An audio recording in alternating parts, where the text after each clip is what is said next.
Welcome, everybody. Welcome to the fall meeting of the National Academy of Sciences, Water Science and Technology Board. Today, we have a really exciting, interesting program titled Management and Adaptation to Aridification in the Western United States. My name is Kathy Kling. I have the honor of chairing the Water Science and Technology Board at the Academies. I am also a Tisch University professor at Cornell University with an interest in many things water, but particularly ecosystem services and agricultural water pollution. I'm going to give a brief overview of the National Academies before introducing our program. I know many of you know a lot about the Academies, but for those of you who are relatively new, I want to just give a broad overview. Next slide, please.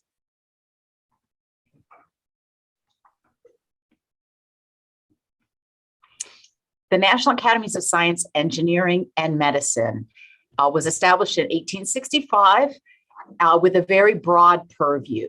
Basically, the goals are to provide independent, objective advice to inform policy with evidence, to spark progress and innovation in all fields of scientific endeavor, and to confront challenging issues for the benefit of society. Next, please. This gives you a very high-level overview of the academies. We, the Water Science and Technology Board, fit in the division of Earth and Life Studies, and there are many other areas, of course, that fit under Earth and Life Studies. You see listed below 6 other general areas that the Academy covers that really do encompass pretty much everything within the science and engineering community. Next slide, please.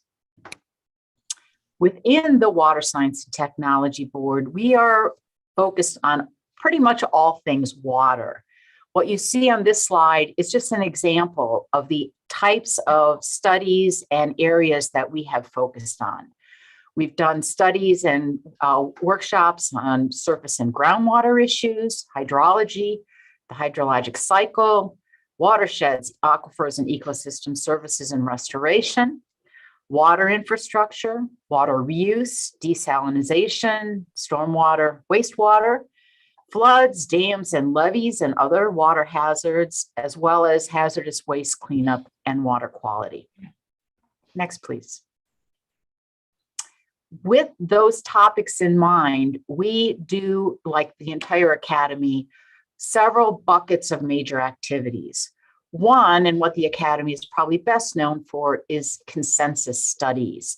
These are large studies bringing together experts from a variety of backgrounds, often very interdisciplinary, to produce a consensus report, a consensus study on a particular topic. In addition, we do a series of workshops and convening activities, really trying to take advantage of the power of the Academy as a convening authority to bring people together for sharing of information and knowledge. There's a variety of other projects and products that we provide that are listed there as well. Next, please.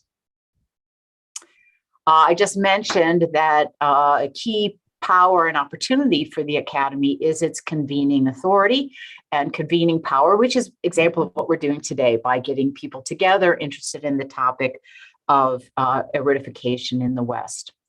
A key focus of the board, of the Water Science Board, as well as the Academies, is to be able to bring people together across disciplinary lines and in a collaborative and safe scientific space for discussion and communication of ideas.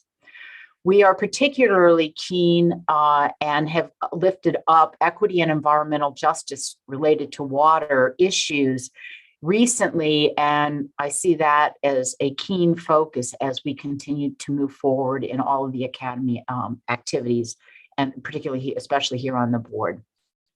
Next. I, of course, am only one of the many members of the Water Science and Technology Board. I've already introduced myself. What I'm going to do now is ask each of the board members to briefly unmute, introduce themselves, name their affiliation, and just a very brief couple of words about their interests in water and water science. So board members, please just follow along with the order that you see, starting with Nusha, and we'll see if we can make this fairly seamless. Nusha, please. Thank you, Kathy. Hi, everyone. I'm Nusha Ajami. I direct the Urban Water Policy Program at Stanford's Woods Institute. My specialty is hydrology, water resource management, water policy, and infrastructure design. Thank you. Great. Hi, everybody. I'm Pedro Alvarez, and I direct Engineering Research Center on Nanotechnology-Enabled Water Treatment at Rice University, and I'm very interested also in using biotechnology to enhance water reuse and therefore water security. Thanks. Hello, everyone. My name is John Arthur. I'm the Executive Director of the American Geosciences Institute. And my background and specialty, especially in my former position as state geologist of Florida for 12 years, is in hydrogeology, managed underground storage, and environmental restoration. I'm Ruth Berkelman, and I'm a professor emeritus at Emory University in the Rollins School of Public Health, the School of Medicine. I am interested in water and health, and particularly infectious diseases and environmental health. I'm also a member of the National Academy of Medicine. Good morning, everyone. My name is Jordan Fischbach. I'm the Director of Planning and Policy Research at the Water Institute of the Gulf, and also an adjunct policy researcher at the RAND Corporation. My work focuses on climate adaptation, flood risk analysis, and methods for decision-making under deep uncertainty. Hi, I'm Ellen Galinsky. I'm currently a water policy consultant. Previously, I was a water regulator at the state and federal levels. My specialty is water quality and aquatic ecology. Hi, I'm Wendy Graham. I'm director of the Water Institute at the University of Florida. I'm a hydrologist, and most of my current work is looking at integrated modeling of hydrologic, ecologic, economic systems, looking at impacts of changes in land use, water and land management, climate on regional economy and ecology and water resources.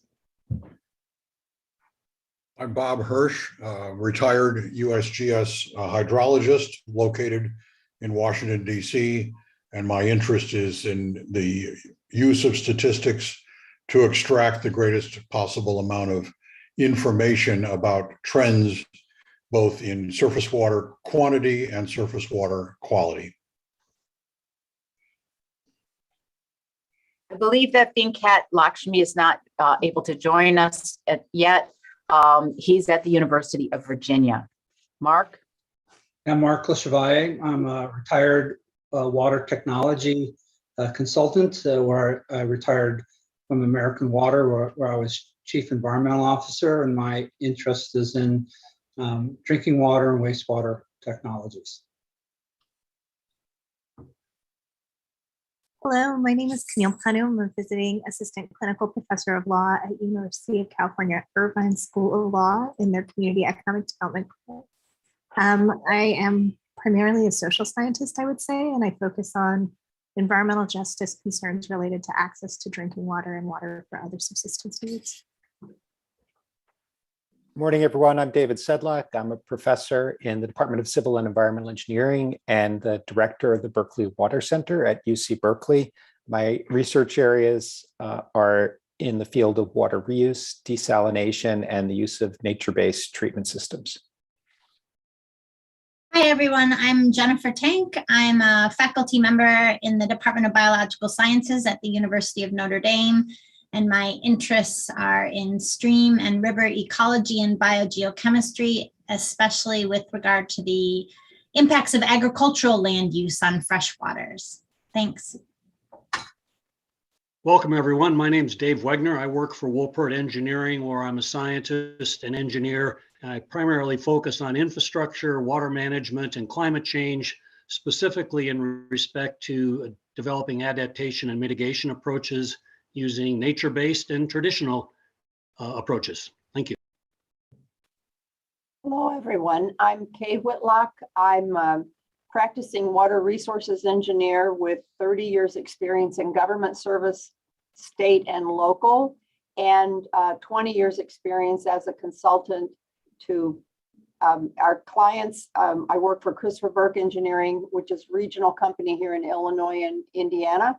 And my focus is stormwater management, both regulations and design work, and other things, infrastructure related, navigation and water supply in particular. Thank you. Welcome. Thank you, everyone. That was, I hope that all of our viewers and participants can see the breadth of interest and expertise that our board brings. It's a really exciting group.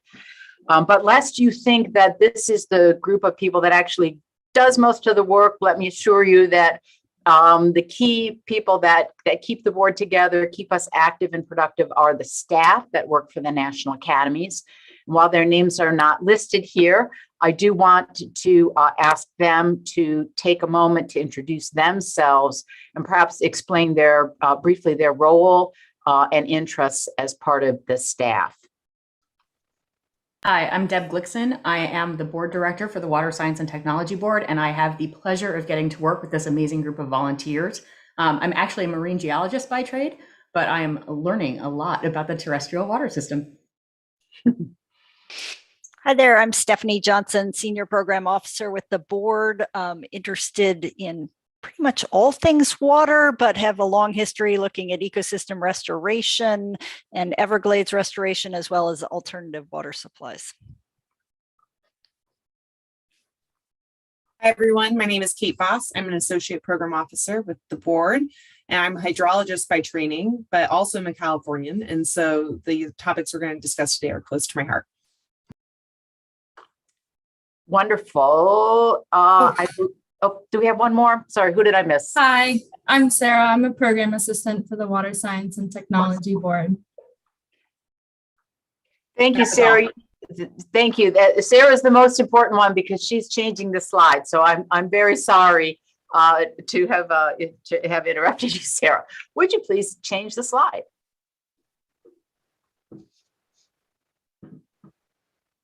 Excellent. Thank you so much. Okay, let's get on to the main business of the day.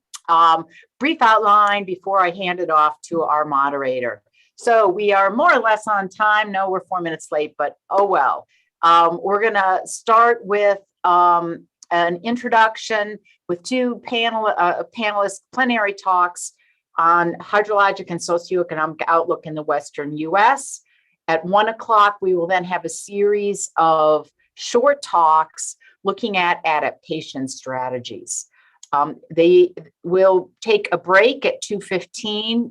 Next slide, please.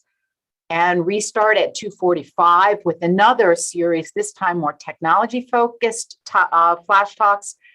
And then what I think will be super interesting is once we've garnered all that information, have an hour of discussion, Q&A, and an opportunity to really think through some of what we've heard. So with that, I'm going to turn it now to Dave Wagner, who you already heard is a senior scientist at Woolport Engineering. Dave is going to do the moderator of the next session and introduce each of our speakers. Take it away, Dave. Thank you, Kathy. I welcome you today from Tucson, Arizona, where we are directly impacted by the aridification of the Western United States. This is being manifested in drier soils, longer and more intense heat, transforming ecosystems, and less runoff. The short-term impacts is the immediate reduction in our water supply from the Colorado River. The long-term impact is requiring new approaches to water management and risk forecasting. Planning for a less water future requires acceptance of the fact that the methods we have used to manage water in the past need to be modified to address the changing hydrology and the aridification that we are now experiencing. On the short term, in 2022, Arizona will be receiving 18% less water from the Colorado River. That equates to 512,000 acre feet. This will directly impact farmers, ranchers, industry, ecosystems, and people, especially those of lower income, tribes, and border communities. Farmers are already fallowing fields, uprooting nut and fruit trees, changing crops, and sinking deeper groundwater wells. Locally, we are shifting to larger dependence on water reuse and recycling, and aggressive water conservation, primarily being driven by rapidly increasing water rates. I have been working in and around the Colorado River Basin since 1973. I started my career with the Bureau of Reclamation, designing dams and building dams for the Central Utah Project. I grew up professionally under the belief and myth that the dams and reservoirs would meet all the needs of the West for all time. It was easy to believe that myth of a never-ending supply of water when the mountain snowpack was deep and the reservoirs and canals were running full. The images today are quite different. Reservoirs are at 30% capacity or less. Orchards are being uprooted, and people are continuing to have to haul water for basic human use on the reservations and along the border. What happened? Since the late 1980s, the Colorado River Basin has been warming, and as a result, we are experiencing lower average flows for the same amount of snow and rain. The basin and the people and the economies they support are at risk. Aridification of the West is a very complicated issue that requires a science-driven approach to action. Both of our speakers on this first panel come to this issue of aridification from different and important perspectives. Our first speaker, Brad Udall, is a senior water and climate research scientist at the Colorado Institute at my alma mater, Colorado State University. Brad will focus on the hydrologic challenges. Our second speaker is Tom Hurdle, a distinguished professor of agricultural economics at Purdue University and an expert on the issues associated with diminishing quantities of water and the impacts that may have on local and regional economies. Each speaker will have 15 minutes to speak. We will hold questions from the board and the public until we have heard from both of them. Brad, would you like to begin, please? Thanks, Dave, and good morning to everyone. Thanks to the board for giving me this opportunity to speak. I do much of my work in the Colorado River Basin, and in October of this year, I visited Lake Powell, the second largest reservoir in the United States. It's dropped about 50 feet this year. It's down 150 vertical feet and a loss of about 15 million acre feet. It's roughly 60% of its capacity since the year 2000. I shot this photo on October 2nd. There's a car ferry at one point on the lake that runs from one side to the other. And here's the ramp. The ferry actually went out of business this summer because there's no water. And if you look at the bottom inset there, you can see my car for scale. From the end of the ramp, you can't even see the lake to give you an idea of just how low it is. Next slide, please. What we're seeing in the West is not a drought. It's really aridification. It's the long-term warming and drying of the American West. And the features of this aridification are declining snowpacks, earlier runoff, in some cases 2 to 4 weeks earlier than the 20th century, more rain and less snow, of course, higher temperatures, drying soils. And I'm going to hammer this point home, just how important these soils are to all kinds of things, because it's the soils that actually modulate much of the biosphere. Severe fires, forest mortality, it's all being driven in part by this warm, thirsty atmosphere that wants to hold more moisture. Interestingly, it appears that northward moving storm tracks are also causing problems. And I just saw a presentation by Joanne Russell of University of Arizona. She talks about how Tucson used to get 4 or 5 storm events that would last 4 days during the course of a winter, and now they only get 2 or 3 and they blast right through. Shorter winters and mega drought. Next slide, please. The image on the left here is from Phil Mote's paper, Dramatic Declines in Snowpack in the Western U.S. You can see snow water equivalent down everywhere. The right image is the U.S. acreage burn from 1983 to 2021, 10 million acres.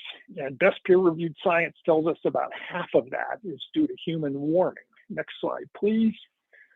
I previously mentioned this warmer atmosphere measured by daily vapor pressure deficit. This is from 2020, the month of July.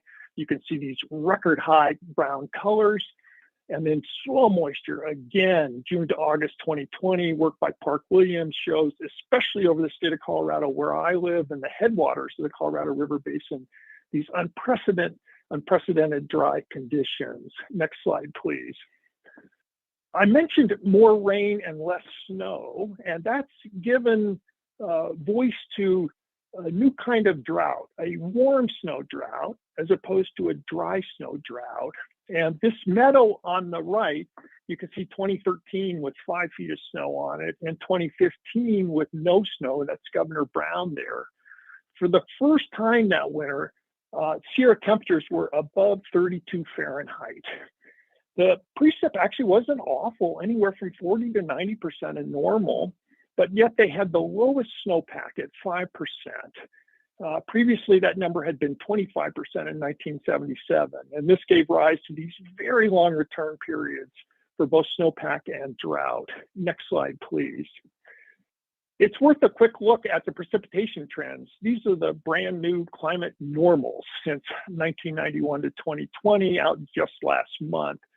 And if you look in California, you'll see the dryness that's occurred in this 30-year period on the left for the annual numbers, and then somewhat dry in both the lower in Arizona, New Mexico, and in my state, Colorado, there on an annual basis. But let's look top right. That's winter. California gets almost all of its precipitation in winter, so the annual numbers are going to translate directly into winter declines. But here's where life gets a little interesting. In my state, Colorado, you see the green there, so a modest increase in precipitation. And if you look down into the summer image there, the bottom right, look at how dry it is in the summer. Historically, we thought in Colorado that the only thing that mattered was our winter precipitation. It turns out that's not the case. And the connecting variable here is, you guessed it, soil moisture. Next slide, please. So the same trip that I took where I got the first slide in this, I took the slide on the right here. It's these are two paired photos at near height on Lake Powell, at the upper end of the lake. I took the one on the right, and you can see the river has returned. The Colorado River here has returned. That's Canyonlands National Park off into the distance.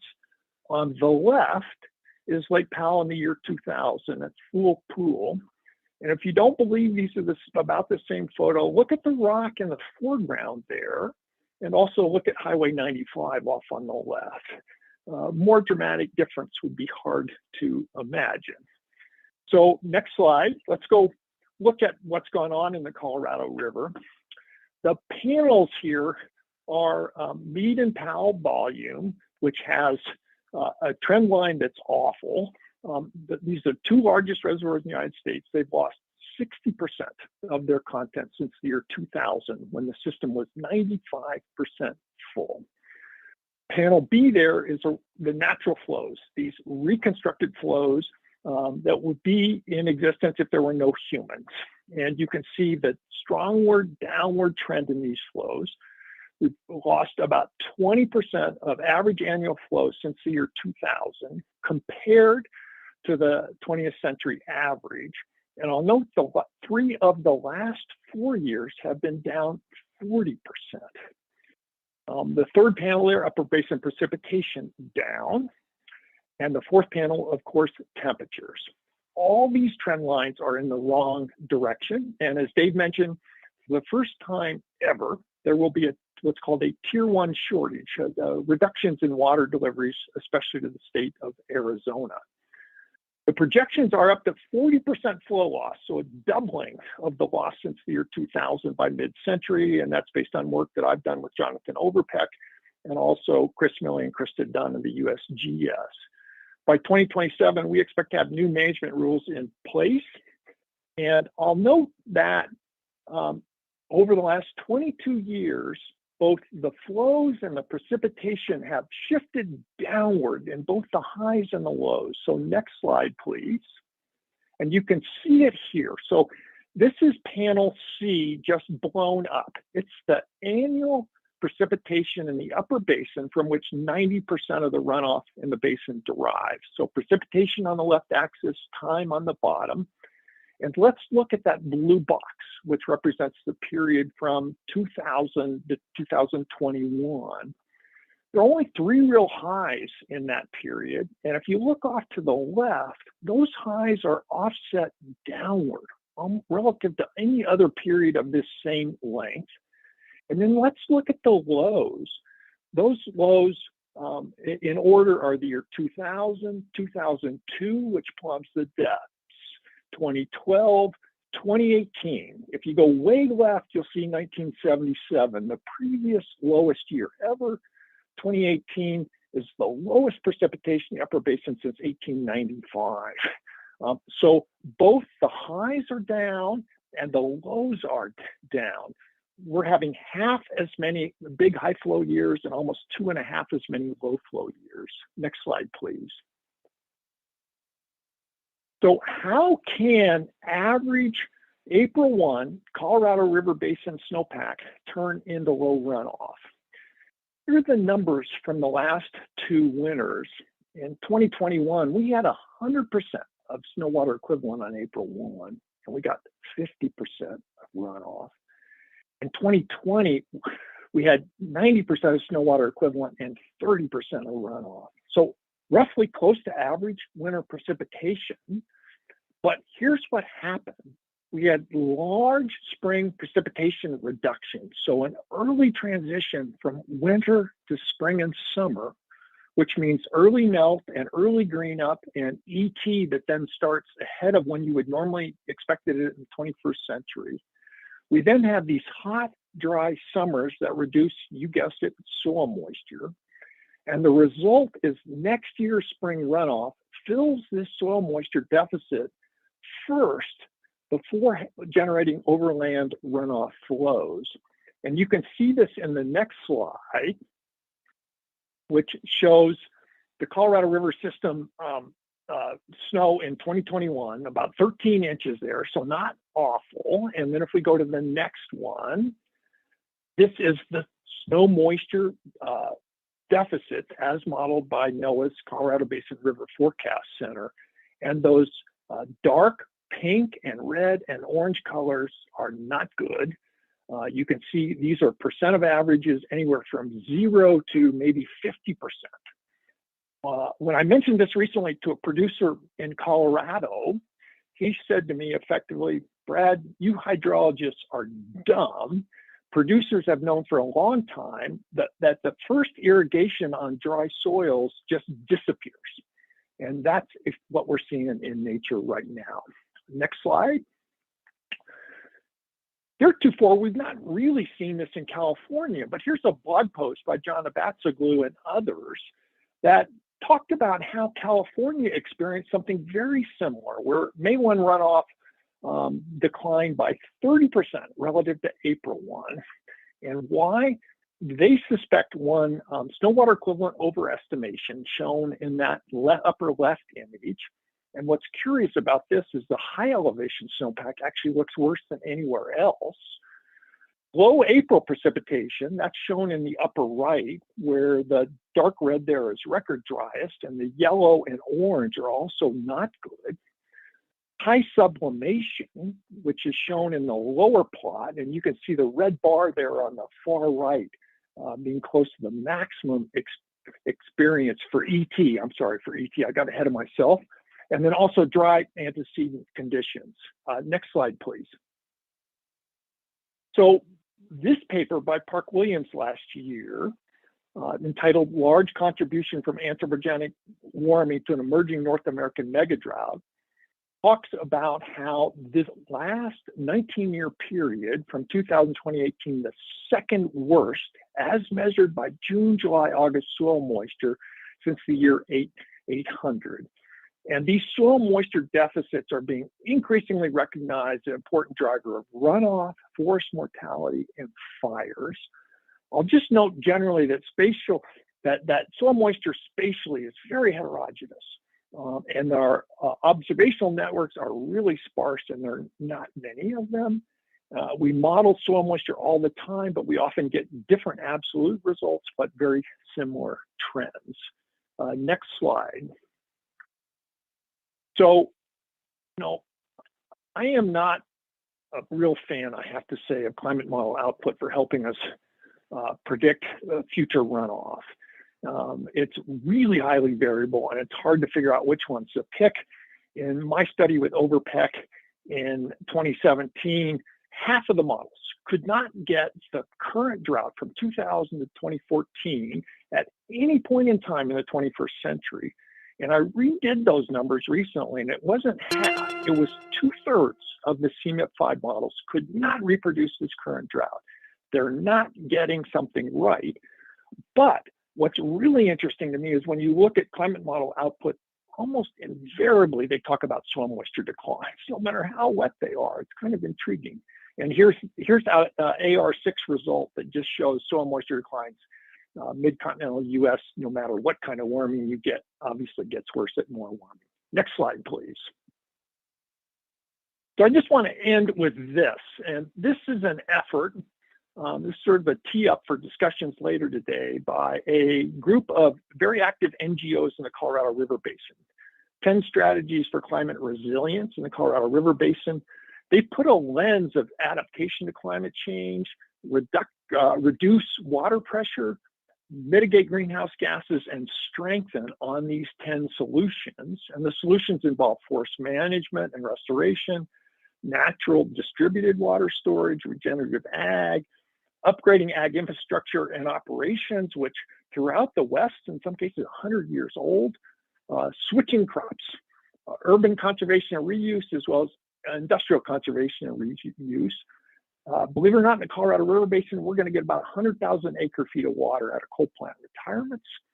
Dust on snow has been pinpointed as a problem with regard to reductions in flow and runoff timing advances. About 5% of the flow of the Colorado River we think is lost to dust on snow.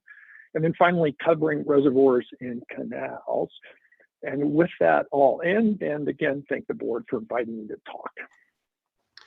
Thanks, Brad. Great talk.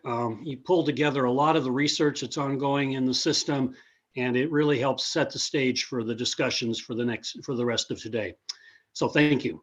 Our next speaker is Dr. Tom Hurdle from Purdue University. And Tom, I'll turn it over to you. Excellent. Thanks, Dave. And thanks to Kathy and the board for inviting me. I'm looking forward to an engaging afternoon. My topic, going for groundwater, causes, consequences, and responses to a critical sustainability challenge, is so somewhat self-explanatory what direction I'm going. I'm going to be focusing on the groundwater resource. This is collaborative work with two excellent postdocs at Purdue, Iman Hagigi and Sarvashi Ray. Next slide, please. Just a bit of an overview of roadmap of where I'm going. I'm going to really highlight something we've been pioneering at Purdue, with a global, local, global approach to these sustainability challenges. So that means I'm going to be talking about what some of the global drivers are of, the economically driven stresses. We just heard about the climatic stresses. I'll be focusing on the economic dimension. And we'll be talking about margins of adaptation, consequences of sustainability policies. I'm going to end with a special emphasis on labor markets and equity, because I think that's something that the board might want to think about as they go forward with their agenda, particularly given the interest in environmental and equity justice. Next slide, please. So Western water resources are stressed. Hit two more, one more after that. So you see the surface water scarcity index, what withdrawals to supply, but I'm going to focus on the groundwater stress. So where you see the deep red, we are currently withdrawing 10 times or more the annual recharge rate. So that's a recipe for a rapid drawdown of precious groundwater resources. Next slide, please. So I'm also going to focus on agriculture, and for those working on water, just like they say, why do you rob the banks? That's where the money is. Why do you focus on irrigated agriculture? That's where the water is being used. Agriculture accounts for 70% of freshwater withdrawals and even a higher percent of consumption. Groundwater has been growing in terms of its importance worldwide, but also in the US. It's doubled as a fraction of irrigation supplies since 1950.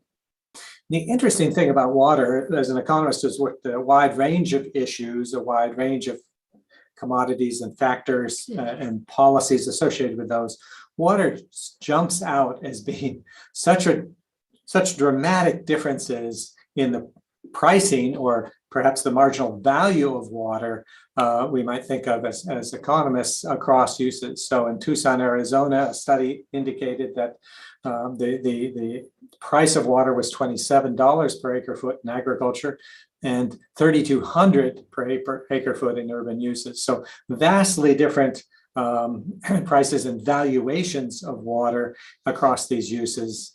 And that really points towards, economists would say, target the lower price, lower valuation use water if you want to conserve.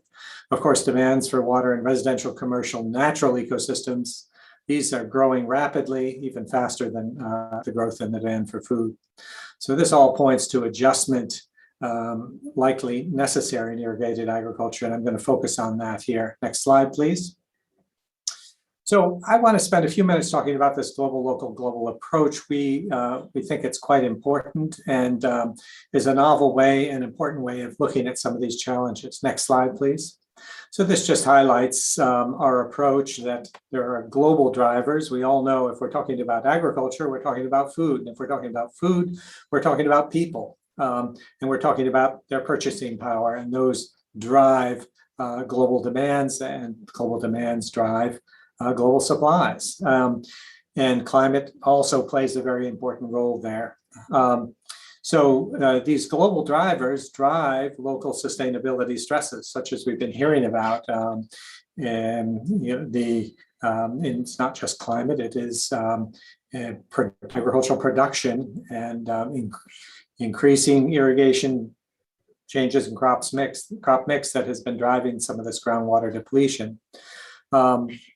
But the character and stresses of the solutions you might want to consider vary tremendously by locality. Water law varies across the landscape, but also soils, soil moisture, climate, and other things. So you need to look at solutions at a local level. So global stresses, but local, global drivers, local stresses, local solutions. So, and local responses, as we'll see, can have broader impacts. Next slide, please. So I want to talk briefly about the drivers of groundwater depletion at the national level. Next slide.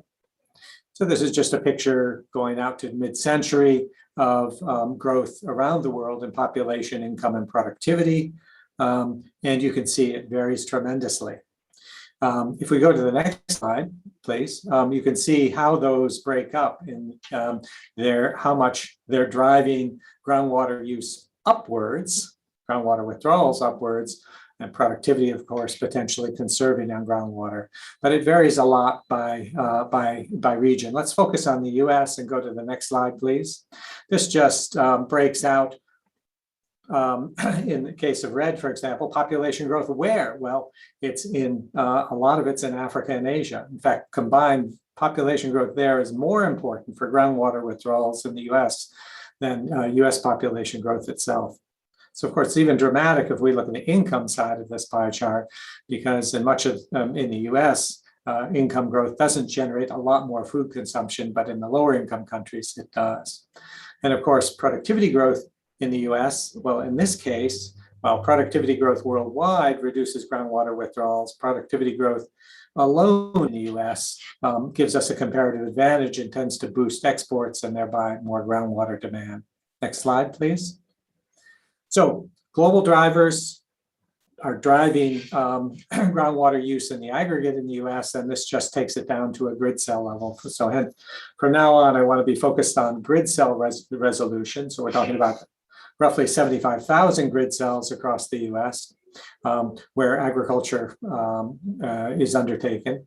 And we can break out these drivers at the grid cell level between groundwater withdrawal of the grid cell level between those coming from the US income and population growth and those coming from the rest of the world. And so you can see that the rest of the world is really dominant in terms of a driver. And we need to be thinking about this in a global perspective. We can't just close the borders and think about what's going to happen within the US. It is a global, a globalized market for food and agriculture. The other thing you notice is that a lot of the hot red in percent change terms is in the East. That's where most of the growth in irrigation is occurring. It's not in the West.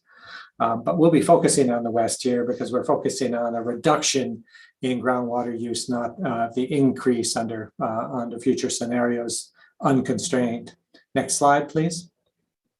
So let's think about this. Let's think about sustainability policies. We saw that in some places they're withdrawing 10 times annual recharge. What happens if we rein them in to a sustainable level? Next slide, please. So you look at the literature, there are essentially three broad things that can happen. You can alter the irrigation intensity, you can change the crop mix, or you can reduce the area. So the first thing you could do is just take the given crop and irrigate less. That's called deficit irrigation. And that takes you into risky territory because if you misestimate how much rainfall you're going to get or the heat stress during the year, you may have significant downside risk of crop failure. And the gains in terms of water productivity are pretty modest. There's a risk of salinization, increased risk of that, and you're reducing return flows as well, something that people often ignore. So a recent study of corn production in Colorado suggests that it's economically more attractive if you're constrained to reduce irrigated area as opposed to engage in deficit irrigation. Well, the next possibility is improved technology. And Brad said a few things about that. We'll hear more about it later on. The challenge with technology improvements is that empirically we observe that most often they generate increases in water consumption and of course reduced return flows to other users. So part of the increased demand comes from the fact that for individual farms, particularly if this new irrigation technology is subsidized, as it often is, it increases profitability, and rather than leading them to reduce area, they can increase area. So most places where, for example, subsidized irrigation technology has been implemented, the demand has actually increased quite paradoxically, and there's been quite a bit written about that in the last few years. You can alter the crop mix, and that happens. We heard about some trees being pulled out of the ground and perhaps other crops being planted, but that's very much subject to markets and demands. You cannot dictate what people are going to consume. They demand it. And so that has to be qualified in that way. You can reduce irrigated area and relocate production, and that's what we expect to happen largely if you pursued a sustainability policy for groundwater in the West. Next slide, please. So let's look at the consequences of those, and particularly in a market context. Next slide. So this is just a picture based on a paper led by Iman Hakiki and forthcoming in a journal, and it just shows how production tends to get reallocated, and in light of sustainability restrictions in the West. So we're restricting withdrawals now down all the way to recharge rates. And so pretty dramatic shifts in production, pretty dramatic shifts in cropland area. So within the US, a reallocation, say out of California and elsewhere into the fruitful rim. Next slide, please. This just shows across the world. So even in the US, area increases because yields are lower in many of these areas where the production is being displaced. So overall area increases, but increases around the world. And of course, this has implications at global scale for things like terrestrial carbon, things like groundwater withdrawals elsewhere. And so that's an important thing to factor in. We've been through this kind of surprise in the past with our biofuels program. We need to be aware of that as we go forward with sustainability policies in this area. Next slide, please. So I want to turn at closing to the labor markets. Next slide, please. We've talked about water, we've talked about crops. What about the people? If you're interested in equity, as I know this board is, and then it's all about people in the end. Of course, the labor force is diverse in agriculture. There's family labor, very different from hired labor, very different from migrant labor. But all of these labor types have shown evidence of decreasing mobility. Even migrant workers, recent studies in California have suggested they're becoming less willing to move for many reasons, perhaps keeping their kids in school and other reasons. But many of our US policies have been built around the assumption that workers will move when jobs disappear. And I'm going to channel some of my background as a trade economist, because I was one of those working on China's accession to the WTO and the implications of that for the US economy and elsewhere. And we assumed much more labor mobility than was actually realized in practice. We'll call this the China shock. And let's look at the labor market impacts of that. Next slide, please. This slide just shows changes over this period of China's entry into the world trading system in total employment to population. So as this goes down, you have fewer people being employed relative to the population. Now that could be retirees in places like Florida, but much of the Midwest, this was due to this severe shock to the economy. So China's import penetration explains a great deal of this workforce employment, the decline, the depressed communities. We've heard a lot about deaths of despair. People didn't move. They didn't shift to other sectors. They really suffered. Next slide, please. So what if we translate this into the West and we look at our sustainability scenario in this context? And Sargoshi Ray's been working on this. And you can see the grids affected by the groundwater conservation policy I alluded to earlier, restricting withdrawals, dramatic impact on production, irrigated production in many areas, and significant impact on labor, employment, and on wages. And these are commuting zones you see here, which is typically the way labor economists think about mobility. So potentially some significant equity impacts as one thinks about this. Next slide, please.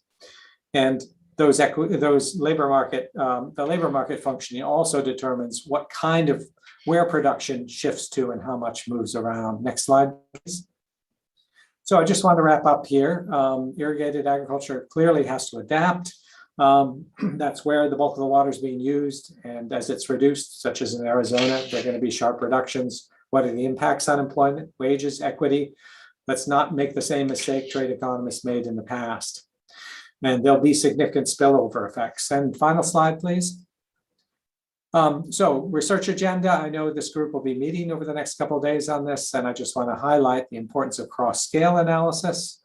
I want you to be thinking about the people, not just the water, not just the commodities, not just the natural ecosystems, but the people as well. This is an area we're just beginning to work on. What I showed you were highly preliminary results, but we've got just received a grant, notice of a grant that'll start in January to work on this. And I just want to encourage more collaboration. I know looking at the panel, you've got a great, very diverse group. Make sure you've got economists involved there and maybe even other economists. And we have a great project going. I want to call your attention to those interested in these collaborations, GlassNet. It's a network of networks to look at these sustainability issues. So I'll wrap up there, Dave. Thank you. Thanks, Tom. It was a great presentation, and thanks again to both you and Brad for your thoughtful insights as we begin to talk about this issue of aridification. We will invite now, we've got about 10 minutes left according to my clock. I want to invite the board members. If you've got questions that you would like to ask, I believe we're going to do that through the Zoom, and Kate is helping to organize those. And for those public attendees watching the webcast, you can contribute your ideas or questions through Slido, and we'll work to bring those into the dialogue. Kate, I don't see any questions popping up from our board members yet. So maybe I'll start off. Tom, I have a question for you. Living here in the lower Colorado River Basin, we see a lot of our commodities, our lettuces, our carrots, our tomatoes, shipped out of the basin. So we call that virtual water, essentially. We also see a lot of opportunities now from foreign entities who have bought agricultural farms, et cetera, in the lower basin that are raising alfalfa in the middle of a desert. Don't quite get that, but that happens. But they're shipping that alfalfa all the way back to Saudi Arabia and United Arab Emirates, et cetera. My question is this a big issue from an economic perspective, or is it something that we need to be concerned about? Great question. I think it is a big issue. I think that just take a look at that pricing of water. Those alfalfa producers, if they were paying the price of those residential commercial users, the $3,200, you can bet they wouldn't be growing alfalfa in the desert. So economist response is, yes, you've mispriced the resource. You're not factoring in the opportunity cost of that to other users, and it's getting misused. So I think it's a really highlighting in a dramatic way that mispricing of the resource. And to follow up for a question for Brad, you spoke to this issue of temperatures of soils rising and the effect we're not getting as much water out of our snowpack and rainfall as we used to. I think a term that's been coined a bit is this runoff efficiency. Do you see this area being captured adequately in the models and such that are being used by the federal agencies in the states to help project what water supply may be available? Good question, Dave. You may be aware that over the weekend I was quoted in your local paper worrying about stationarity issues, right? You know, until October, and I don't mean to pick on reclamation, but there's a really good example here. They were running their 24-month study for the Colorado River with 2/3 20th century data and 1/3 21st century data. And my issue was that was resulting in projected lake levels that were too high. It was just too wet. Since the October climate normals have come out, they've shifted. And so we've now got 2/3 of 21st century inflows and 1/3 of 20th century inflows. They're doing what most people would do according to the old rules, the old WMO rules. And the question, I think, is that adequate in the 21st century? How do we deal with stationarity?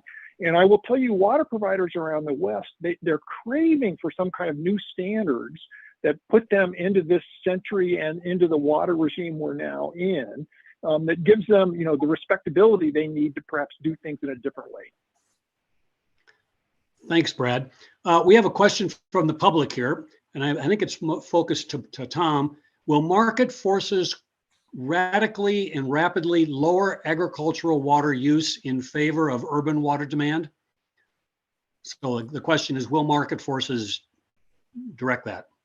Yeah, I mean, we saw that huge price difference in Tucson, Arizona at one point in time, and one would think that markets would somehow get it. And of course, the problem is the water law and the water institutions. If you don't use the water, you lose it. And so you keep using it in that low value use. But yeah, you are seeing, some of you located in the West would know this better than I, but you certainly are seeing communities reaching out and just buying up the agricultural land so they have the rights and then they grab the water. I think market forces, there is such a huge difference in valuation there that it's inevitable that they'll start to work on that, but they aren't working fast enough, I think. That gets into institutional things, law and politics as well. So. Thank you for that, Tom. Yeah, we see that water purchasing going on for Queen City, Arizona is a great example of that, purchasing water now, and also leasing of water from the tribes, et cetera, to the communities. We're going to pivot to Brad for a second. I saw it here. Where did it go here? I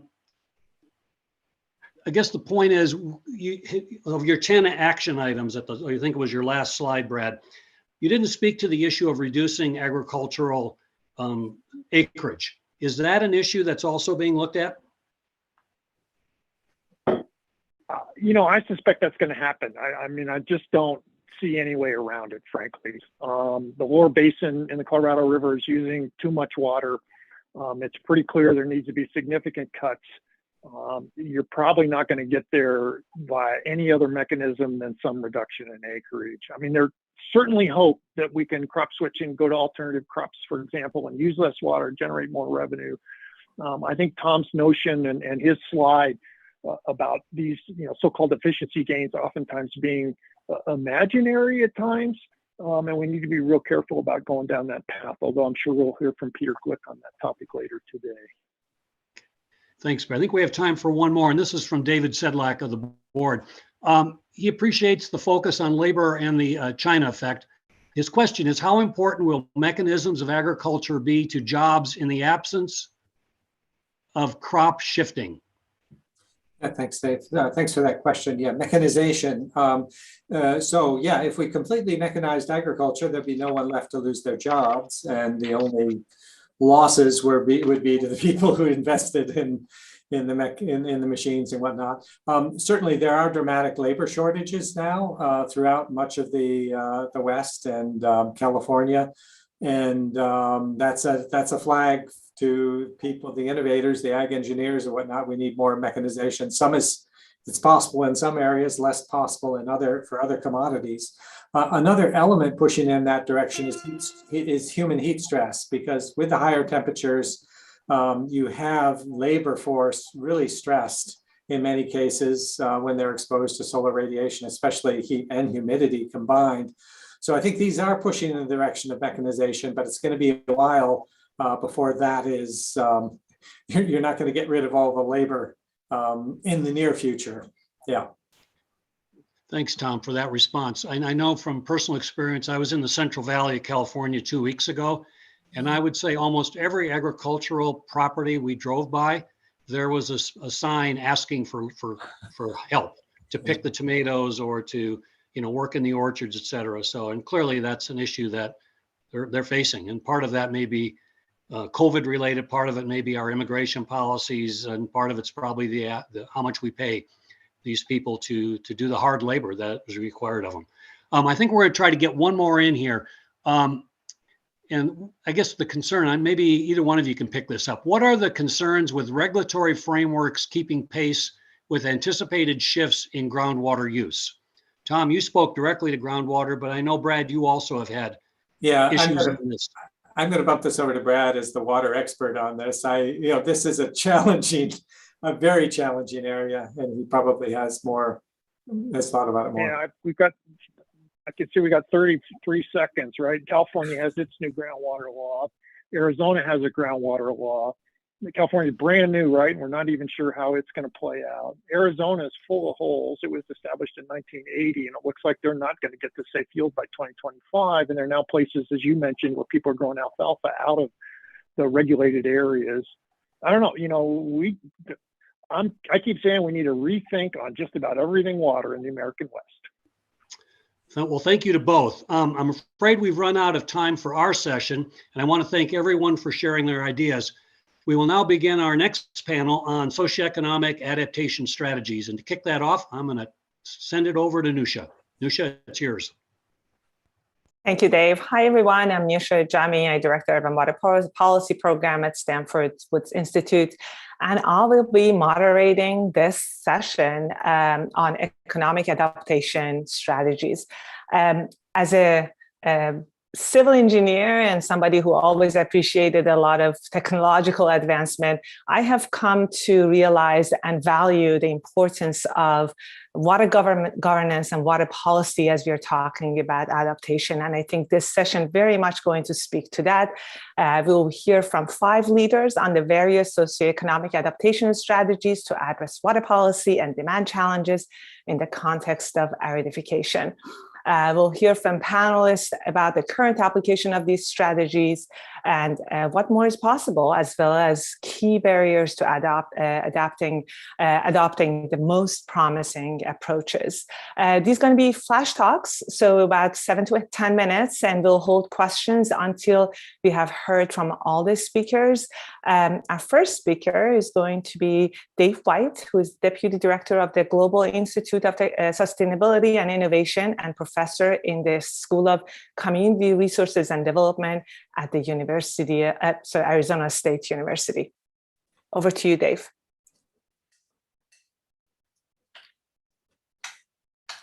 Thank you, Nusha. And I'd like to thank the Water Science and Technology Board for the opportunity to speak to you today. As Nusha mentioned, I'm going to speak about what I'm calling the innovation moment for water governance and policy solutions in the Western United States. Many of the solutions that have enabled successful water resource management in the Western US over the last century have been technological and infrastructure-oriented solutions, along with some policy and governance innovations.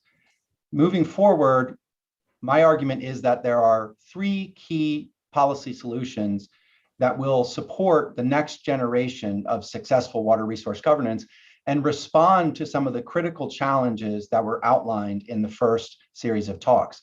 And given that this is a flash talk, I have 10 minutes, I'm just going to focus on three key potential solutions and make 3 points. And those 3 solution sets are around collaborative governance, anticipatory governance, and the need for transformational change. And I'd like to reinforce some of the points that were made in our earlier talks. And those include the need to recognize that this is a new set of environmental and hydrological and climatological conditions that we are dealing with, that this is, as Professor Udall reinforced, this is aridification. This is not simply episodic drought or periodic drought.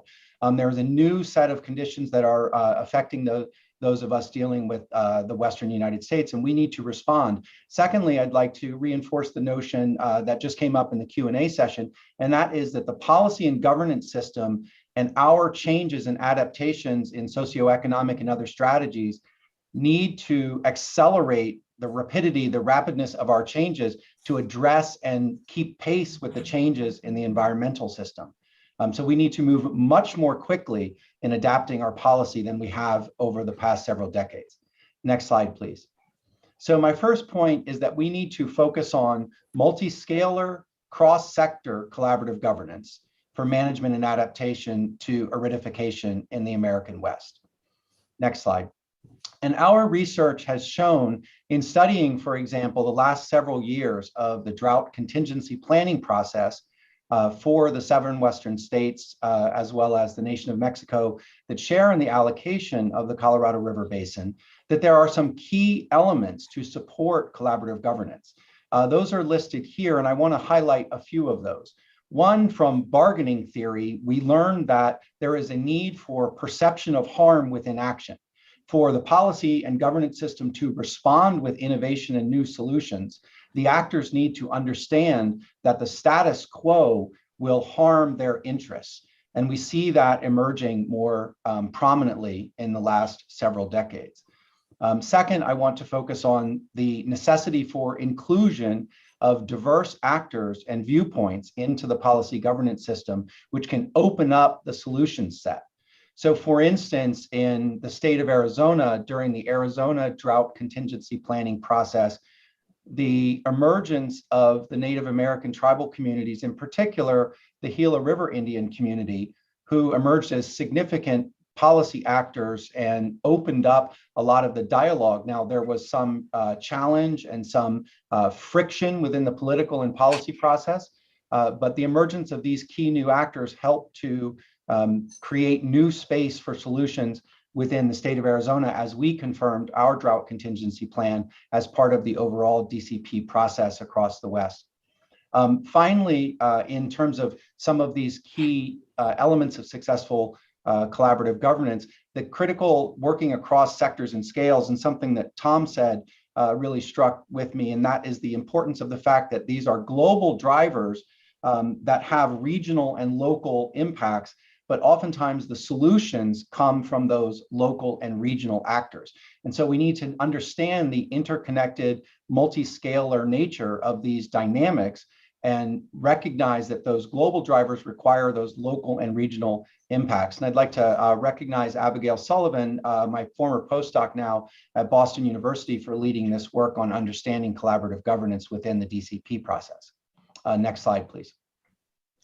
Second, the approach of anticipatory governance, where we shift our thinking from the prior paradigm of predict and plan to a new paradigm that says anticipate and adapt, and using the notions of anticipatory governance and combining those with advanced scenario analysis can help us to inform decision-making, to help us to understand and manage deep uncertainties, and increase the adaptive capacity of institutions and actors in addressing aridification in the Western United States. Next slide. And so this is an example of some advanced scenario analysis. This is focused on the Central Arizona region, and the advanced scenario analysis is using a systems dynamics model that integrates both infrastructure as well as policy and political aspects of the water system. And what you're looking at here in the left panel is the sensitivity to different policy interventions, where we're focused specifically on the years of adequate groundwater supply within the Central Arizona region, and specifically within our groundwater management district under the Groundwater Management Act. And we can see the different sensitivities to that long-term sustained yield of groundwater of a different suite of policies, including urban growth management boundaries, residential or urban conservation policies, increased water banking, increased use of reverse osmosis reclaimed water, and then water augmentation strategies. And now when we combine that with looking at the uncertainty in the variability in the system response to those different policies, what this can help policy actors to do is to understand how a suite of policies, as shown in the final section of the slide on the right, that if we were to combine a suite of policies looking at managed growth, increased urban conservation, increased water banking, increased reuse of reclaimed water, and modest water augmentation policies, we can not only plausibly meet the policy goal, but also significantly reduce the uncertainty. And so the argument here is for a suite of policies, a sort of all of the above approach that we argue is necessary to address these challenges. Next slide, please. And my third key point is that there's widespread public acceptability for the notion of transition in our water sustainability policies and the need for transformational changes in urban water governance in the Colorado River Basin. So this is in contrast to incremental policy change. So I think many in the policy system are unaware of the widespread public acceptability for many more revolutionary or transformational changes. Next slide. And so this slide shows the results of a multi-city survey that we conducted in Denver, Las Vegas, and Phoenix. So it's an urban focused sample, but in those cities where we surveyed over 1,000 households in each of those cities, a random sample household survey, we found widespread support for transformational strategies, including, for instance, more than half of the participants in this survey agreeing that they believe that wastewater should be treated to meet drinking water quality standards and delivered to residents directly. There were a variety of other strategies that we tested, many of which were derived specifically from policy proposals from both government as well as non-governmental organizations. And I also want to note those variables that are listed are the key variables that predict public support. So environmental worldview, perceived personal responsibility, socioeconomic resources, and trust in government are key factors in supporting transitions and transformational strategies. So our science communication strategies and our policy communication should be focused on enhancing public perceptions of their own responsibility to help solve the problem and their trust in government to be able to address the solutions. Final slide. And so I just want to close by reinforcing that out of the many socioeconomic and other governance strategies that are plausible for the Western United States, these are three where we find in the literature and in our studies widespread support and plausible action. Next slide. So thank you, Nusha, and thank you to the board for allowing me the time to speak with you, and I look forward to further discussion. Thank you so much, Dave. That was great, right on time. Our next speaker is Ellen Bruno from UC Berkeley, and she's the Assistant Cooperative Extension Specialist in the Department of Agriculture and Resource Economics at UC Berkeley. To you, Ellen.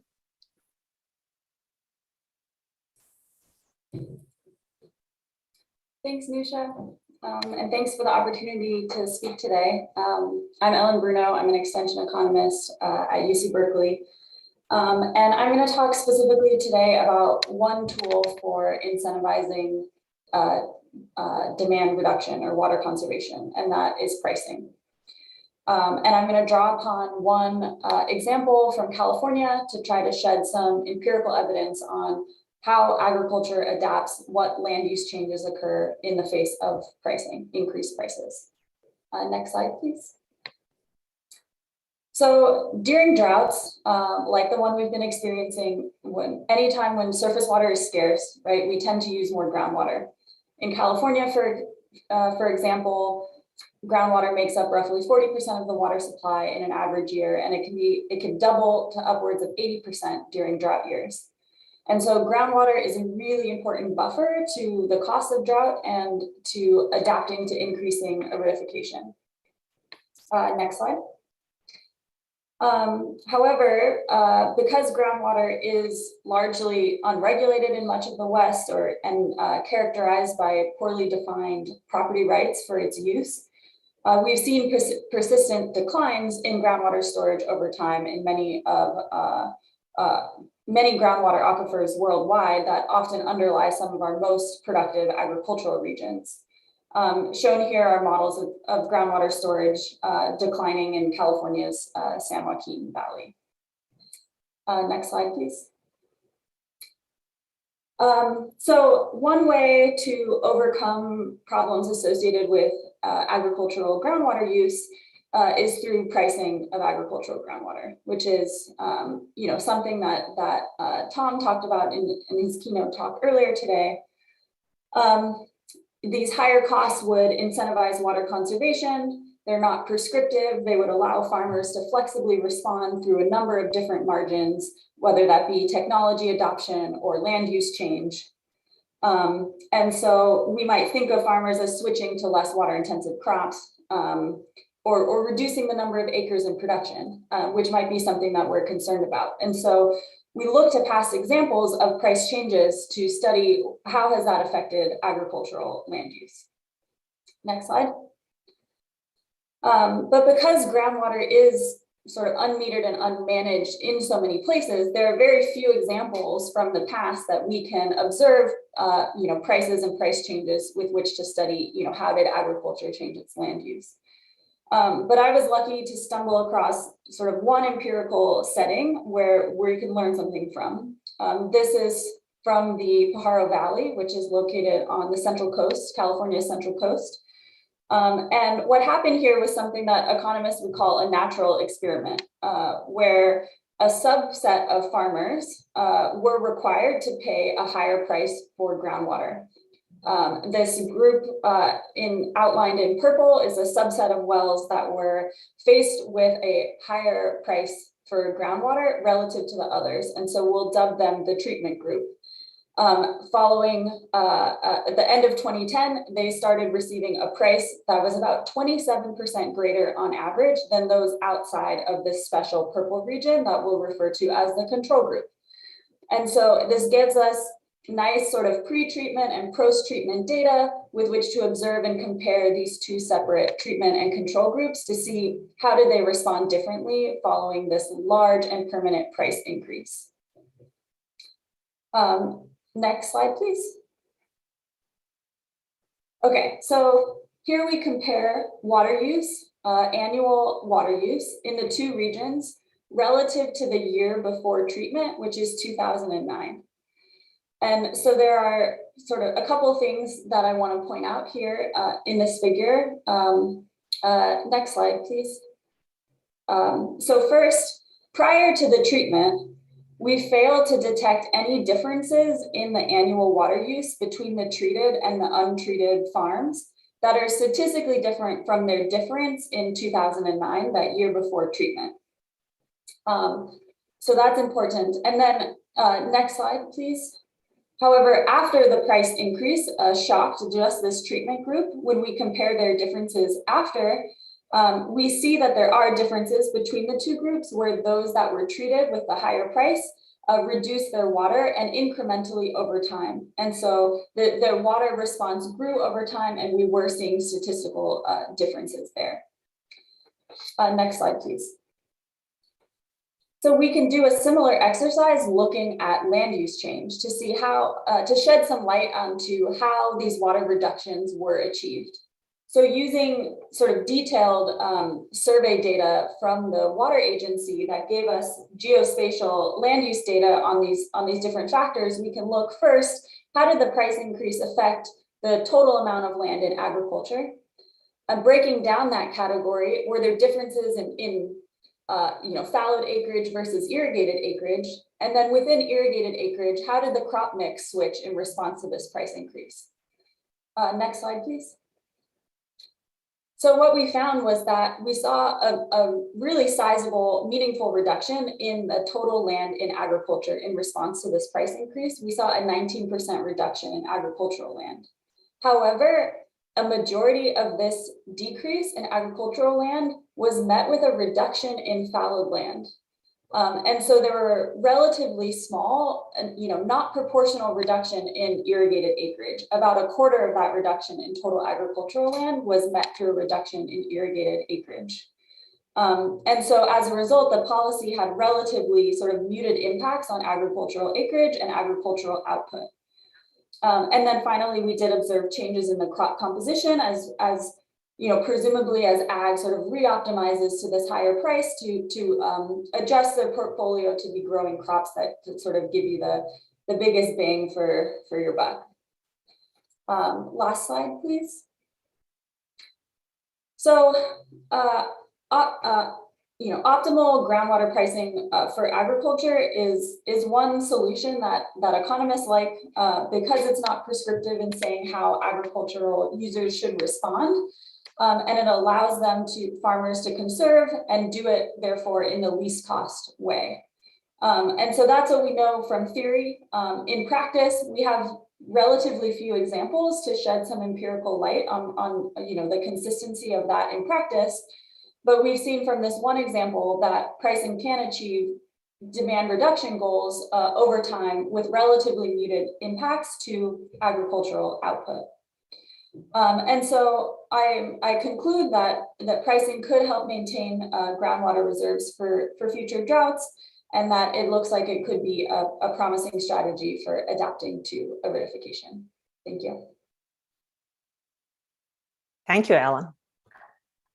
Next to my former colleague, Ann Castle, who is now Senior Fellow at the Gretches and Wilkinson Center for Natural Resources at the University of Colorado and founding member of the Water Policy Group. Ann, to you.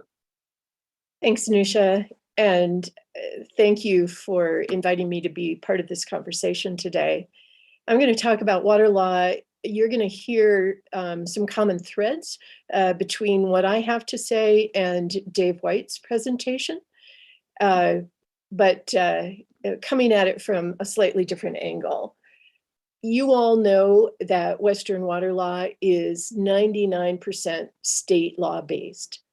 But while each state is a little different, there are some common characteristics, or at least common to most of the states. So I'm going to talk about some of those to provide the framework that any adaptation strategies need to work within. Next slide, please. So the first, you all know, is prior appropriation. There are exceptions to prior appropriation in California and in interstate water issues, but it's mostly the case in the West that priority of appropriation, first in time, first in right, rules the day. I don't see that as a barrier to adaptation. It's just the framework that we work from. It's like other kinds of property law. That's the system that we do everything else within. Now, the next common thread, use it or lose it, is a barrier. The use it or lose it doctrine arose from the desire to prevent speculation in water rights and to encourage productive water use, but it clearly disincentivizes conservation. So that's something that we need to get around. There are constraints on putting a water right to a new use or a different use, or using it in a different place than it's historically been used.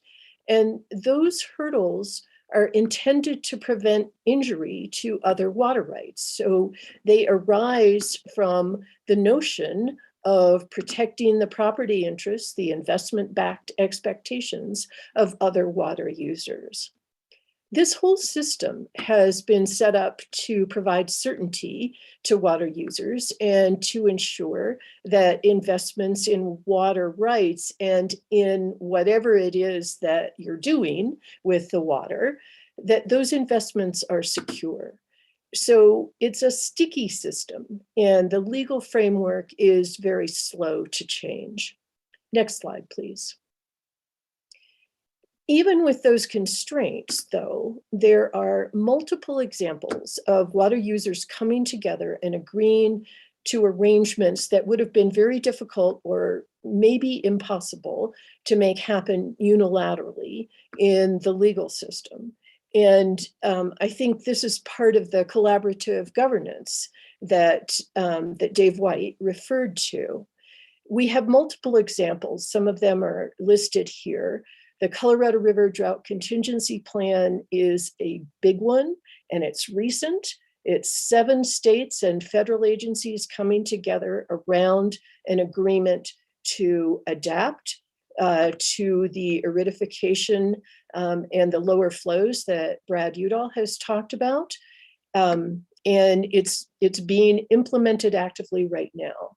Other examples, the Yakima Basin Integrated Plan in Washington State, some of the treaty agreements with Mexico, and these are just some of the big ones. There are literally hundreds of cases where water users have acknowledged a problem and come together to create a solution. So the takeaway here is that there's usually a way that water users can adapt to these new realities if they want to. And this brings in, do they perceive a threat? And if they are able and willing to think creatively about how to do it. Another possibility is that if there's a critical mass of water users that want to get something done, but there are barriers in the water law, they can agree to jointly go to the state legislature to get the legislation that's needed to make it happen. Next slide. So if you look at examples of these types of agreements on big water problems, you can identify some common threads. Usually or commonly, there's some precipitating external event, and that is frequently really bad hydrology, which we certainly have in spades right now. Other natural disasters can do the trick.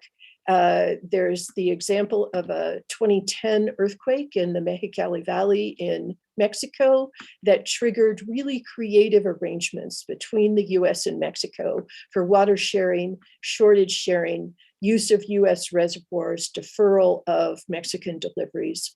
Flooding can also prompt agreements on dams and reservoirs. And another thing that could be a precipitating event is the availability of funding. And we've got that right now in the bill that our president is going to sign today. So the takeaway here is don't waste a good crisis. Whatever the crisis is, whatever the precipitating event is, it can be used most effectively if there has already been work done to develop policy proposals to provide changes or draft agreements. That kind of pre-existing work can provide a roadmap for what to do to solve the problem. It might be academic work, it could be previous discussions among the affected parties, it could be proposals from stakeholders that just hadn't taken hold before. And finally, what we've seen in the Colorado River Basin, and there are examples in other places, is that successful collaboration can be spurred by a directive or a deadline from the federal government. That was true for the 2007 guidelines in the Colorado River Basin. It was true for the Drought Contingency Plan. There is universal agreement among Western water users that they don't want to be told what to do with their water by the feds. So the prospect then of federal intervention provides very strong motivation for water users to put together their own agreement. Next slide, please. There are some problems that have to be factored into our thinking about putting together broad-based agreements that deal with aridification and scarcity. It's difficult to move fast enough, and this has been mentioned by several of the previous speakers. That's what we're seeing in the Colorado River Basin. Climate change is draining the river and draining the reservoirs faster than we're reacting. And it's usually very difficult for public officials to reach these kinds of broad-based collaborative agreements because they frequently involve using less water and some sort of a compromise on what is viewed as a legal entitlement. So for example, each of the 7 states in the Colorado River Basin is going to have to use less water than they've been using in the past. It's a math problem. There's just not enough water to go around and serve all the historical uses.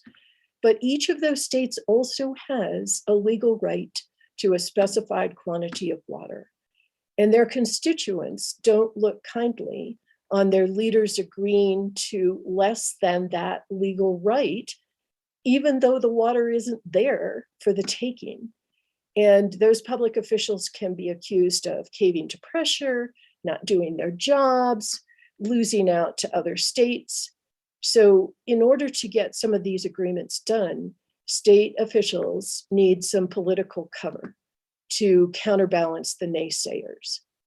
And that can be done with coalitions of diverse sectors that support the compromise. There's some examples here: ag producers, hunters and anglers, Native American tribes, that was mentioned before, environmental NGOs. Those types of coalitions can also be key to ensuring that new ways of doing business, new collaborative arrangements are equitable to vulnerable sectors. So that's the kind of thinking that needs to be done to create the space for the types of arrangements that we need to deal with aridification. Thanks, and I'll look forward to further discussion. Thank you so much, Anne. Next, we have Bruce McCall from Texas AgriLife Senior Fellow and a Regent Professor and is Distinguished Professor of Agricultural Economics at Texas A&M University. Bruce, back to you. Okay, I have 7 minutes. Can you hear me? We can hear you well, yes. And I'm going to talk a little bit about what's motivated by this first slide, where we are seeing land use changes from irrigated to dry land on to cattle at the moment. So next slide, please. I noticed you talked about adjustments in the next 20 years. When I was part of the 2014 IPCC report, we talked about 2 eras of climate change, one of which is a current committed era and then a future era. And if you notice where that red line is, there's actually very little difference in what happens to the temperature that comes about because of different carbon mitigation ideas. And as a consequence, agriculture faces about as much climate change in the next 20 years as we've seen in the previous 100 years. So agricultural adaptation is inevitable and will happen. Next slide, please. There's a number of forms of adaptation.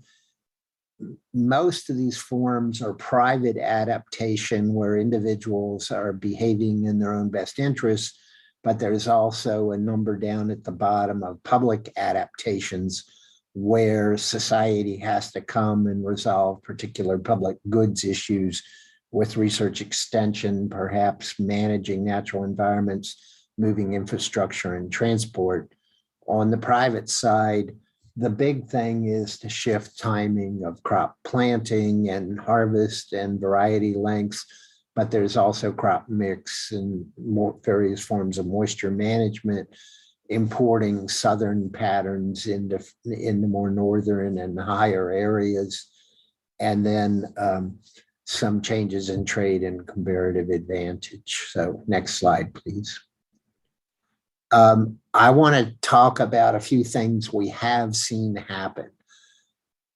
This is an older picture, but it was the most effective version of it that I could lay my hands on quickly.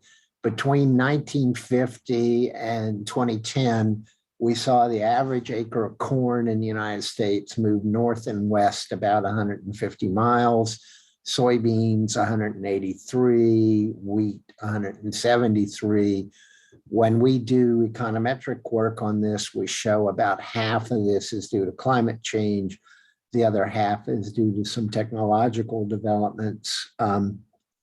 This evidence continues, although we did do a study that showed in Oregon and Washington, the average acre was moving further north and further east. And basically the reason we're moving west of the Rockies is to get up higher in elevation where it's cooler. And we see the same sort of thing on the West Coast where we move into higher areas, but that involves moving east.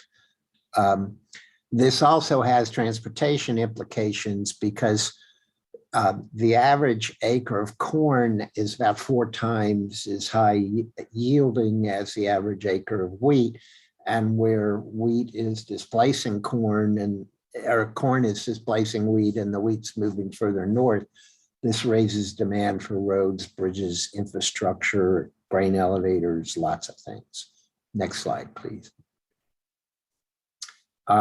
This is a study we did a number of years ago where what we tried to take a look at is as the temperature moved from being cool there on the left-hand side of the axis to being hot over there on the right-hand side, we saw first a shift with wheat reducing and then corn and soybeans start to take its place.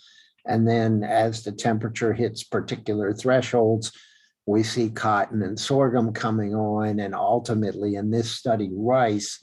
Now this study was biased in that we didn't allow grasslands in, and what would happen on both ends is we'd see much more in the way of grasslands.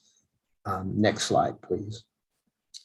Here we see that. We see the top picture over here on the left this is cropland, and this is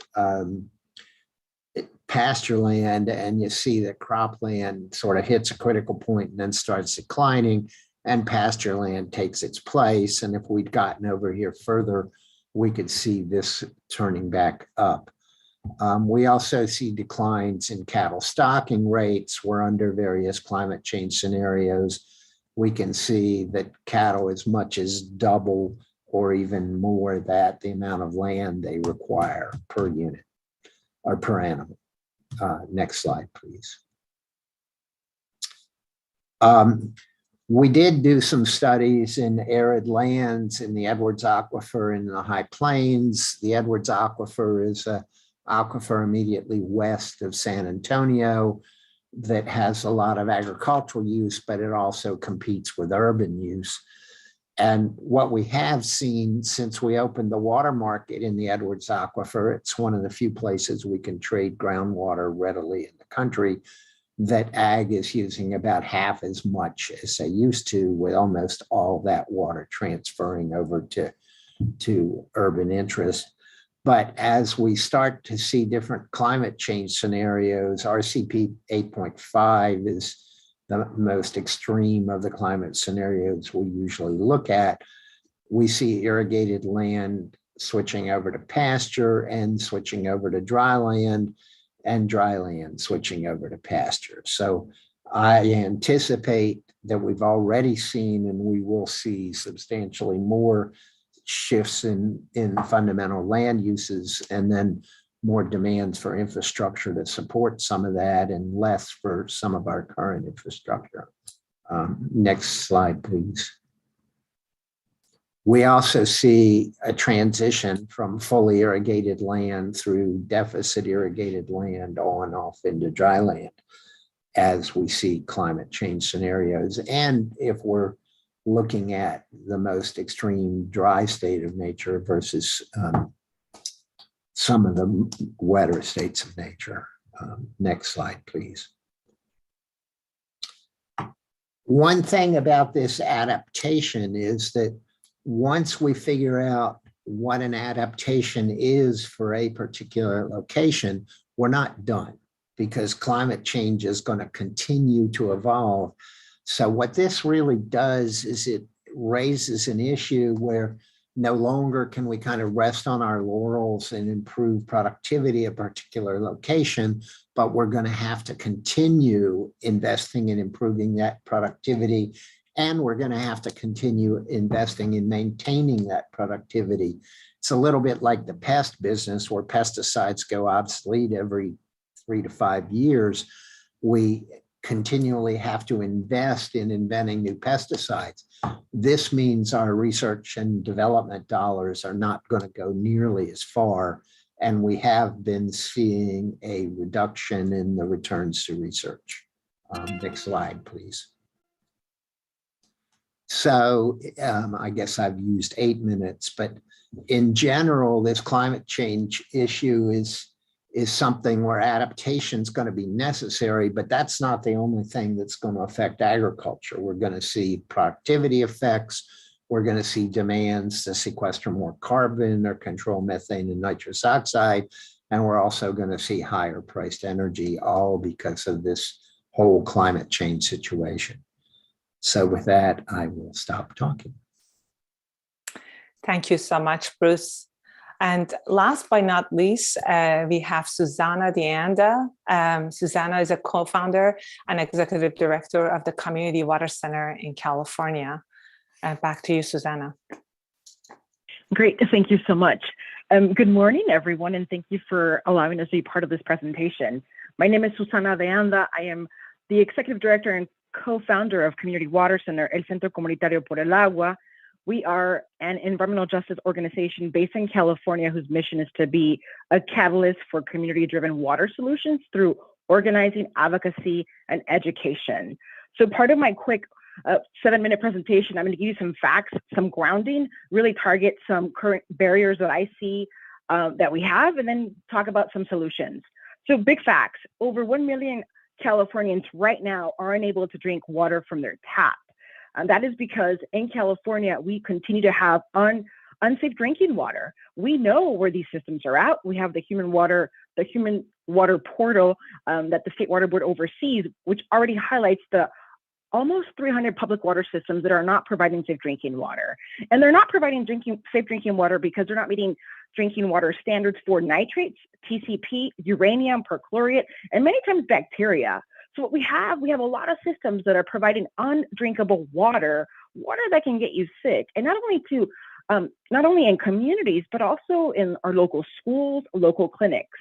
So what that means is that many of our communities are having to pay twice for water. They're paying for a very high water bill, and then on top of that, have to spend some of their income on alternative water supplies. So that ultimately amounts to at least 10% of their household income alone just to have safe drinking water in their home. Now, it is very clear, it is very targeted who has safe drinking water and who doesn't in the state of California. Plenty studies show that if you're low income and a person that looks like me, you're going to have a higher chance of having unpotable drinking water and have to pay unaffordable water rates. Many of our families are paying over $100 for toxic water. They might have nitrates, TCP, and then have to buy alternative water sources just to have safe drinking water in the home. That also translates into community stressors. Moms have to worry that their children don't swallow the water they use to brush their teeth because they don't want them to get sick. Moms also parents have to worry about their children taking bottled water to schools because the water fountains are not providing safe drinking water in our schools in California. So this highlights a real concern. We're in another continuation of massive drought in California. We still have water tanks outside of our houses. We have major subsidence in certain locations. It's important to recognize that in California, over 99% of our valley residents rely solely on groundwater. That is important because today, right now, as the state curtails water supply to some water rights agencies, it means that they switch to groundwater. So they continue to overpump groundwater, which has major implications for our water systems that solely rely on groundwater. It's also important to recognize that we have a major water quality concern in California. And as we talk about water, it's important that we recognize access to water needs to be safe and affordable drinking water. And those two things have to come hand in hand. We can't fix one versus the other. It has to be at the same time. So now that's kind of the situation that we have in California. I would say the big barriers that we see is our decision makers are not reflective of our needs. We're not protecting drinking water from pollution, and we're not implementing current laws in the right way. So what does that mean? In 2012 in California, we passed the human right to water. It's the first one in the country. It's very indicative of the conditions we have in California. We needed to pass a human right to water law in California to bring awareness to this issue that many families don't have safe drinking water, that it's a very targeted concern in low-income people of color communities. While that was passed in 2012, we continue to live in a reality where over 1 million Californians don't have safe drinking water. So we're in violation of that law. However, as an organizer, that is the North Star. So in 2014, we passed SGMA, which stands for Sustainable Groundwater Management Act in California, a law to really implement the human right to water in California, to control the uses of groundwater, to prioritize groundwater for beneficial uses, to ensure that we wouldn't overpump, which we already do, a lot of our groundwater for uses that we may want to rethink.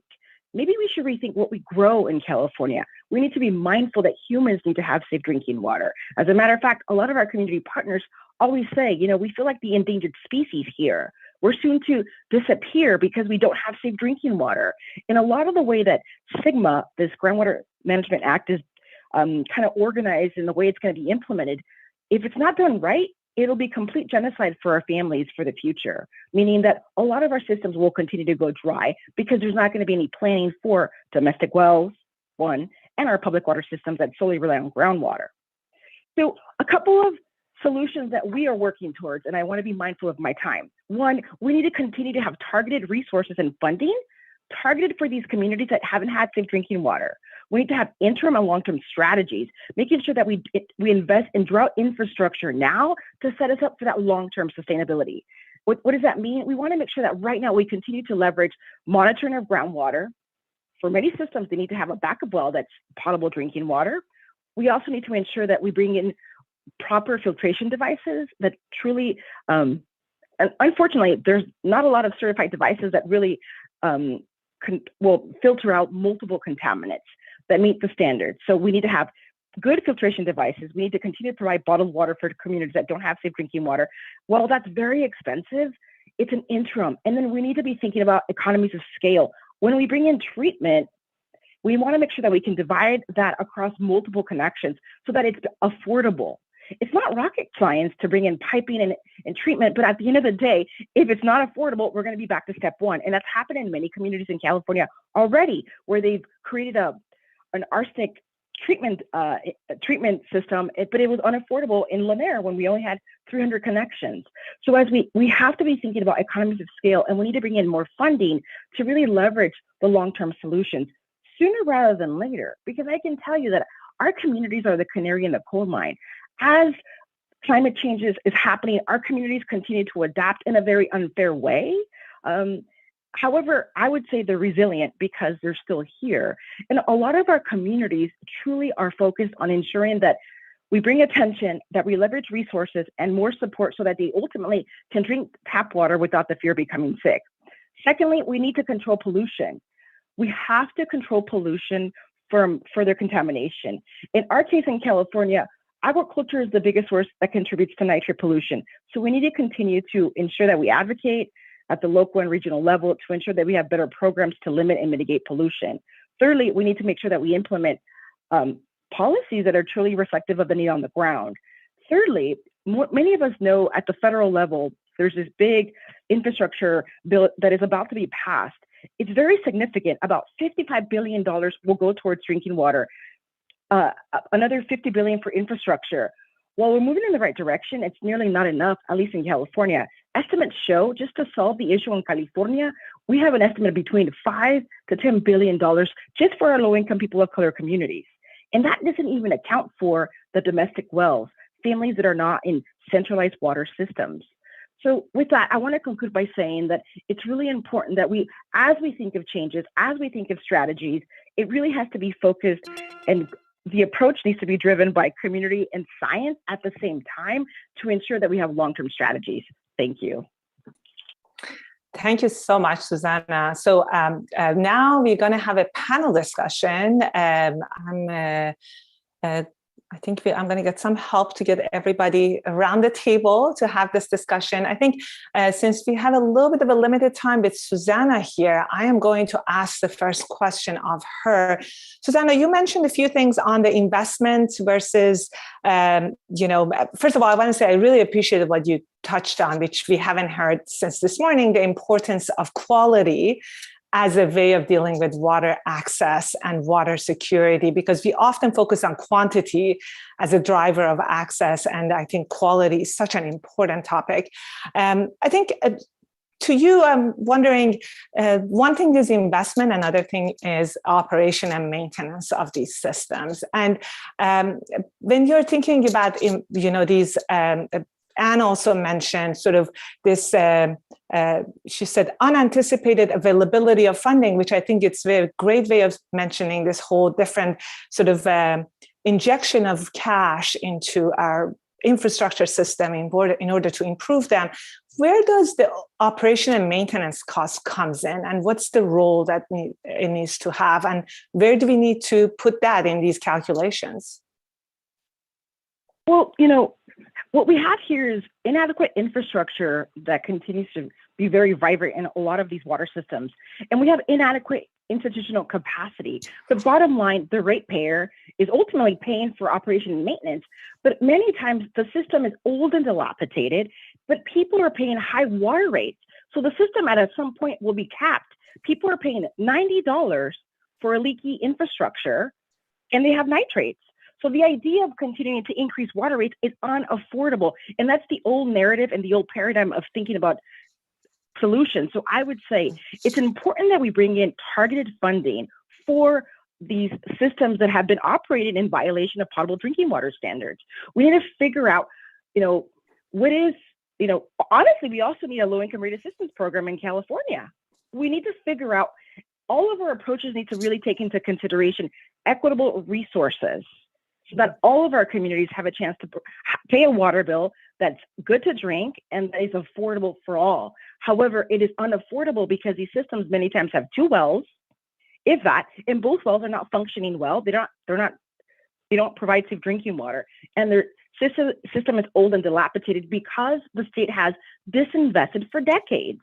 And so now we have a real opportunity. In 2019, we passed the Safe and Affordable Drinking Water Fund that allocates $130 million every year for the next 10 years, only for our communities. And we need to be doing that. It's not necessarily subsidizing, it's investing in our communities so that we have safe and affordable drinking water for all Californians. And maybe going back to you again, do you see an opportunity to build systems that belong to this century versus repeating what we have built in the past century? Like, what do you think the opportunities are there?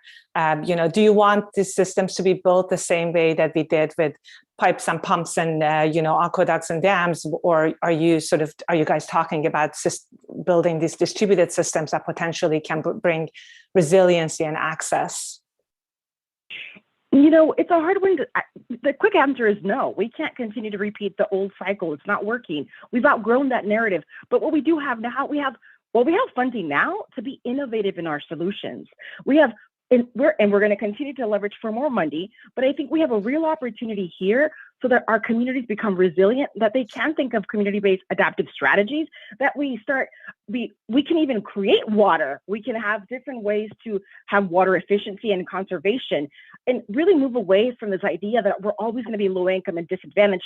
We're not. And I would say our communities that have been living without safe drinking water for decades have been very resilient. And now we have really targeted funding to really start driving innovative strategies. And it's going to look different in every location. In some places, we're going to continue to have mandatory consolidations, connecting systems to other nearby systems. In other locations where we have a lot of rural communities or domestic wells, we have to just think of innovative ways to bring in management or to bring in water systems that are more resilient and innovative. And there's a lot of conversations around that. Now, I will say this, in the water advocacy world that I live in, our water quality is, I don't know what safe water is. So what that means is that we don't even have the methods of detection for the number of pesticides that we continue to spray in our food. So we're falling behind on that technology as well. We need to make sure that we're up to date. We need to be monitoring for PFAS.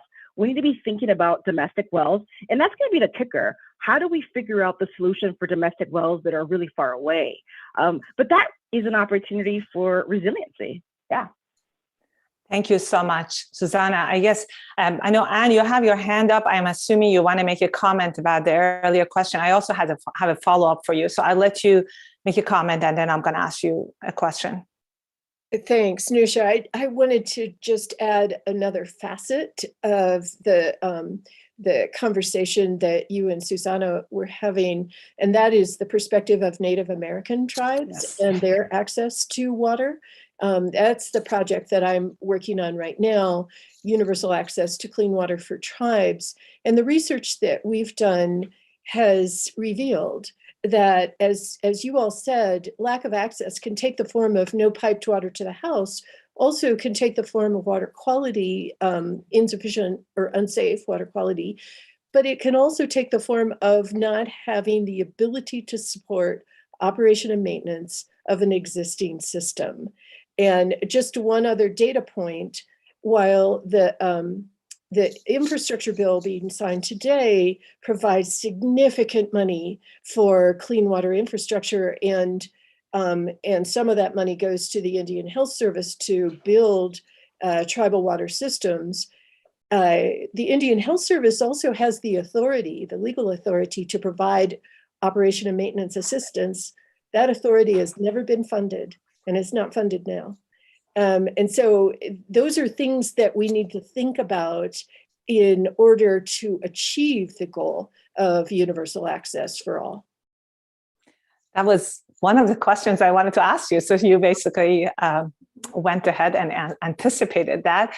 I guess then, Anne, as part of that discussion, I was wondering also you can touch a little bit on the use it or lose it sort of requirement, and how does that sort of, are there sort of like a policy solutions that you think within some of those contexts that you brought up with collaborative governance, working together, we can sort of address that issue while also thinking about access to clean water for all, including tribes and low-income communities?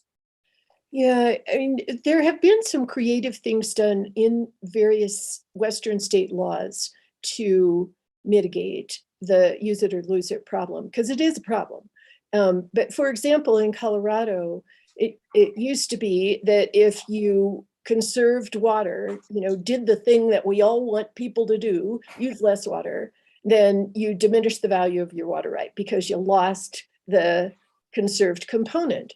But there's been legislation now in Colorado and in some other states that provide for safe harbor for conservation programs, so that if you are getting paid, for example, to fallow a portion of your agricultural field, you can enroll that water rate in a conservation program, kind of like the USDA Conservation Reserve Program, and you save your water rate against abandonment or forfeiture or reduction in value. So there are things that can be done to mitigate that, and I think we will be seeing more of those sort of creative arrangements in order to facilitate the kind of water savings and reduced usage that we all know needs to occur. Thank you, Anne. I'm going to go back to Susanna for one other question before she leaves us at 2. Susanna, you brought up this Groundwater Management Act. I think Brad Udall brought it up. He called it a brand new law, which I appreciated. That is 6 years old, and we are sort of in the process still to trying to get somewhere with that. Can you touch on, like, how is that going when it comes to how it relates to human right to water? Because you touched on that, but based on what I've seen, there's a lot of conflict between what is happening on the ground and how it's going to address access to clean water in the long run.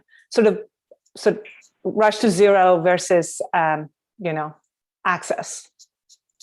Sigma was passed with the hope to ensure that we would create plans for now and the future to prioritize groundwater because many of our communities rely on groundwater. And that's the dream and that's the hope. And that's one tool to implement the human right to water in California. That is not happening right now. What is happening right now is that these coalitions that have formed into these GSAs have been drafting these plans where they're supposed to talk about now in the future how they're going to have groundwater as a beneficial use. The problem is that in these drafting of these plans, one, they're leaving out communities completely. So they're not even at the table, so they're not going to be acknowledged in their planning documents. And that's a real concern because that basically means that they don't exist. That basically means that their domestic, that their groundwater for their domestic uses are not even considered. And that is that's a problem. That's a real problem. And so part of our work now is to focus and provide a lot of attention on these drafts and really holding the Department of Water Resources in California accountable because they are in charge of implementing this law correctly. And if they don't push back on those plans that don't consider community drinking water needs as beneficial uses, they're not doing their job. And so for us, I think as we think of innovative ways, as we draft policies, as we focus on solutions and resources, we need to be mindful of how is everyone how is everyone affected by that or benefited by it? To us, Sigma can be a complete genocide for our communities. And that's a real concern. And so the other thing is, it's also really important that as we work with our systems, that they leverage the right resources, that they understand that there's opportunities for them to leverage. But bottom line is, and I think someone touched on this, it's all about building trust. When residents and systems don't trust each other or don't trust agencies, they're not going to leverage the resources that are available. And we're seeing that now in California, where we have a huge water debt relief program, a one-time deal in California, and a lot of the systems that would qualify are not applying for that because they don't trust the state water board for such program. So it's a real concern. And I do think it goes back to just common sense. We have to have a dialogue and speak a language that we all understand, speak a language that empowers all of us to really drive innovative solutions. And I really hope that this group continues to think of science as one tool, but also as community-driven solutions. Science is one piece of that component. And we can't continue just to study this. We got to start addressing this real concern. Drought has major implications in our families right now. People are not necessarily not wanting to work in the fields. It's a real hard job. And COVID has hit us hard. So it's a combination of challenges. But at the end of the day, all humans need to have safe drinking water. So it's a concern for all of us to be at the table. Thank you so much, Susanna. That was quite powerful. I want to go back to Dave, actually, and maybe related to this discussion and maybe looking at some of the research you presented, where does sort of demand uncertainty fits into this decision-making process? Because obviously we often think about, okay, so people are going to use as population, this whole notion of population growth means demand growth, which is, has been proven wrong over and over, but still very much drives some of our planning process and infrastructure decisions. Can you talk a little bit about that? Sure, Nusha, thanks. And I see our counter counting down, which means we may be entering into our break time. So I'll keep this very short to make sure I don't consume any of a break. We have 15 minutes, so don't worry. We do. Have, okay, yes, great. we do. Fantastic. Okay, thank you. Okay, so one of the points that is important to note is that there has been significantly more attention, innovation, and development of supply side projections relative to demand side projections. We are much more sophisticated, despite the uncertainties and despite the issues that we do face. Particularly, Brad, noted the concern around the downscaling of some of our global climate models and using that information for stream flow projections, and there's necessary improvements that need to be made. But despite those challenges, we're still much more sophisticated in supply side projections than we are on demand side projections.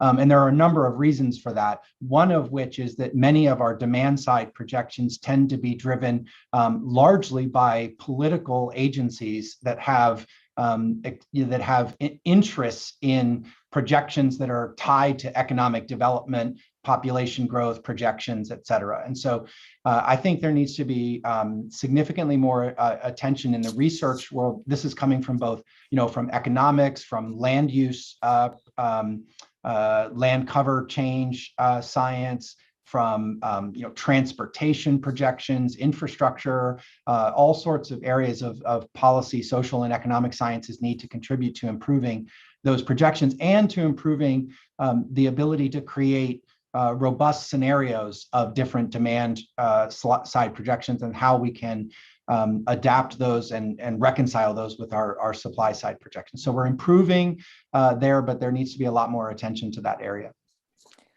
Thank you so much, Dave. I think then I'm going to go to Ellen.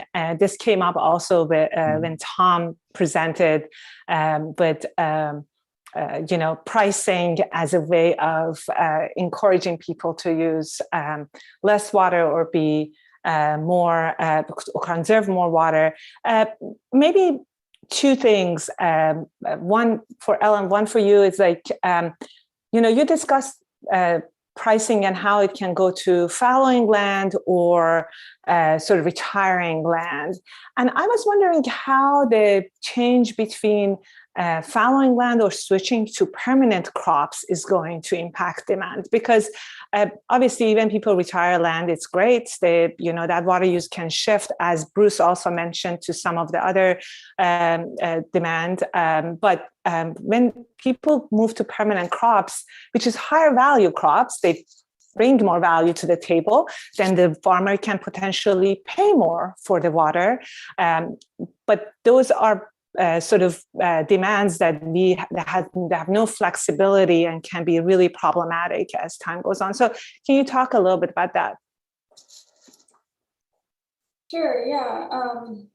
Right, when we think about sort of those permanent crops, we think of like the hardening of the water demand, right? And that term gets thrown around a lot. But yeah, I mean, as an economist, I'm sort of left to assume that farmers are sort of making their optimal sort of profit maximizing decisions on the land use based on their expectations of future policies and future prices and that sort of thing. And so, if there are expectations about water becoming more variable or more expensive, that's going to factor into their decisions in terms of making choices about what crops to grow, and kind of relates to Dave's points about the demand side projections, because that all relates together. In the empirical example that I showed sort of in my talk, there aren't a lot of these permanent crops grown in that area. And so perhaps that's why we saw significant changes in crop composition in response to the price changes. And it would be different if you looked in an area with, significant adoption of tree and fruit nuts, that sort of thing. So. Thank you so much, Ellen. I guess, Bruce, do you want to add anything to that? Because you have been sort of looking at the shift in land use patterns and crop type. And I was very, very interested in your study that showed how sort of there would have been a switch in the, sort of moving upward or westward when you're looking at different crops. Do you want to touch on that a little bit? Well, the water scarcity is certainly moving what's being grown in the areas and how much is being grown. On the other hand, that water rights also has a pretty big thing to do with it. Out of the Edwards Aquifer, they have no seniority. So the city of San Antonio has decided to dump reliance on the Edwards Aquifer and is spending well over $2,000 an acre foot to develop other water that's more reliable under drought conditions. But we are seeing more cotton being grown in a lot of these areas. Cotton uses about 1/3 the water that corn does. We do see the crop breeders up in the high plains near the Ogallala trying to develop 1 acre-foot corn, although they've so far discovered it works when it rains and it doesn't when it doesn't rain. So they really haven't gotten much of anywhere so far. But there's a definite response to the profitability and precipitation conditions and those sorts of things that are leading to crop mixes and maybe some deficit irrigation, although it's hard to get a finger on that. Thank you so much, Bruce. I just want to invite my colleagues on the board to, ask any questions. If they have, please raise your hand or put it on the chat.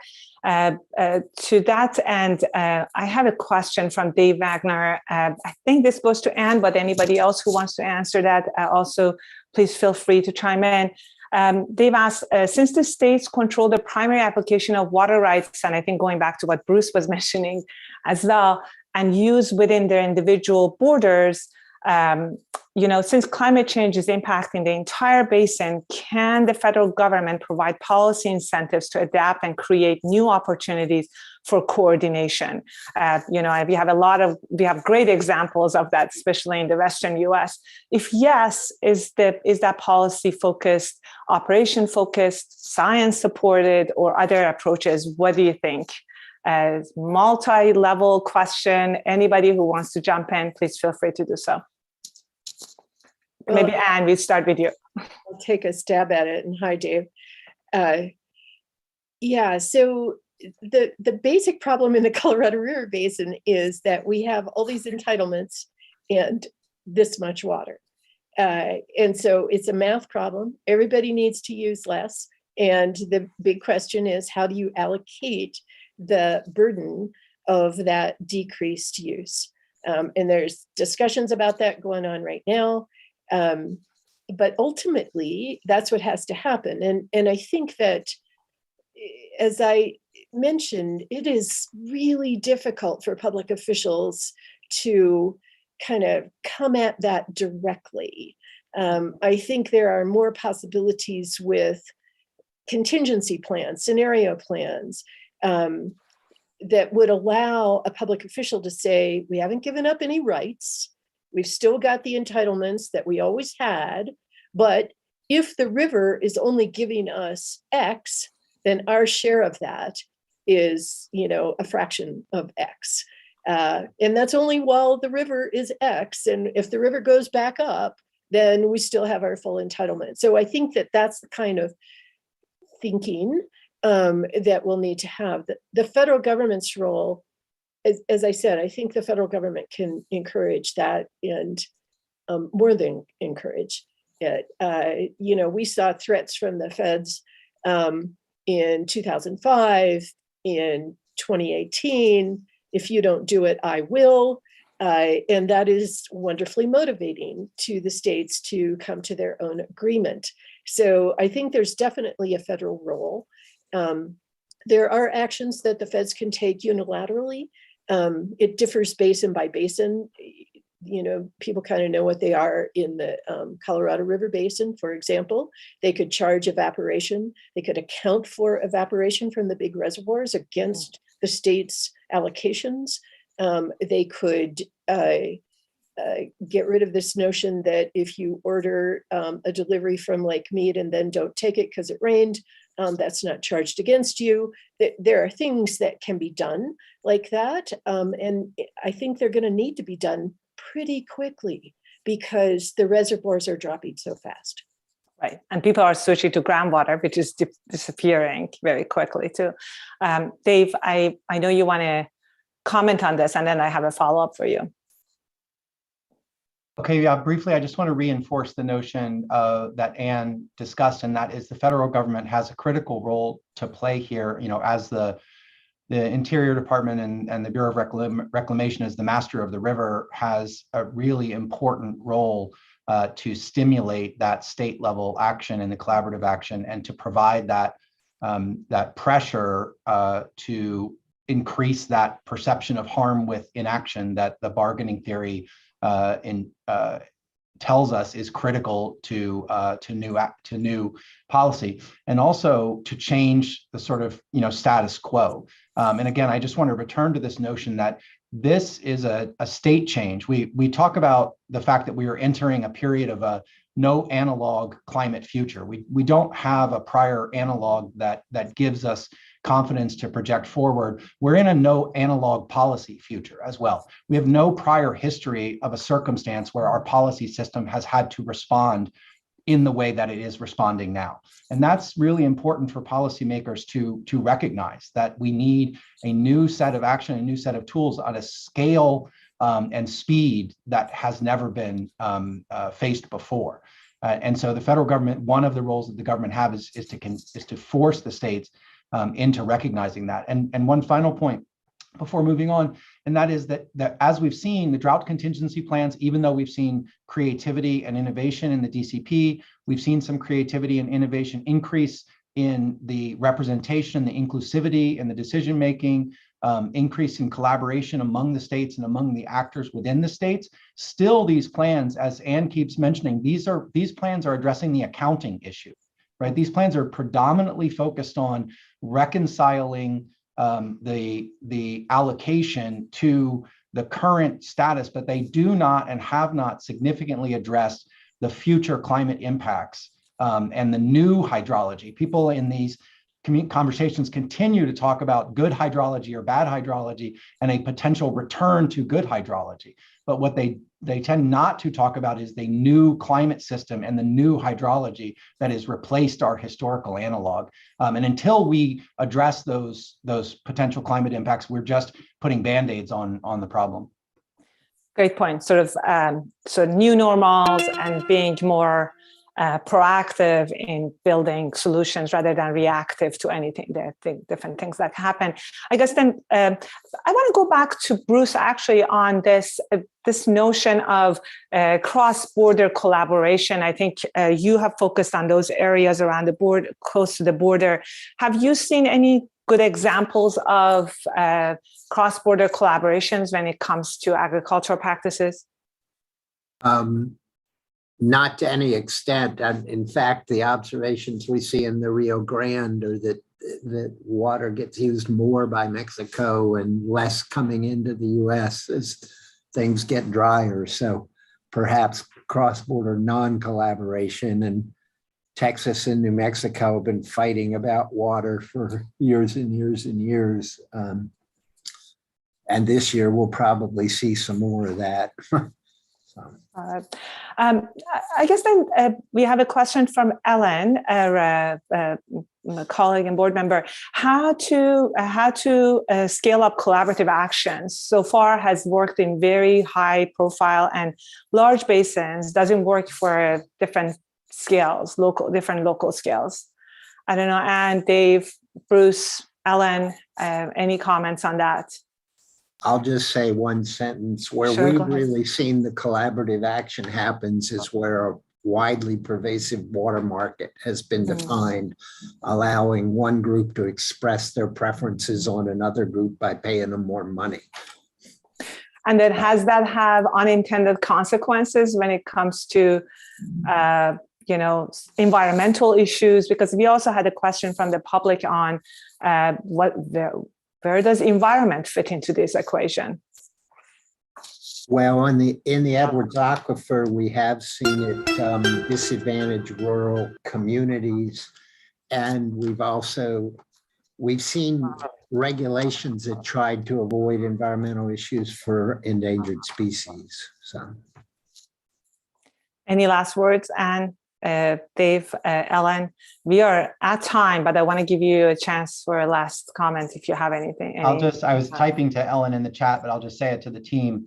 It's important to recognize the scholarship on this area. Social science institutional analysis provides us with guidelines, specific recommendations, just as the physical science and hydrology does. So many people think of this as something that is learned in praxis, that is done and just intuited based on experience, but we also have empirically based guidelines about how to do collaborative governance, and we need to follow that guidance. Right. And I would also say that I think local and regionally based collaborative solutions are easier and better than the big interstate stuff that we've been focusing on. You know, we have examples in the Price River in Utah, in the Yampa River in Colorado, in the Gila River in Arizona, where the water users on the ground know best what the problems are and where the solutions lie. And so the big statewide interstate agreements take years and years and a lot of brain damage to put together. The local solutions can take a long time, but I think they are definitely possible and sometimes easier. Thank you so much, everybody. This was a great discussion. I really appreciate for public participation, board participation. I did ask a number of questions that were raised by the public and really, really enjoyed this conversation. We are going to have a 29-minute break since we ate into a minute into this. And if you have more questions, please do put it on chat or on Slido. And then please rejoin us at 2:45 Eastern time. See you later, 11:45 California or Western time. See you guys in a little bit. Thank you so much, everybody.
Hello, this is Venkat Lakshmi. I'm a professor in the Department of Engineering Systems and Environment at the University of Virginia, and I'll be moderating this session on technology-based strategies. In this session, we'll hear from 5 experts on various technology-driven strategies to address water supply and demand challenges in Western United States. We'll also hear about the current application of these strategies and how these technology can augment water supply or demand, as well as barriers to expanding these approaches. On a personal front, as I'm very interested in research on global hydrology and water resources using all kinds of observations, satellite, remote sensing, as well as global model data outputs, I find this very fascinating when we are going into studying hydrological extremes. Now, these talks over here by the 5 individuals are flash talks. Each presenter will present for 7 to 10 minutes. So we'll just hold on to the questions till we have heard from all the speakers.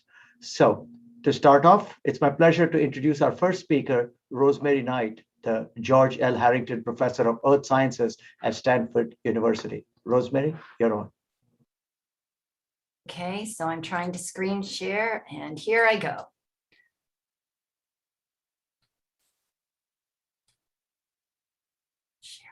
Okay, great. Thank you, everyone. So I'm here today to talk about geophysical imaging for the subsurface for the selection of recharge sites.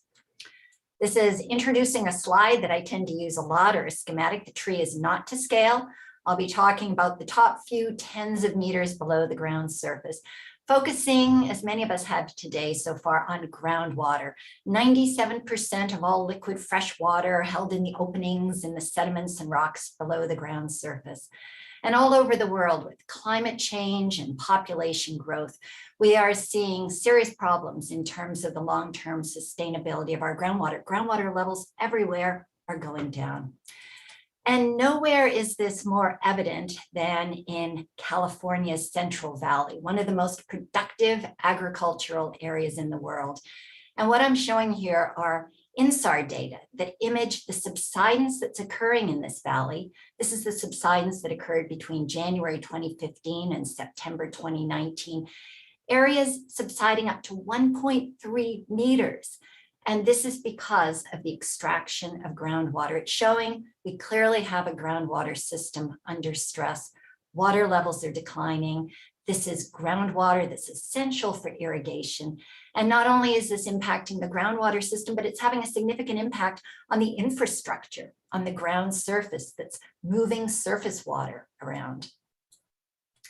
So very simply, we don't have to do a lot of complicated math. Why do we have a groundwater system in trouble? Why do we have this level of subsidence? Water out is much greater than water in. Water out through pumping. Have hands in front of your face. Whoops. Water in through, we refer to as recharge. And because we have water out far greater than water in, if we want to try and bring this system into any semblance of balance, we either have to decrease pumping or increase recharge. And the approach that people are looking at very seriously now in California, where I'm working, is to increase water in through what's referred to as managed aquifer recharge. So putting in place operations that allow us to add to the natural recharge of our groundwater systems through managing this process. Now in California, when we think about our freshwater future, we're not necessarily going to get less water, but we are going to see more extremes, floods, droughts, so periods of intensive storms and the associated flooding. A concept that's become very popular in California is flood-MAR, flood managed aquifer recharge, where we take floodwaters and we use them to recharge below the ground surface. That then provides water that's available for our droughts. And there's another feedback too. The droughts are opening up space underground where we can actually store that flood water. So where do we operate these flood-MAR operations, or where do we locate these flood-MAR operations? We can put floodwater into recharge basins that have been designed specifically to collect recharge water. Many growers are stepping forward and saying, you can use my almond groves, you can use my fields, and use the existing infrastructure that's delivering irrigation water and deliver floodwaters. And this is referred to as on-farm recharge. We've also seen groups for a number of years now very interested in floodplain restoration, initiated primarily for ecological reasons at the start, but now acknowledging that flooding these floodplains can also benefit the groundwater system if these floodplains are well connected to the underlying aquifers. So where does geophysical imaging come into all of this? Well, simple schematic. We want to recharge the subsurface, we spread water on the ground surface, but what we really need, and the target for our geophysics, is to find those interconnected pathways of coarse grained material. We need to be able to move that water from the ground surface to depth. And this becomes particularly important when we're talking to growers about using their fields, because if there's standing water for too long on the ground surface, it could damage crops or cause almond trees to blow over if a windstorm came up. So what we want to do is to find these interconnected pathways to move the water down to the aquifer. And we're also very interested in where the water is then going to go once it's into the aquifer. So I'm first going to talk about this fantastic system called TTEM, which is a towed time domain electromagnetic method, which images down to depths of about 50 to 80 meters. This system was developed by researchers at Aarhus University in Denmark. And the moment I heard about it, I flew one of the developers, Esben, who's there, and this TTEM system over to California, because it seemed to me the perfect geophysical technology for this recharge application. So this study was led by Ahmed Baruzman in the center there. And this is showing the TTEM system towed. The white square is the transmitter. It sets up your electric field. And then the brown box at the back is the receiver. Put the system together and then moved it out to Tulare Irrigation District. So huge thanks to Aaron Fukuda, who facilitated a lot of this, and the landowners. The system is tailor-made for this application. And believe me, I had the guys in Denmark measure this many, many times before I spent $10,000 flying it over. It fits perfectly between the rows of almond trees. So this system moves along, acquiring data. And what we then do are take the data that have been, take the data that have been acquired, and we generate an electrical resistivity model of the subsurface. So everywhere we drive, we have this slice through the subsurface that's mapping out how electrical resistivity is changing down to a depth of about 50 meters. The horizontal resolution along the lines about 5 meters, vertical resolution about 1 meter near the surface, about 3 meters at depth. And by working with methods for direct sampling, we use comb penetrometer testing, this is what we can do. So these are the data corresponding to the underlying almond grove. So these data start at the ground surface, go down to the water table, and we're able to map out the fraction of coarse-grained material that's present. So we can identify On this field, if I put water here, I'm going to have a connected pathway down to the water table. Over here, not so good, clay-rich sediments. So this gives us an optimal way to locate and assess various recharge sites. So there's another electromagnetic method we can use. This one's called SkyTEM because it's airborne. And now we're looking down about 350 meters below the ground surface.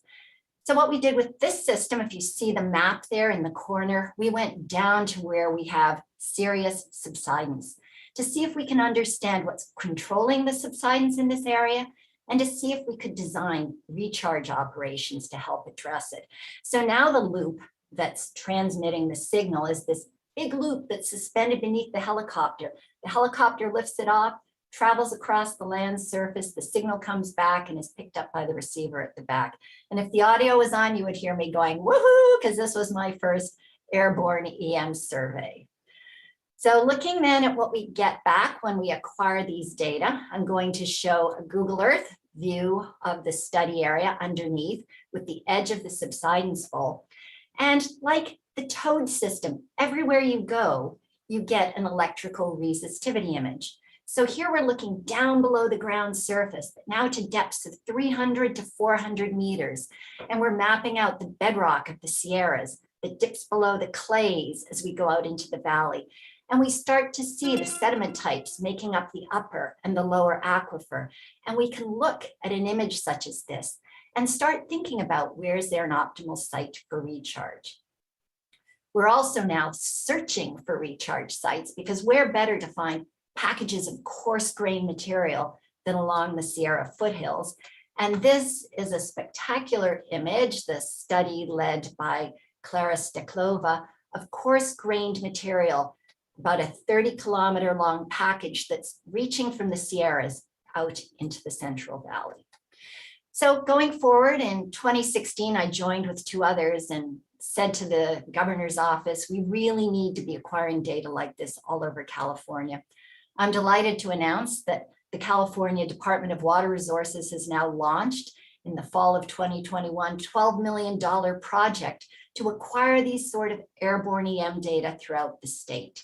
So we're going to have these airborne EM images that can guide us then to do the more detailed ground-based studies to assess, locate the ideal places for recharge of our groundwater system. Thank you very much. Stop there. With 41 seconds left. Thank you, Rosemary. Thank you so very much for your presentation. Our next speaker is George Shobanogoulos. I'm sorry if I mispronounced your name. Professor Emeritus in the UC Davis Department of Civil and Environmental Engineering. George, off to you. Thank you. Could I have the first slide? The purpose of my brief talk today is really to introduce the role that new and innovative technology can play in enhancing water reuse. Next. Here I've identified some of the various issues that really need to be resolved with new technology as we move forward. But as we think about the future, the bullet items number 2 and 3 become most important. We need new processes to modify the characteristics of wastewater to enhance secondary treatment. And then finally, we need new processes for the removal of specific constituents. Next. 2 examples of innovative technologies that are not in widespread use but have been demonstrated are primary effluent filtration with a cloth disc filter. And the purpose here is to replace conventional primary sedimentation for enhanced biological treatment. And the second is Afron technology, use of encapsulated air bubbles for clarification, thickening, and other applications. Next. When we think about the cloth disc filter, the unit, a typical example is shown in the upper right-hand corner, a number of discs, and the discs are placed in the reactor shown in the middle. Operationally, what happens, wastewater flows into the tank, Lighter oils are skimmed from the surface, heavier solids settle, and the neutrally buoyant are removed by filtration. When the amount of material on the discs reaches a critical limit, the disc is rotated and the solids are vacuumed off. Now, the thing that's interesting is the flow is in from out to in. The nominal pore size of the cloth used in these discs is 5 microns. And that is a game changer with respect to the kinetics of biological treatment. If we look at the diagram down below it, you can see what we have are influent and effluent, and you can see the variability in the influent as denoted by the red dots, and you can see the stability of the effluent denoted by the aqua dots. Probability distribution is shown next to it. But what is important here is that we're able to equalize the load to the biological treatment process and at the same time alter the particle size distribution, which has significant impacts on the treatment kinetics. On the lower right-hand diagram, I want to show you that the unit in the little red circle replaces 1/2 of the primary facility shown directly above it. So you can see that this process is a game changer with respect to the footprint needed for treatment. And again, to highlight, we're reducing the organic load, stabilizing the organic load, and altering the particle size distribution. The kinetics of biological treatment are considerably modified, and there are ongoing studies, and this technology will be implemented is under construction in about 5 locations. Next. The next technology I'd like to talk about is Afron. Afrons are stable gas bubbles or liquid droplets that are encapsulated with a film of surfactant. Now, it can be a chemically active agent also. The Afron technology was developed and promoted by Felix Saba at the Virginia Polytechnic Institute during the 1980s. On the lower left-hand corner, we show an Afron generator, and the way this works is air is entrained as the waves strike the baffles, and then it is released out through the discharge port. An interesting characteristic of Afrons, though, is that they do not coalesce. And this is quite different as compared to dissolved air flotation, where the bubbles coalesce to minimize surface energy. A commercial implementation of this technology is shown on the right-hand side. I'll show you some actual applications, but before that, I'd like to consider the application of this technology. Next slide, please. So when we consider the application of Afron technology, there are proven applications, suitable applications, and speculative applications. And I'd like to call your attention to the removal of specific chemical constituents following chemical treatment before advanced treatment. Now, the way to think about this is if we coat the Afron with a surface active agent, we could actually make the Afrons act as ion exchange resins. So instead of the fluid flowing through a bed of resins, here we will have Afrons floating up through the fluid and removing constituents. And it represents a whole new technology and approach to wastewater treatment, and especially for the removal of specific constituents. Next. Here's a commercial application of Afron technology. It's called suspended air, but it's Afron technology, and it's at Grayton, California. On the upper left-hand corner, the treatment process here is a lagoon system.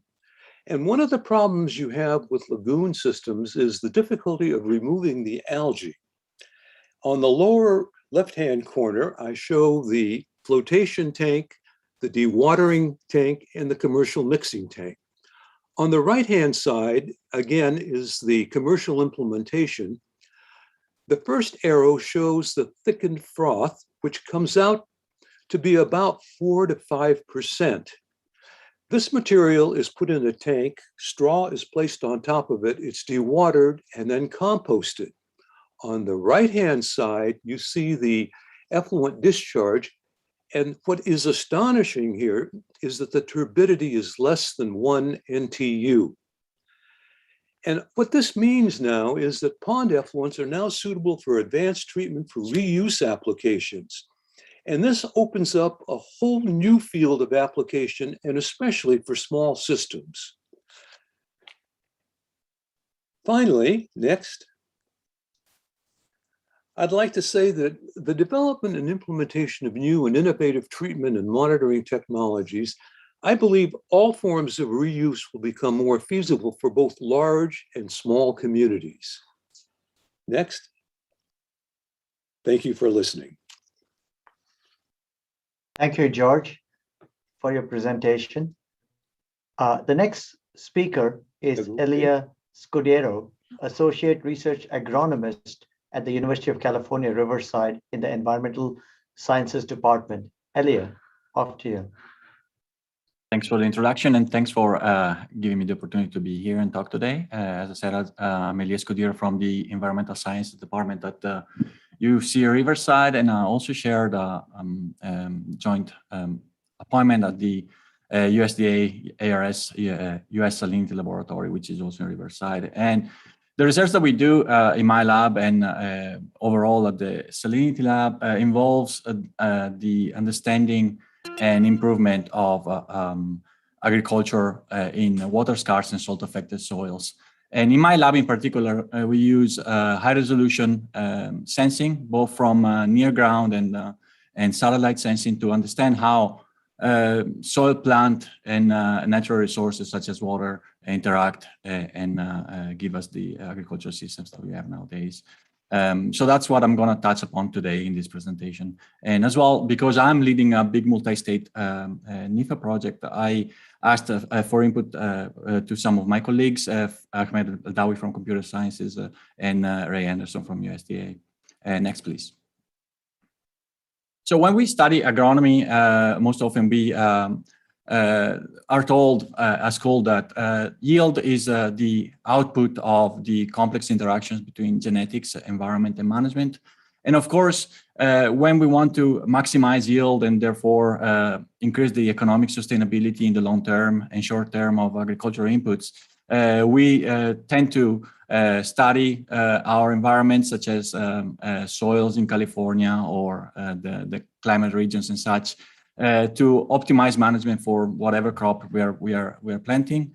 But increasingly, now that we have more and more field experimentations and we have decades of data to look at, it's increasingly clear that spatial and temporal aspects of genetics, environment, and management factors are very important. Sometimes at the season-to-season scale, sometimes at the daily scale or week scale, and as well for space, sometimes it goes at the regional scale. But as we saw in a previous presentation, even at the within field scale, there's such a variability in the environmental factors or other factors that will determine very contrasting outputs in terms of economic yield outputs.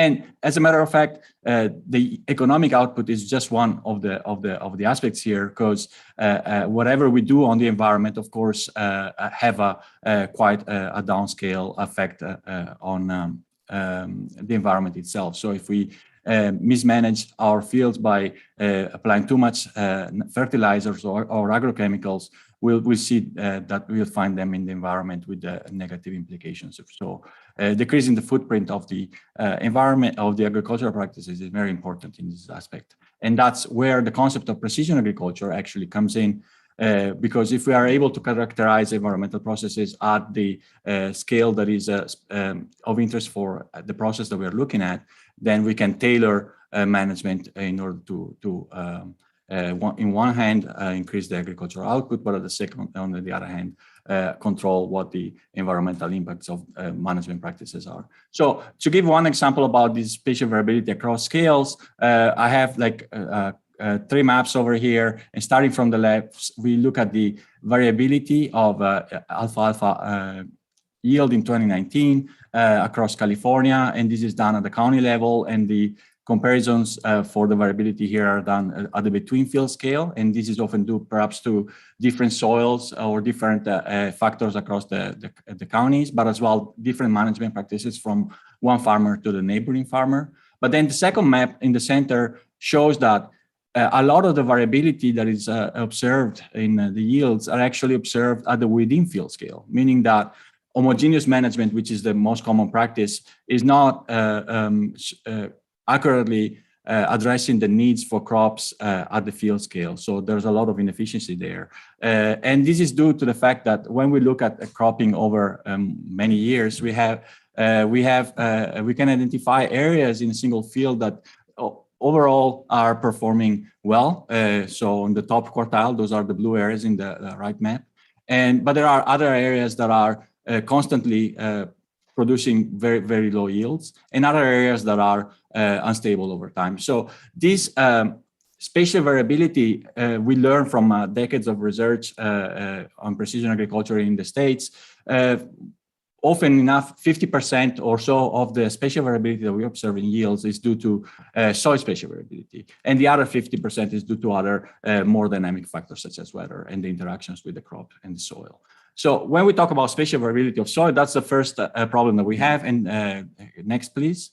Because the maps that we have nowadays are not really accurate at the very high spatial variability. They just provide information at the very coarse scale. But because we can measure this with soil sensors, we are developing techniques that can allow us to have soil sensor measurements over hundreds and hundreds of fields. And the bottleneck of these sensor measurements, such as the sensors that we saw earlier, is that often they need some ground validation on the soils. So we need to collect soils and measure them in the lab. But because we are collecting these in hundreds and hundreds of fields, we can develop pipelines, and that's what we do in my lab, in order to leverage the knowledge that we have from previous decades of field work and create real-time maps that can be then used to manage at the site specific, at the field scale, but also inform regional scale modeling. And the next, please. So by using 100 measurements of soil salinity and other dynamic properties over hundreds of fields, we are actually able to leverage the information from remote sensing and specific remote sensing time series to map soil spatial variability at a very high spatial resolution.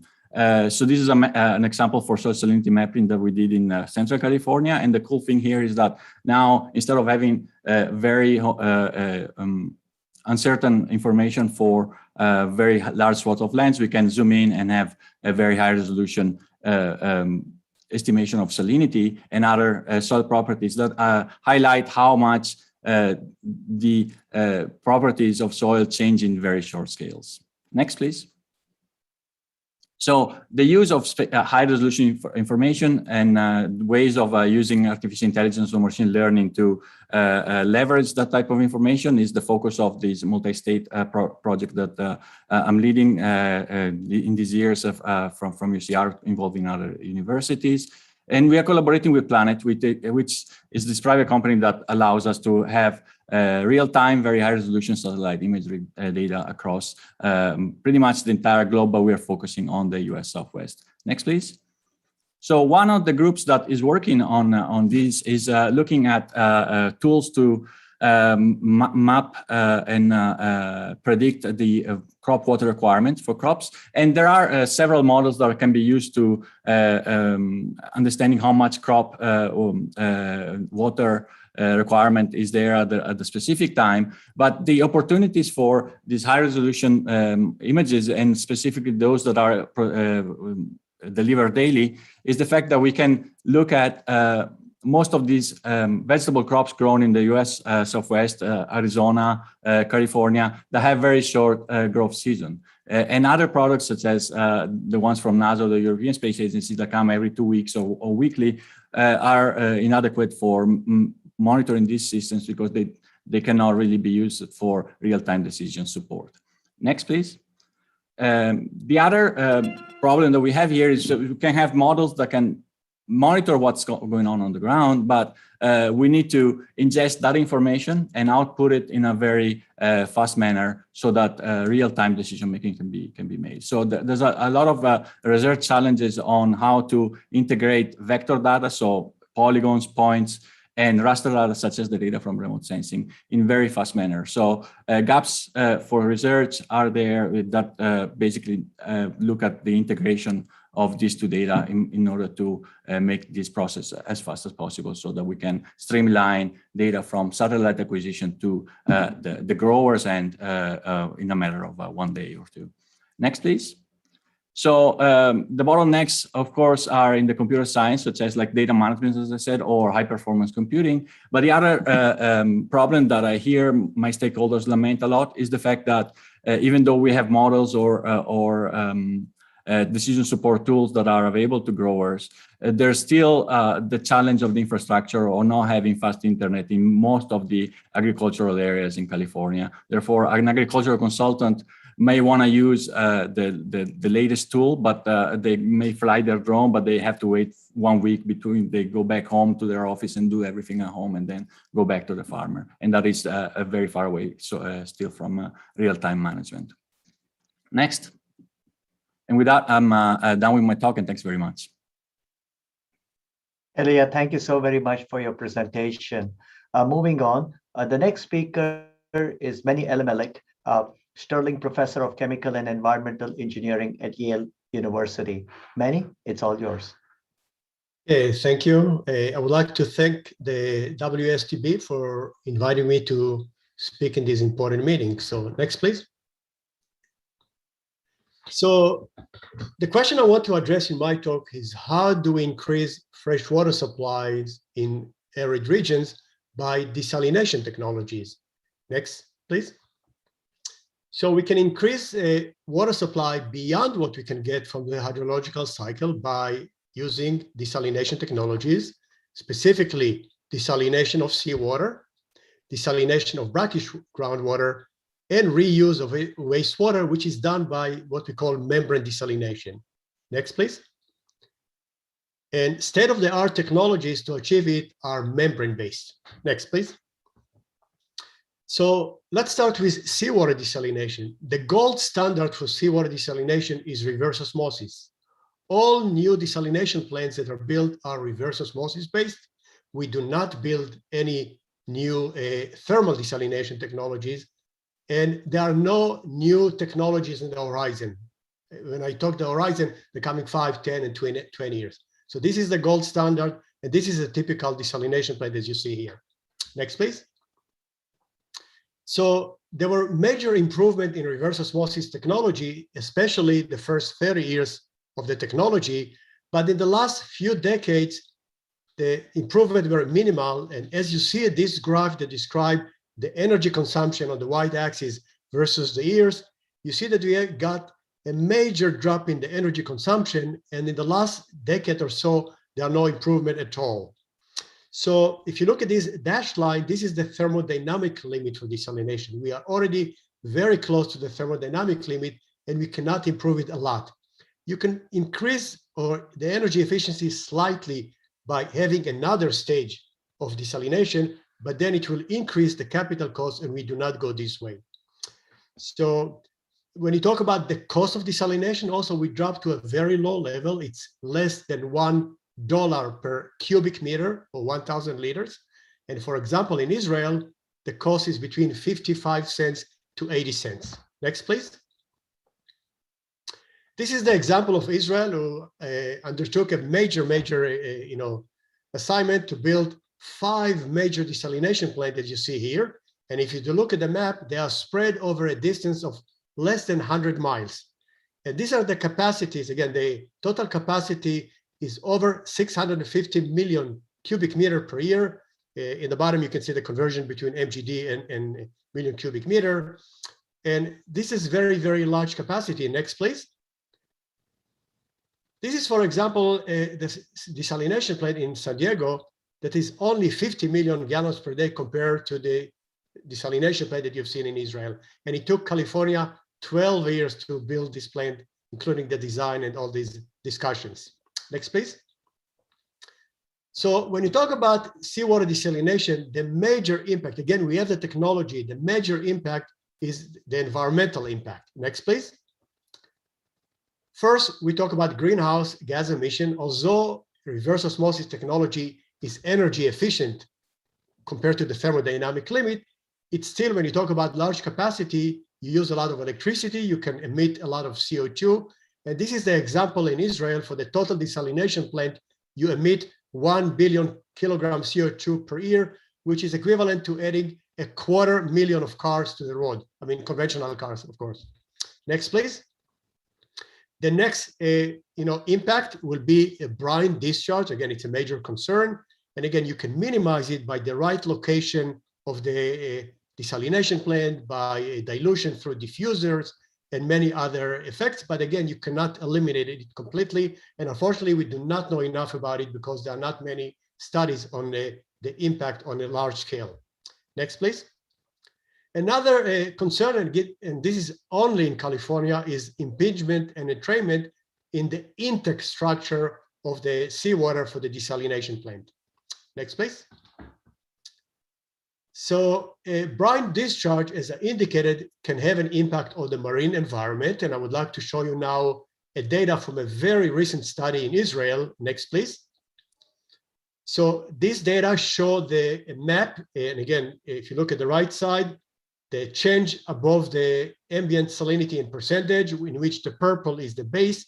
And as you go farther to the red, or the blue, you get an increase in salinity. And these are three of the desalination plants that I mentioned, Ashkelon, Sorek, and Hadera. And as you see, there is a local impact around the discharge area, and it can affect some of the benthic microorganism at the bottom of the ocean. Next, please. The next technology is really to desalinate brackish groundwater. Next, please. So this is a map that's showing the brackish groundwater in the United States, produced by MIT. And by brackish water, I refer to salinities between 1 gram to 10 grams per liter of total dissolved solids. And as you see, there are plenty of brackish groundwater. Next. The technology for using brackish groundwater is, again, reverse osmosis, RO. When you say other, it's also membrane-based, like nanofiltration, which is close to reverse osmosis. And there is a very small market of electrodialysis that you see here, about less than 10%. Next. So this is an example of a major brackish water desalination plant in El Paso, Texas. And again, it treats 28 million gallons per day. The technology is reverse osmosis. It's two-stage reverse osmosis. It goes through the pretreatment similar to seawater desalination. It can achieve recovery of 83%. So it means you're left with 17% of brine. And what they do in California, in Texas, in this place, they have deep well injection of the brine. Next. So brine management is the major obstacle for inland desalination plants. Next, please. So it's very challenging to achieve high water recovery. Again, the plant in El Paso achieved only 83%. Anything above it, we get inorganic scaling, and you cannot, very difficult. Next. Deep well injection that used in Texas cannot be used in most states that I'm familiar with. Next.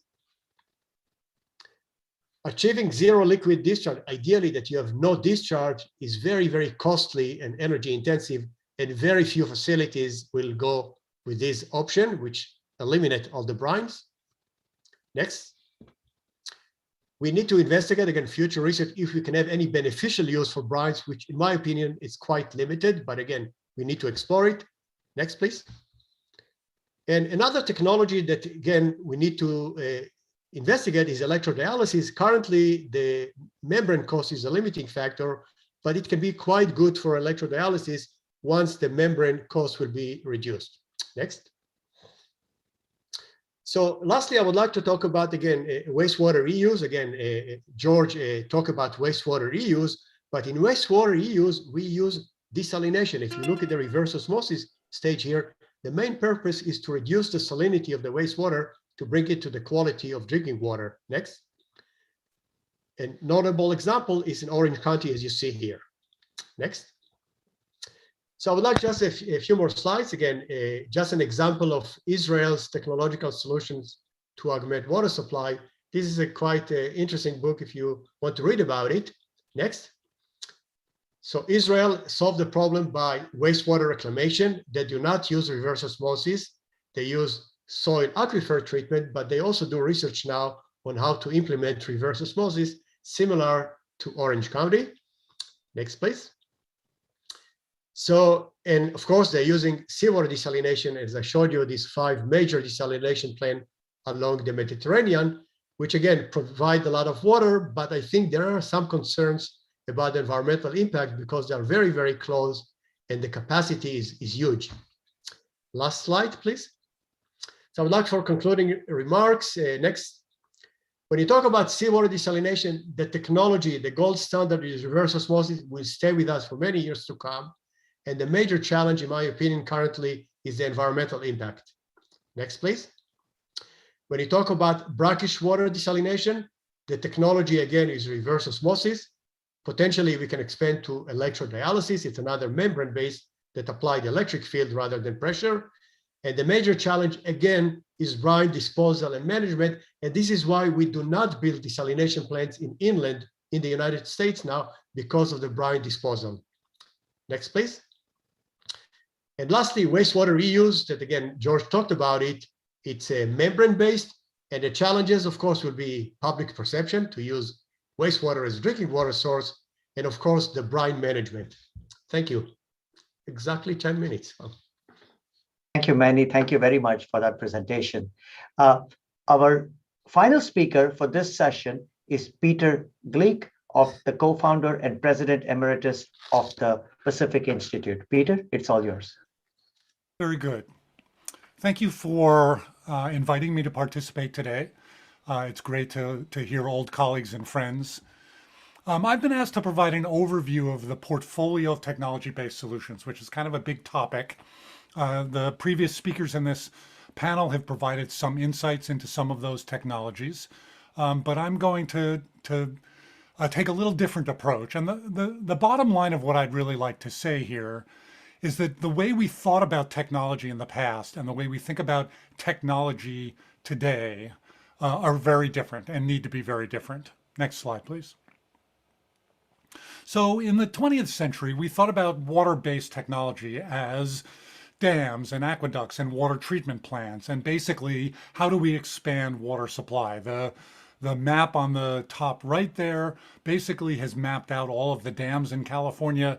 The problem in the West is not that we don't have enough of these 20th century technologies.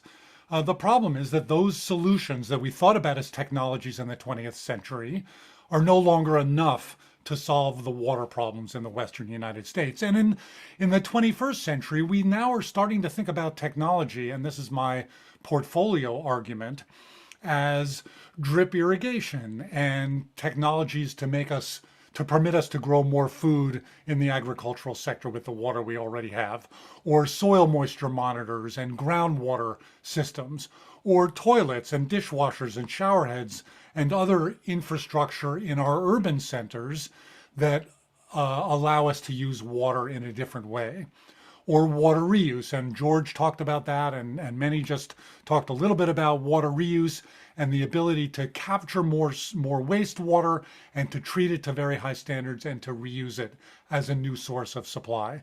Similarly for stormwater capture, and again, Rosemary talked about this at the beginning, we're trying to figure out how to capture more stormwater, water that we get in increasingly intense rainfall events, and to either reuse it or store it in groundwater systems. And Rosemary talked a little bit about the technology to help us understand where and how we can capture more stormwater.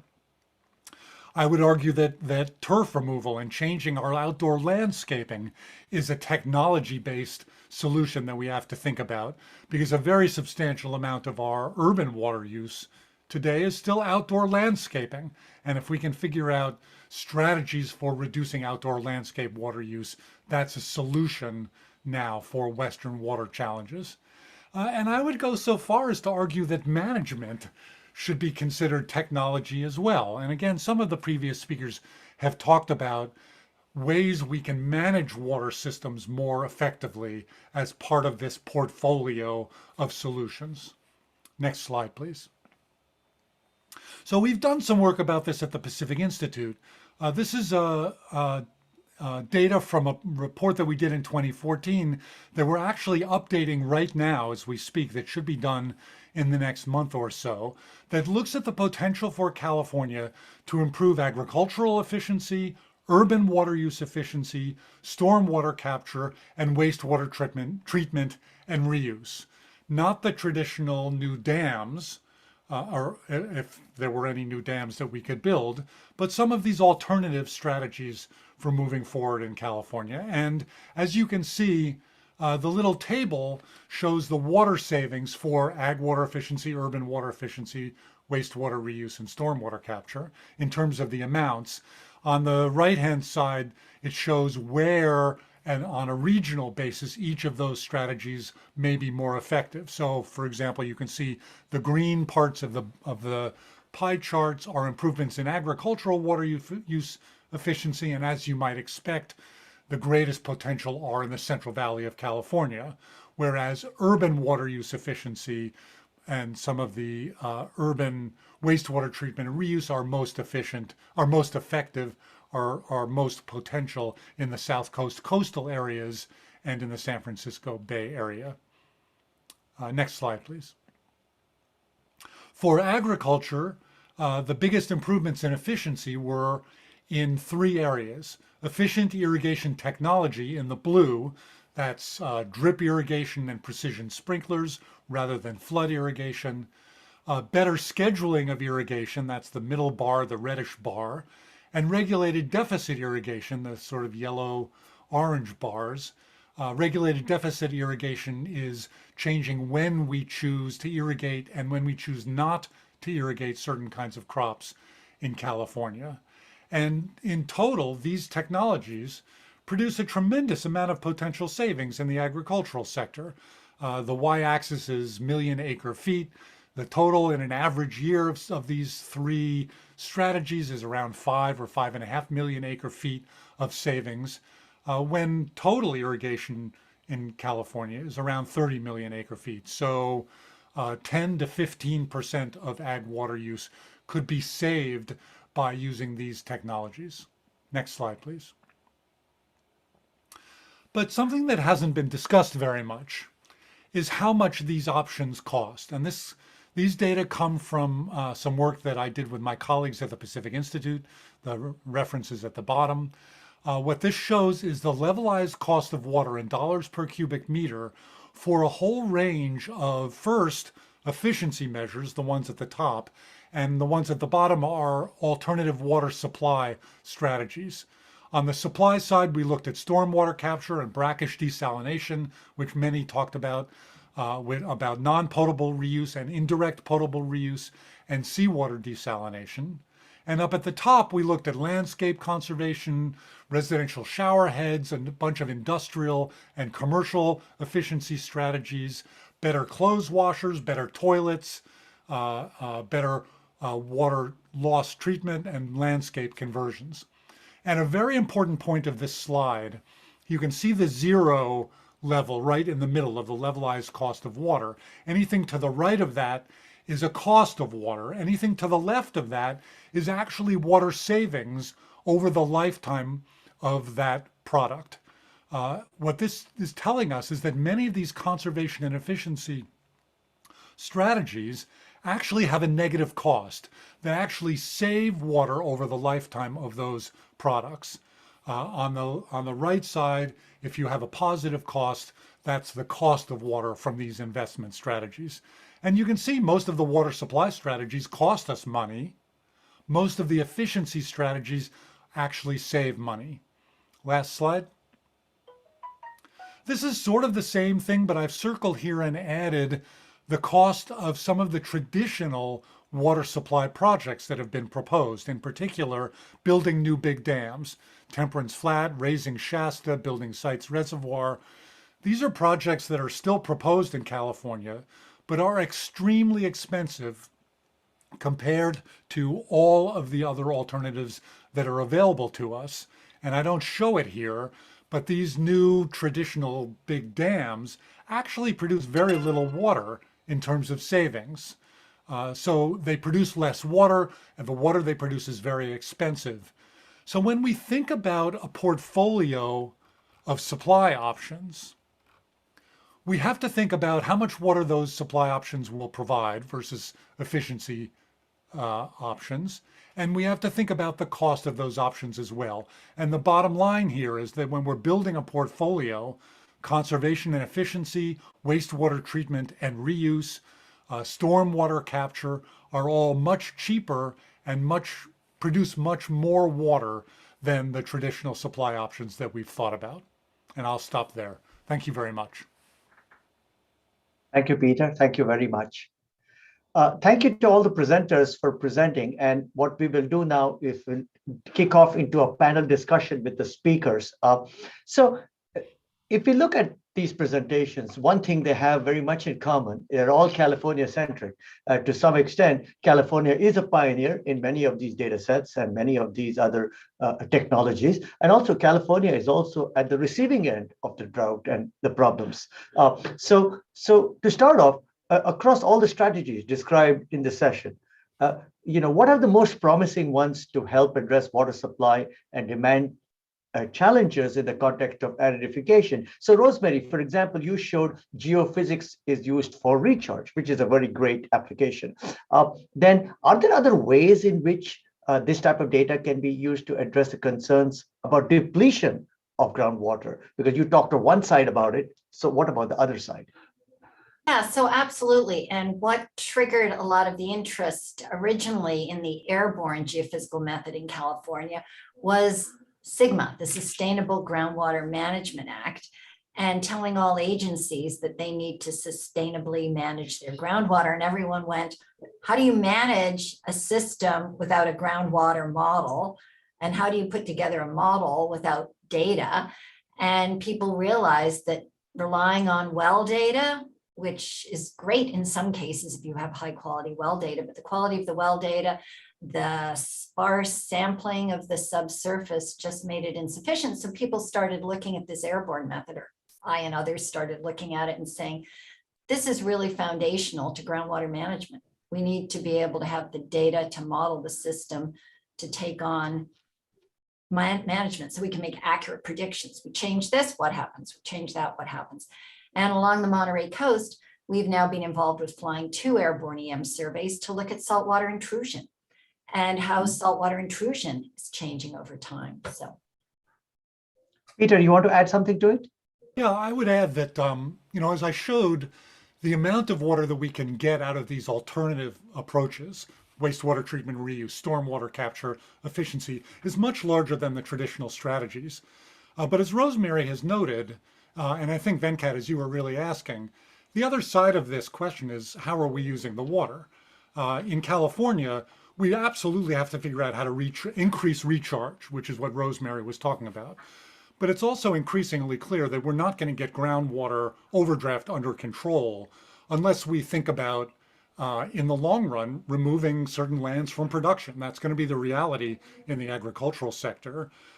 Even those in the ag community have acknowledged that we may have to remove 500,000, half a million, or maybe 1 million acres from the southern San Joaquin from production in order to meet the challenges of the Sustainable Groundwater Management Act. So demand management, land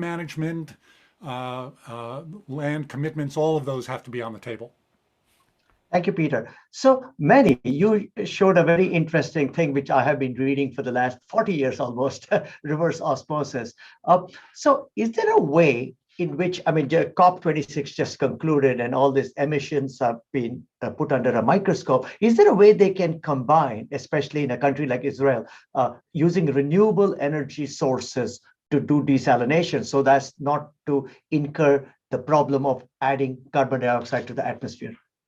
You can use renewable energy, not directly. You can produce renewable energy and feed it to the grid because reverse osmosis need to get a constant electricity. But again, it's still electricity. you're not saving a lot. I mean, you can, what I've written in my review article, I mean, if you want to build a new desalination plant, maybe they should force a utility, produce a farm that produce an equivalent amount of renewable energy and feed it to the grid so you can build the plant.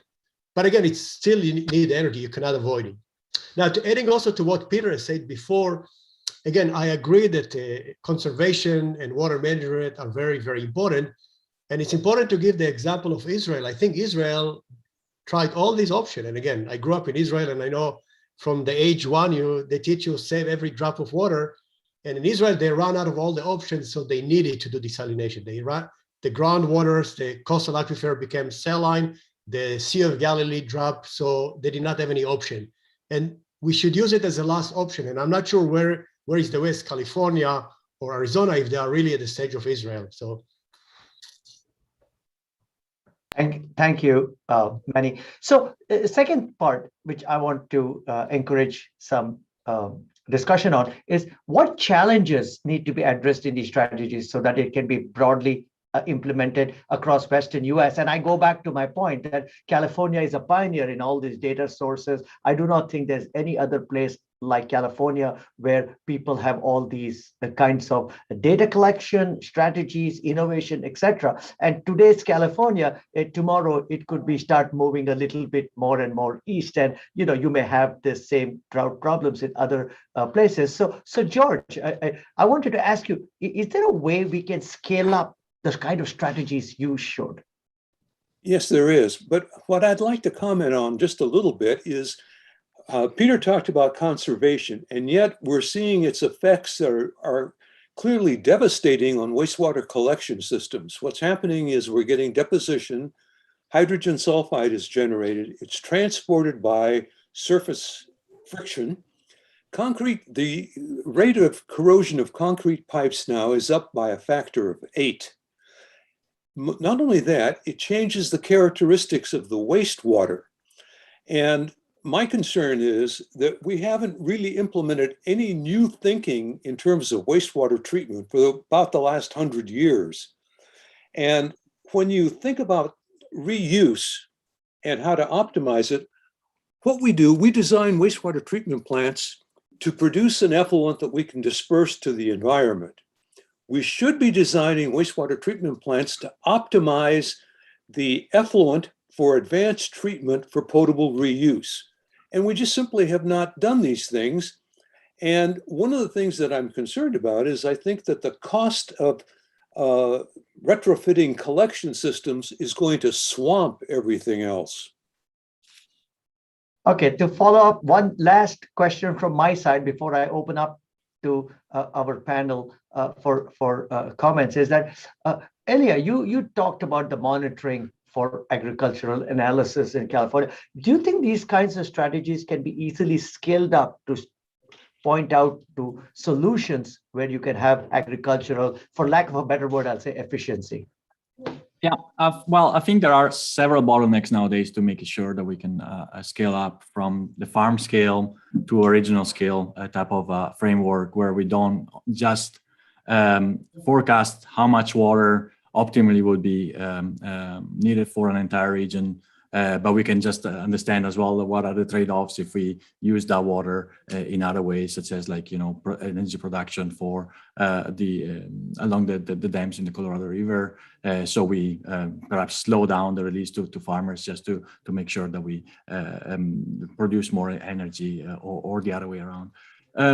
I think there are several bottlenecks now, and first off, we have very good measurements nowadays at the field scale, but there's a need for a network that measures target variables in the field, such as the water use and efficiency of crops, but as well the undesired effect of agriculture, so nitrogen leaching, salinity leaching, and the mobilization of all the agrochemicals, so that we can basically come up with the trade-offs between the environmental impact of some practices and their economic sustainability in terms of revenue for the farmers. The other bottleneck that I mentioned earlier is the fact that we have we should look at these systems often enough at very high spatial resolutions, because we have soil that change dramatically over short ranges of space, but that data is very computationally heavy, both from the management side and the actual running of the model side. So if we want to provide real-time forecasts on water needs and certain directions on management practices, we need to do quite a little bit of work on that end as well. Thank you, Ilya. Jennifer, you had your hand up. Yeah, thank you all for your presentations. They really got me thinking. I wanted to follow up with Peter on, I really appreciate, Peter, your placing sort of management and the turf grass replacement, placing those under technological solutions. Kind of like a similar situation we have on water quality issues in the Midwest. It's really a techno-behavioral challenge that we have. And the technology isn't, frankly, that cutting edge. How do we get to the behavioral piece of the techno-behavioral challenges and really move the needle on some of the lowest hanging fruit that really isn't that challenging on the surface, but seems to be really, really hard to do in practice? Thanks. Yeah, great question. And probably you should ask a behavioral scientist that kind of question. But strategies that work in the Western US, there are a lot of strategies that work in the Western US. Water is changing quite dramatically and has over the last several decades. Regulation works. We regulate the efficiency now of toilets and dishwashers and washing machines. And that may sound like a little thing, but it's not a little thing. People buy toilets, and if they buy a more efficient toilet now, they don't have to change their behavior. And frankly, the toilets today work better than the old ones did anyway. They're just using less water to do the things that they already want to do. So regulation is a great tool. Education is a good tool, and information. When people understand what the problem is, they sometimes change their behavior. And the recent example in California where the governor, Jerry Brown, imposed mandatory restrictions during a drought versus the more recent voluntary restrictions produced different responses in California. The mandatory restrictions produced a much more effective response than a voluntary call. So we're learning how education can play a role. Money is critically important. What we invest in is really important. Interestingly, the president's going to sign the infrastructure bill today. There is literally billions of dollars for wastewater treatment and reuse, for desalination, for conservation and efficiency. Paying for things helps change the kinds of investments we make and the kinds of decisions that we make. So economics, education, regulation, all of those tools have to be used. Thank you, Peter. I know David Sedlak has a question, and then we have Nusha. David, please. So thanks, Peter, for some great remarks. I think that you partially answered this in your last response, but my question was a little bit related to what we do beyond paying people to take up their lawns, given that most housing in the Western United States has already been built and they have these lawns, and it's an expense to the homeowner and an expectation that they're going to continue to have the status quo. So is it purely a question of creating new regulations on existing properties, or paying people to dig up their grass, or is there another model or another strategy that's proven effective in the Western US? Because not every state is like California in terms of people's willingness to be regulated in their behavior. Yeah, that's a great question, David. We've made enormous progress at improving urban water use efficiency in the West. Per capita water use is dropping in the West because of changes in appliance efficiency standards, because of education, because of behavioral changes. And there is still enormous potential in urban indoor efficiency improvements. There's still old toilets and washing machines and dishwashers. The technology continues to change. But there is much greater potential outdoor, David, as you suggest. The outdoor landscaping is more than half typically of urban water use. We can pay people to remove their lawns, and there have been programs that have been effective that do that. There have been regulatory there have been laws put into place that you can't have more than a certain amount or a certain kind of landscaping, and Las Vegas is moving in that direction. We can change rate structures so that people pay much more for the high volume water users and pay less for critical indoor uses. All of those things have been sort of effective, but they've been partially implemented. They haven't been implemented comprehensively. I think we need to use all of those tools to get at this last remaining pile of outdoor landscaping that's really inefficient. The idea of a lawn in the Western United States is one of those ideas that, you know, we had in the 20th century that we sort of have to get rid of in the 21st century. If I can add to that as well, that something that should be considered when we talk about landscape water use in the southern U.S. Southwest, that goes hand in hand with the temperatures of heat islands effects and so on and so forth. So paying people to remove their turf might be very, very wise, but then we need to pay attention on what's used to as an alternative, because we've done some measurements here with some thermal imagery, and sometimes these lawns are replaced with artificial grass, and those are warmer than parking lots in the summer here in Riverside, Southern California. And same goes for some of the desert landscape. So it is crazy to me that we are using potable water to water our lawns. So maybe a change of technology and infrastructure towards that direction also maybe go hand in hand with reducing the turf area. One more observation about that. Outdoor landscaping is critically important because it's a consumptive use of water.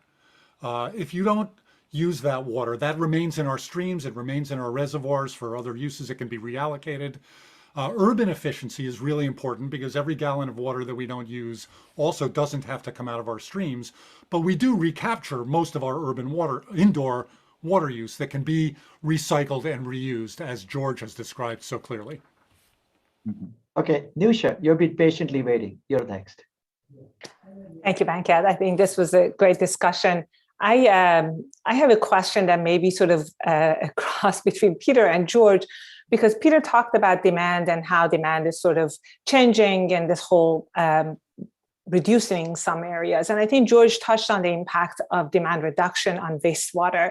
And I was wondering, how do we, and maybe sort of what Manny was talking about with desalination. So how are all these different elements get into infrastructure design and planning? Because if demand is reducing and we are not building a wastewater treatment plant, and we are replacing some of these wastewater treatment plants right now because they're reaching the end of their lifetime. And if we are replacing them with what we had before, or we are building a desal plant to flush down the highly treated, valuable water down our toilet, it's like, are we really fixing the problem, or are we just regenerating the problem in a different format? And, you know, whoever wants to answer, I'm really interested to hear.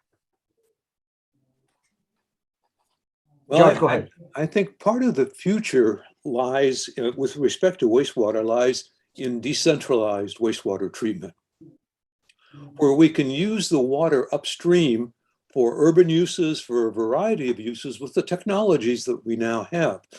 And I think that, unfortunately, the model that we have, transporting all of this wastewater down to a centralized location, is truly obsolete. And if you look at, for example, flooding in New York City, all the good work that the treatment plants do 365 days, 360 days of the year disappears in a couple of days. And it's going to get worse. And so I think what really stands out to me in all of these talks is that we really need to rethink all of these issues. And the problem is that it's really multidisciplinary because there are so many facets to it. And from the wastewater standpoint alone, I mean, I can think of so many things that we should be doing, but the inertia is just incredible. Yeah, I think the problem, I mean, also to add to this, if you have an existing city, it's very, very difficult to change the infrastructure. You know, you cannot just, there are many great ideas, but you can implement them in new construction. And China is really pioneering in this area. There are many, many new cities that's starting from nothing, and they're really implementing a lot of the things that we are talking now about. decentralized, sponge cities and all the things that we think will save some water. But unfortunately, with the current infrastructure that we have, the old cities, it's very, very difficult to implement it. And again, we don't have investment in infrastructure even. So. Manny, I think you may have walked into Dave Wegner's question. Dave, go ahead. Oh, shit. Well, thank you, but it spins off a little bit. And I was struck by George's comment, even though it's perfect sense, in that the cost of retrofitting existing wastewater treatment plants is going to be astronomical. I did a quick search. There are 16,000 wastewater treatment plants, probably more than that, in the United States. I guess my thought from formerly working on the Hill is that how do we approach this issue? If it is technology challenged, is this a federal issue? Is it a academic where we need to look for innovation? Is it public-private partnership, so bringing the private entities in? Is it a combination of all of those to help direct getting the knowledge base pulled together so that we can look at alternatives and options, et cetera? It's all of those. Yeah, I would argue it's all of the above. We're not going to easily change the existing sets of infrastructure, but we are over time going to have to make the investments to put in place a new way of thinking. It gets back to Nusha's question. If we were designing the whole thing from scratch, we would design a different system today. Yeah. But as many said, we're building on an existing system. But a lot of these systems are old. They'll have to be rebuilt. They'll have to be retrofitted. There are 29 wastewater treatment plants in the Bay Area vulnerable to sea level rise from climate change that are going to have to be modified to some degree to adapt to the severity of some of the climate impacts that we see. At the same time, we ought to modify them to deal with the kinds of things that George has talked about to permit us to reuse wastewater in a different way. And at the same time, in new places, build decentralized systems. I'd like to raise one more issue. Rosemary. And that is areas that are wet are getting wetter, areas that are dry are getting drier, but it's the intensity of the rainfall events. And what's happening right now, typically we had peaking factors of 2, 2.5. Now I'm seeing peaking factors of 10. There is no treatment process that can deal with that. And so the question comes up, are we going to have to bypass that flow to save the treatment process, or what do you do? And it's a really complex question brought about by the intensity of these rainfall events. Rosemary. It's related to an earlier comment, but thinking about water quality more generally, there is an opportunity to just think about the source of the water, both for domestic communities, for urban uses, and for agriculture. In the Central Valley, we have this kind of wrong situation right now where most of the people tapping the subsurface aquifers for drinking water are tapping from the shallow zone, whereas ag, because it can afford to, has the deep wells. Well, water quality is much better in the deeper wells. So if we flipped it all around and gave ag all the shallow wells, they then recharge. Many crops don't care if they have arsenic and they can tolerate higher levels of salinity, higher levels of nitrate. So thinking about water quality more broadly and just flipping who's pumping from where. Bob Hirsch. Yes, thank you. Great talks, everybody. I feel kind of optimistic about some of the great advances that are happening. I'd like to actually talk about human capital and the talent pool of people who can make some of these things happen. And I look back to when I was starting my graduate education, and it was the time of the passage of the Clean Water Act, and the federal government was investing in people like me getting into the field of water, and much of that kind of funding has gone away. And when I look at the best and brightest of a younger generation, they want to go into hedge funds, they want to go into the internet and getting more clicks on your site than my site than your site, a lot of things that are not really going to contribute to our well-being, like the kinds of things that you all have talked about. How are we doing at appealing, and it probably has to start in the intermediate grades in high school and then on into university, getting the bright and motivated students to move into these kinds of topics. Can I quickly just to make one quick comment about that? First of all, Bob, I completely agree that's an issue. There's a tiny bit of good news, again, in the new Investment Act that the president's going to sign today. Section 50211 provides $5 million a year for 5 years, specifically for training, diversity, and job opportunities in the water and wastewater sector. Now, $5 million a year doesn't go very far, but it is addressing exactly the point that you raise. Rosemary? When I talk to young people and try to encourage them to think about a future in science and engineering, I always talk about the banner that I say is over to my office door, and it's knowledge into action. And this really appeals to young people, the idea that you're doing the basic deep dive into scientific and engineering knowledge, but you're doing the into action. So I find the more, today I was heavy on the into action part, I didn't talk about EM wave propagation, but the more I can show how understanding basic science and engineering empowers you to then engage in these kind of topics, that appeals. What I've observed is that high school guidance counselors know very little about this field. And that really is the problem. If you've never heard anything about it, you know, I mean, and I think that's what's really discouraging. We really do need to talk to high school counselors. And, you know, it's more than just the roads you see out the window and the buildings, you know, and I think that until we can get equal time, we're going to face the problems that Robert has highlighted. Thank you very much, everyone. That was a great discussion, and thanks for participating. We're now going to transition to the final session and bring back a few of our previous speakers to discuss the 20 to 50-year outlook on water management in the Western US.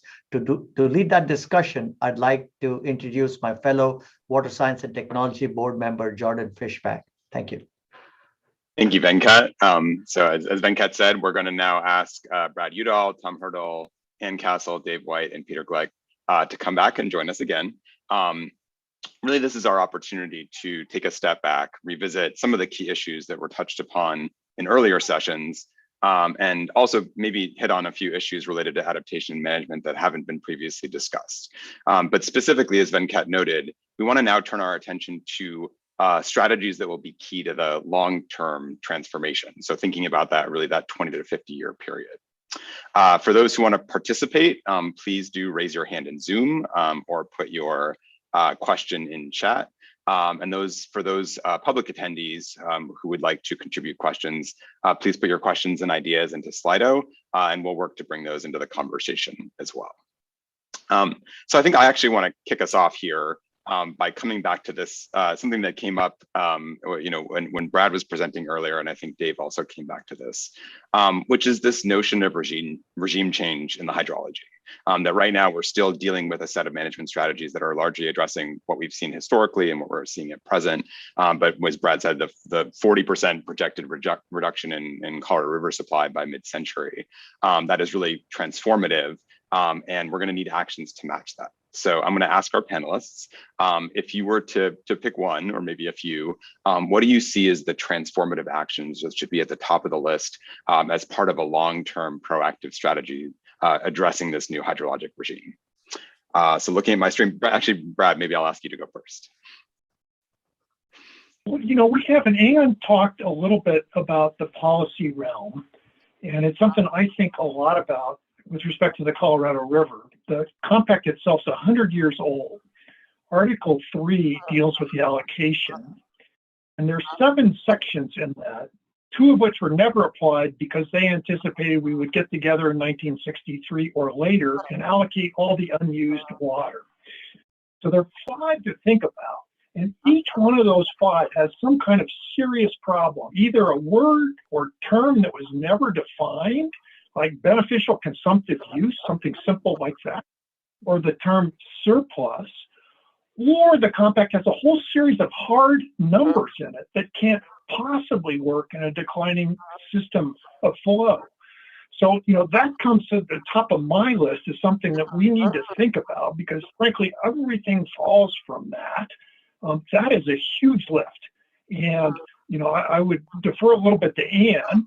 You know, in my simple world, you would change many of those hard numbers into percentages, and you would thereby basically meet the needs or the ideas of the drafters, but move it into a world where flows may in fact be less. So that's one area that I really have thought about a lot recently, because the compact and climate change are running smack into each other. And the upper basin is probably going to be in a violation of a delivery obligation here in the next few years. And God knows what happens on the far side of that. So let me stop there, because there's a lot to talk about here.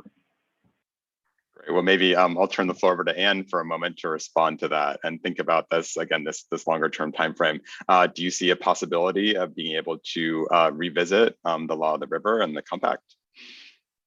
Well, there's a famous saying that the law of the river is whatever the 7 states and the Department of the Interior agree on. I think that using the Colorado River Basin as the exemplar of these big river issues and impacts of climate change, we've seen enough flexibility in the system to allow pretty cool, creative things to be done without amending the compact, stuff that the compact never anticipated. So if you amend a compact, you got to get Senate approval. You got 7 states worth of members of Congress weighing in. It's probably not doable, but I don't think you need to do it either. I think we're kind of coming back to this collaborative governance, collaborative agreements on shortage sharing, frankly, that need to get done. And I know that when I say that, it's sort of like, if you have a hammer, everything looks like a nail. And so I'm kind of harping on having people come together and figure out how they're going to share the burden that is imposed on this system by climate change, reduce supplies. How are we going to share the burden of that reduction? I don't see any other way to do it. I think you can do it without amending the compact. But then that brings us back to the issue of how do we give public officials the cover that they need in order to be able to basically compromise what people see as their God-given entitlements. All right, thanks, Anne. And I guess, you had mentioned that before, but I think it's a really useful question from Brad as well, about how far we can go with these kinds of voluntary agreements, or these sort of not trying to actually address the law directly. And again, thinking over the longer term time period, I guess nobody knows, but I suppose it's as far as the states will allow to push it, or the users will allow to push it to do that. So maybe next I'll turn to Dave to see if you've got another transformative strategy to suggest. So first, I'd just like to concur that I believe that we have the institutional flexibility that exists within the framework. The law of the river, as Anne correctly notes, is what we all agree it to be. And as we've seen with the drought contingency planning process, and as we're seeing in the reconsultation of the operating guidelines for the reservoirs, we have that institutional flexibility to be able to create new policy instruments and new policy innovations. And in that case, we sidestep this sort of third rail conversation about addressing the compact itself. Let's use the flexibility that exists within our collective rules. I want to make 2 quick other points. And one is that we need to look at this as an opportunity for innovation and an opportunity for entrepreneurism and an opportunity for economic and social advancement and an opportunity to address historic inequities and injustices in our system. It is by unleashing that sort of creative potential and unleashing private capital along with the public capital. We talked a bit today about some of the technological solutions in this last panel session that included, advances in wastewater treatment, direct potable reuse. Some of our partners in the Mideast and Israel and others talked about China as being out in front in some of these advances. There are many economic, social, technological opportunities here in responding to this crisis, where we can mobilize private and public capital to be able to create new economic opportunity and new social advancement out of addressing this particular crisis. And I think especially for the policy and political sector, framing things in those terms very much helps people to mobilize for positive action. And then the third and final point I'll make is that earlier we talked about market-based incentives and economic strategies. What many of these strategies have in common is the need for a clear policy and a clear set of rules of the road, right?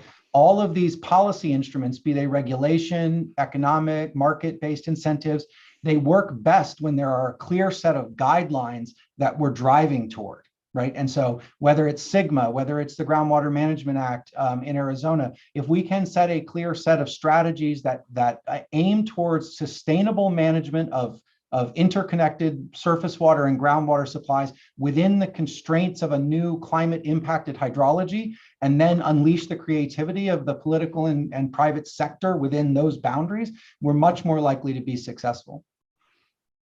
Great.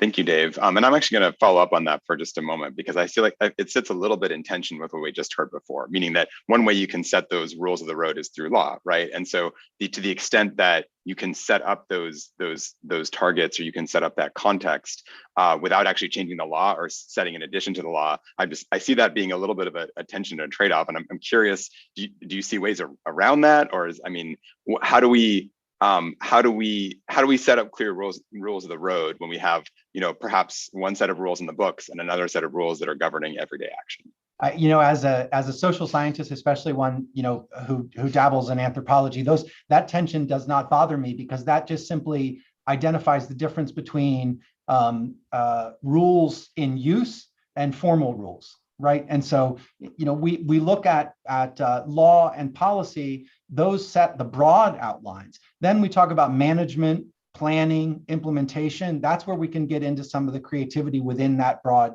context. So if we have a broad set of agreed upon policy guidelines, like, for example, sustained yield in the groundwater management area districts in Arizona, right? The goal is that by 2025, we have, essentially a balance between our artificial plus natural recharge and our withdrawals. We're not on track to reach that goal. But the policy goal is clear. Now we need a set of flexible, adaptable options to reach that policy goal, and let the creativity within that goal, let markets develop, let different types of incentives develop within that policy goal. Now, you also then need enforcement of that policy, and that's where we've fallen down in the state of Arizona in implementing our own broad policy goals. Thank you. I think we'll bring Tom into the conversation next. Tom, you have your hand up, and I suspect you have some thoughts on what we just discussed. Yeah, the word economics came up, so I'm the representative economist on this. I thought I should chime in. I do think, as a newcomer to this field, but one who's observed this field for quite a long time, I feel like this is one area where the laws of economics have not applied, more so than many parts of the economy. It is just so striking to me. So I think there's a great opportunity there. And I think Dave's point about getting a clear set of guidelines in place is critical. That's where where trading has worked. Those have been put in place well before the 11th hour when the crisis hits. When the drought to end all droughts arises. Ellen, I want to come back to Ellen's very careful, important study of this, natural experiment in the Central Valley in California. She showed us 27% price increase, so it's not totally crazy. 27% from a pretty low price. She observed more than 20% savings, and that was increasing over time as people finally decided to pull out the almond groves or maybe even abandon farming. That's a very significant response. You could pull out a lot of lawns and replace a lot of toilets before you would reach the same level of savings you would reach across the across the Central Valley of California with that kind of a price increase. So I just want to draw your attention back to agriculture. That's where the water is.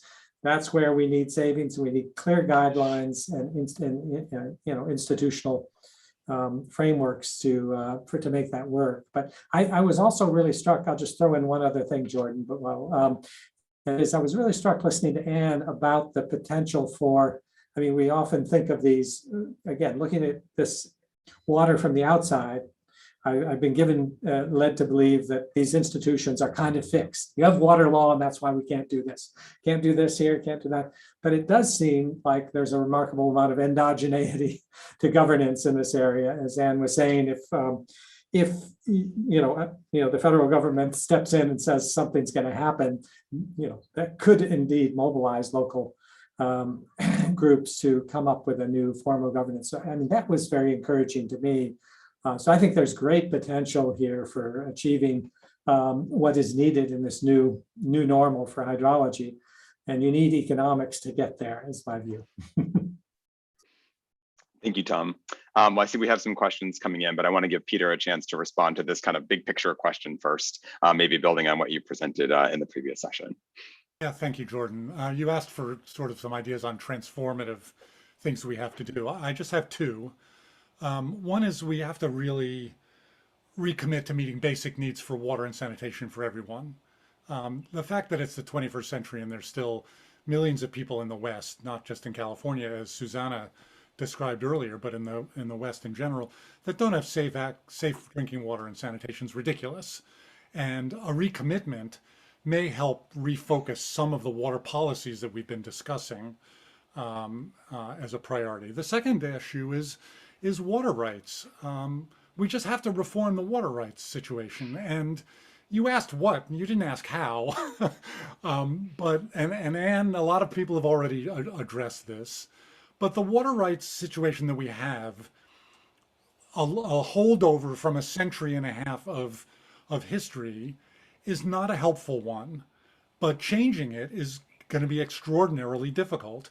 Tom's comment about economics, sure, every economist understands that you raise the price of something, demand goes down in theory. But in practice, economics does not apply much to California agriculture. If we could figure out a way to make it apply by rethinking the water rights situation and developing better markets, that would be a big help. The reality is, and again, Dave said this and Tom said this, we are starting to make progress. We're chipping away. Anne and Brad made this comment in the context of the compact. We're not going to redesign we're not going to revote the compact, but we got to work within that existing system. We are beginning to work within the existing water rights systems to move around and develop modest markets and to apply more economics. But it's very slow, and we have to figure out how to do it faster. Thank you, Peter. Well, Nusha's been very patient, so I'm going to turn to Nusha next for her question. Thank you so much, Jordan. Maybe changing the conversation to something a little bit different, which is the discussion around stormwater capture, groundwater recharge. And, I know in Arizona, I used to live in Arizona. I know we have been doing groundwater recharge for a while, and California is obviously looking into that. My biggest question is, how are we going to govern this thing? Because if we are, again, going back to the water right issues, if we are switching from surface water storage, which a few, straws are in there and is very specifically managed to this, move that water down and put it on the people's ground and hope for the best, how are we going to make sure that that water that's stored in a different way will be allocated properly? Because if it's under my ground, it's my water, right? And we don't even know how to track all these resources. So just, it's a question that keeps me awake at night. So I would love to hear your perspective on that.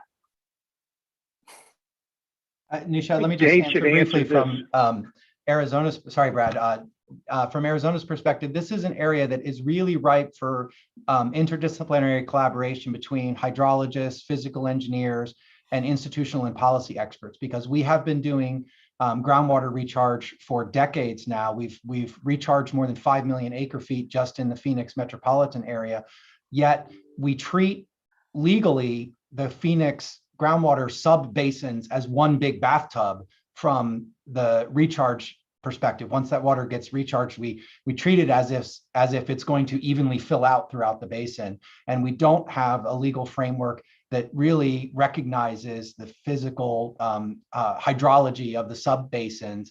And we just assume that it's going to be there when we need to pump it back out. And we assume it's going to be in the same place that we put it in, even though the groundwater recharge basins are not necessarily set up with the way that the physical hydrology works. So I think this is a really critical point, given that this has been such a significant part of our adaptation strategy to surface water supply shortage, groundwater recharge. We're 2 decades behind the policy framework to adjust to that strategy. Sorry, go ahead, Brad. Well, it's almost the inverse of what Nusha was suggesting, right, in Arizona, in that you let people dump groundwater in and then they can claim they're using it somewhere else where there's no physical supply. The whole Arizona Water Banking Authority is doing that in spades, and it looks like just an impending disaster to my eyes. Not that I study it very closely, but because, yeah, you spoke to it well. I would add that actually, Jordan, if you had asked me this question a couple of years ago, one of the top things I would have said was we need groundwater law in California. Well, we have groundwater law in California, sort of now. We got it during the last drought. The political stars aligned. As Nusha knows, of course, that helps. You can't, with no groundwater law, Nusha's question's unanswerable. You can't manage it.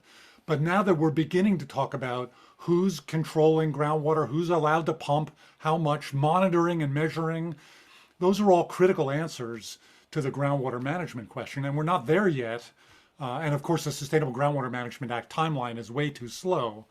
But we're moving at least in the right direction legally to being able to understand and monitor and measure groundwater storage and withdrawals. And that's what we're going to need. Thank you, Peter. Thanks, Nusha. Any other panelists want to weigh in on that question? Okay, I'll turn the floor over next to Bob Hirsch. Great, thank you. This has been a great conversation, and I want to actually broaden it geographically to really the whole United States, or potentially the globe. We're basically a free market economy in the United States, and our government made an investment in building reservoir storage in the West, and the agricultural activity migrated to that supply, which became available because it became essentially reliable. As a free market economy, it seems obvious to me that over time, agriculture will migrate from the West toward the East or offshore, because the West is getting drier and the East is, generally speaking, getting wetter, and there are real possibilities for increased agricultural activity.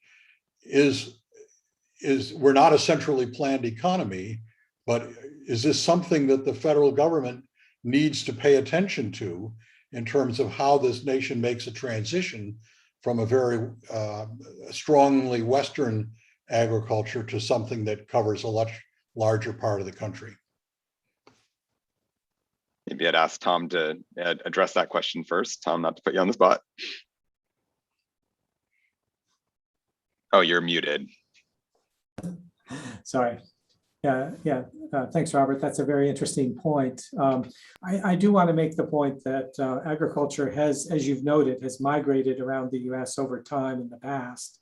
There's the westward migration, but there's also been the northward and westward migration, partly due to climate, as Bruce McCarl said, and he documented there, but also partly due to new innovative technologies, shorter growing season, crops suited to shorter growing seasons.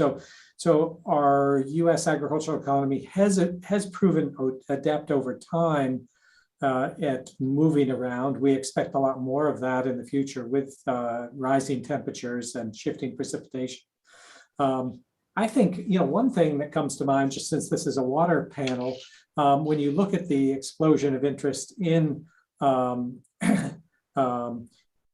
irrigation in the East, and also as we've seen, I think Brad was showing increased precipitation. A lot of that's coming in the spring. A lot of that is in the fields when you want to get in the fields. So the other thing that's happening is subsurface drainage. That gets into Kathy Kling's area about non-point source pollution. So there is a lot of stuff happening in the East and related to water, and we need to pay more attention to that, I think.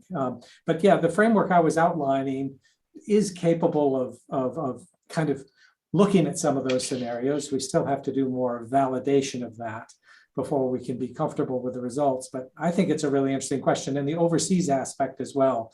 We think a lot of that, if the Central Valley were to cut back a lot of its irrigation, a lot of that would move overseas. And as I was showing, yeah. But thanks. Yeah. Thank you, Tom. Anybody else want to respond to Bob's question? Yeah, so I do think we'll see changes in Western agriculture. I don't think they'll be huge. California is going to continue to be a great place to grow food. The Central Valley has great soils, great climate, a reasonable amount of water. I do believe there will be a decrease in production, but what we stop growing partly depends on where we stop growing it and price of crops in different places. Is the world going to really suffer if we grow a few less almonds in California? Maybe we'll grow them somewhere else. There's a healthy trade in agricultural products internationally. But Bob also asked, is there a role for the federal government? And I'm not so sure there's much of one. Obviously, the federal government operates a lot of the infrastructure in the West, the irrigation infrastructure and water delivery infrastructure, and that's going to continue. And that role, I think, will remain. There are obviously opportunities for federal investments, like the current Infrastructure Act invests quite a bit of money in infrastructure in the West in a redefined way. And I think that's good news too. I might tie back into Peter's comment about prior appropriation and water rights, Bob. The two, on the Arizona side, the most senior diverters are the Yuma ag producers. And on the California side, it's also ag producers in Imperial Irrigation District in Palo Verde. And they're not going to just go away. So I remember a visit I did to Imperial one time, and a producer said, "I hate rain." Now, what kind of farmer says they hate rain? Well, that's a farmer who can turn the water on whenever they want, and they've got sunshine to grow stuff all day long, every day of the year. The desert's a great place to grow crops as long as you got water. So I appreciate your comment, but much like Peter, I'm not sure people are really moving out. Although I will tell you, and I think people on this webinar are somewhat informed, at least. Central Arizona Ag is now getting cut off from Central Arizona Project Water, and that is a fundamental change. And many of them are going on back on Arizona groundwater, which is an interesting theme, and probably won't work in the long run. I would also note today, a lot of the Colorado River water and California water goes to grow alfalfa that's shipped overseas. I do think that I think those days are coming to an end, slowly maybe, but they're going to come to an end. This gets just one final comment on this topic. An important point here is the policy context and the signals that we are sending. There was a comment made in the earlier presentation about the global nature and the telecoupling signals of these issues. Agriculture, largely, this is a private sector industry that is responding to global market demands, right? They're producing commodities that are going into a global supply chain. And so, yes, with Central Arizona, we're growing crops, some of them food crops, many fiber crops that are going into a global market, and they're responding to global supply chains. And these are often global multinational corporations who are leasing land to local farmers, and they'll shift production from Arizona to Argentina to some other place, as the market, signals. And so if we want to make shifts in the way that we grow crops in Central Arizona, for example, to comply with other principles of sustainability and resilience, for example, to emphasize local food production as a critical, then there needs to be policy set at the state level and at the federal level through the Farm Bill and other tools that we have available to incentivize or to regulate those private sector actors to respond to larger policy goals that are societally beneficial. And can I just add one more thing on the federal contribution to this issue? I mean, I agree with Dave that federal policies can incentivize the right things, but also the federal government has played a huge role in providing technology tools to allow water users to make informed decisions about what crops they're going to grow, whether they're going to continue to grow, whether they're going to, migrate, as we've talked about. So Rosemary put this in the chat about satellite data needing higher resolution. We're seeing now investments in OpenET and Airborne Snow Observatory, and we know we need a better distribution of stream gauges and snow tells and that kind of stuff. That's something the feds can do. Actually, I had a follow-up question on this topic too. And did anybody else want to respond to that? Yeah, can I add to that as well? So I think that there's a need from the federal level to enable monitoring at the very high spatial resolution, so that we know what's going on in real time everywhere.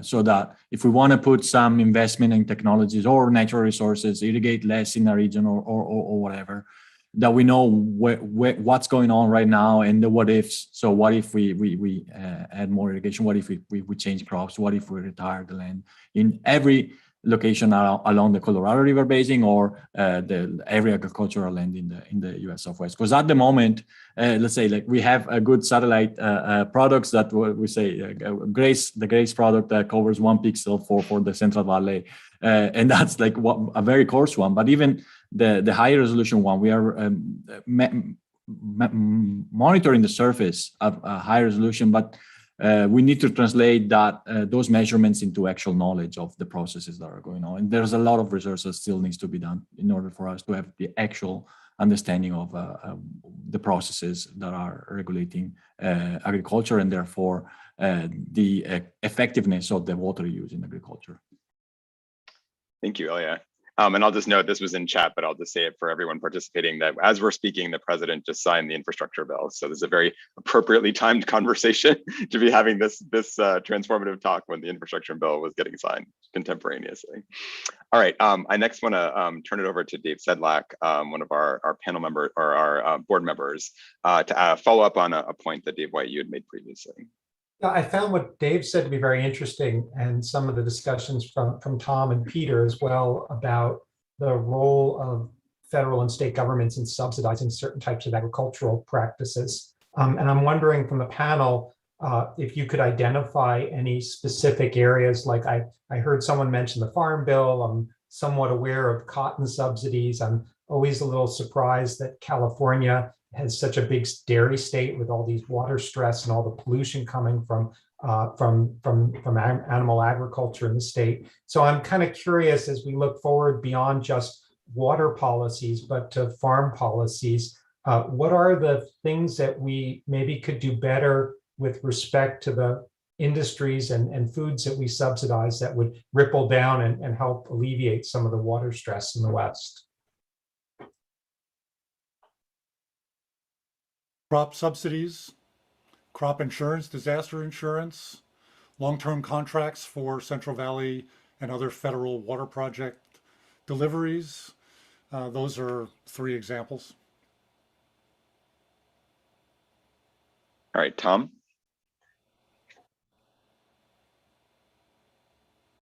You're muted. On that note, again, economists are usually the cold shower people.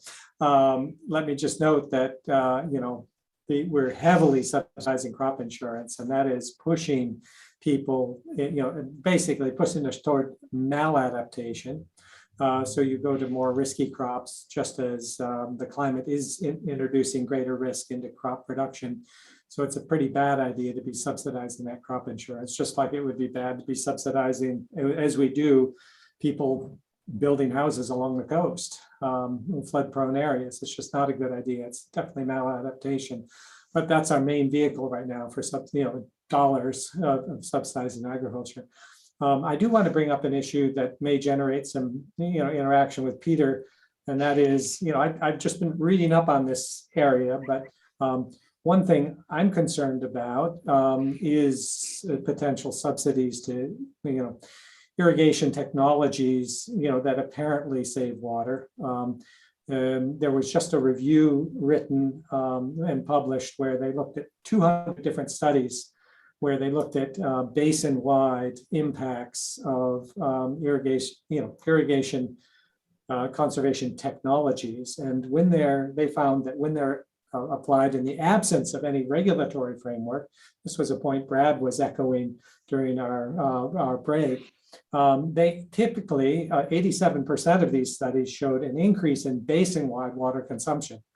So they conserve withdrawals, but what they do withdraw, they consume. Return flows, useful return flows fall sharply, and basin-wide consumption increases, and you also often get area increases. If you're subsidizing a technology, they're going to expand and use more of it. That just makes sense. So I think that's an area where we need to have we need to watch out for. But I know Peter may think differently on this, but that is something that has struck me in my reading recently. I'm sorry, Peter does think differently on this. Tom and I had this conversation during the break at lunch, and he's now chosen to raise it in the general conversation. So I feel compelled to chip in. The problem is not efficiency technologies. Improving efficiency doesn't lead to more water use. Improving efficiency in the absence of a policy about what you do with the saved water may lead to that same farmer just growing more food. That's a productivity gain for the farmer. And it relates to this conversation we were having about water rights. If the farmer's afraid that improving efficiency means they're going to lose water rights, they're going to improve efficiency but keep the water and grow more food with it. So we get more food per unit of water. That's still good. It may not help the environment. It may not be water that you can reallocate. But that's not a problem with the technology. That's a problem with the policy.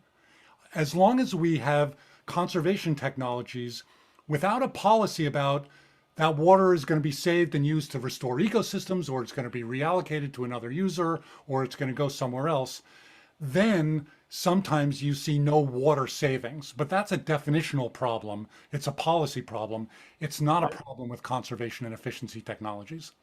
So of the 200 studies they reviewed, 87% did show this effect, and it was because there weren't policies in place. I think you're right on the target there. The policies need to be in place, and they haven't been at least in these cases. So it's not an argument not to save water.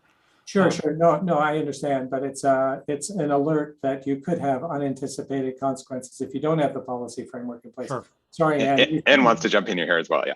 I do, because I'm thinking about Reclamation's Water Smart program that is intended to incentivize and support conservation. That program has its foundation in the Secure Water Act going all the way back to 2008.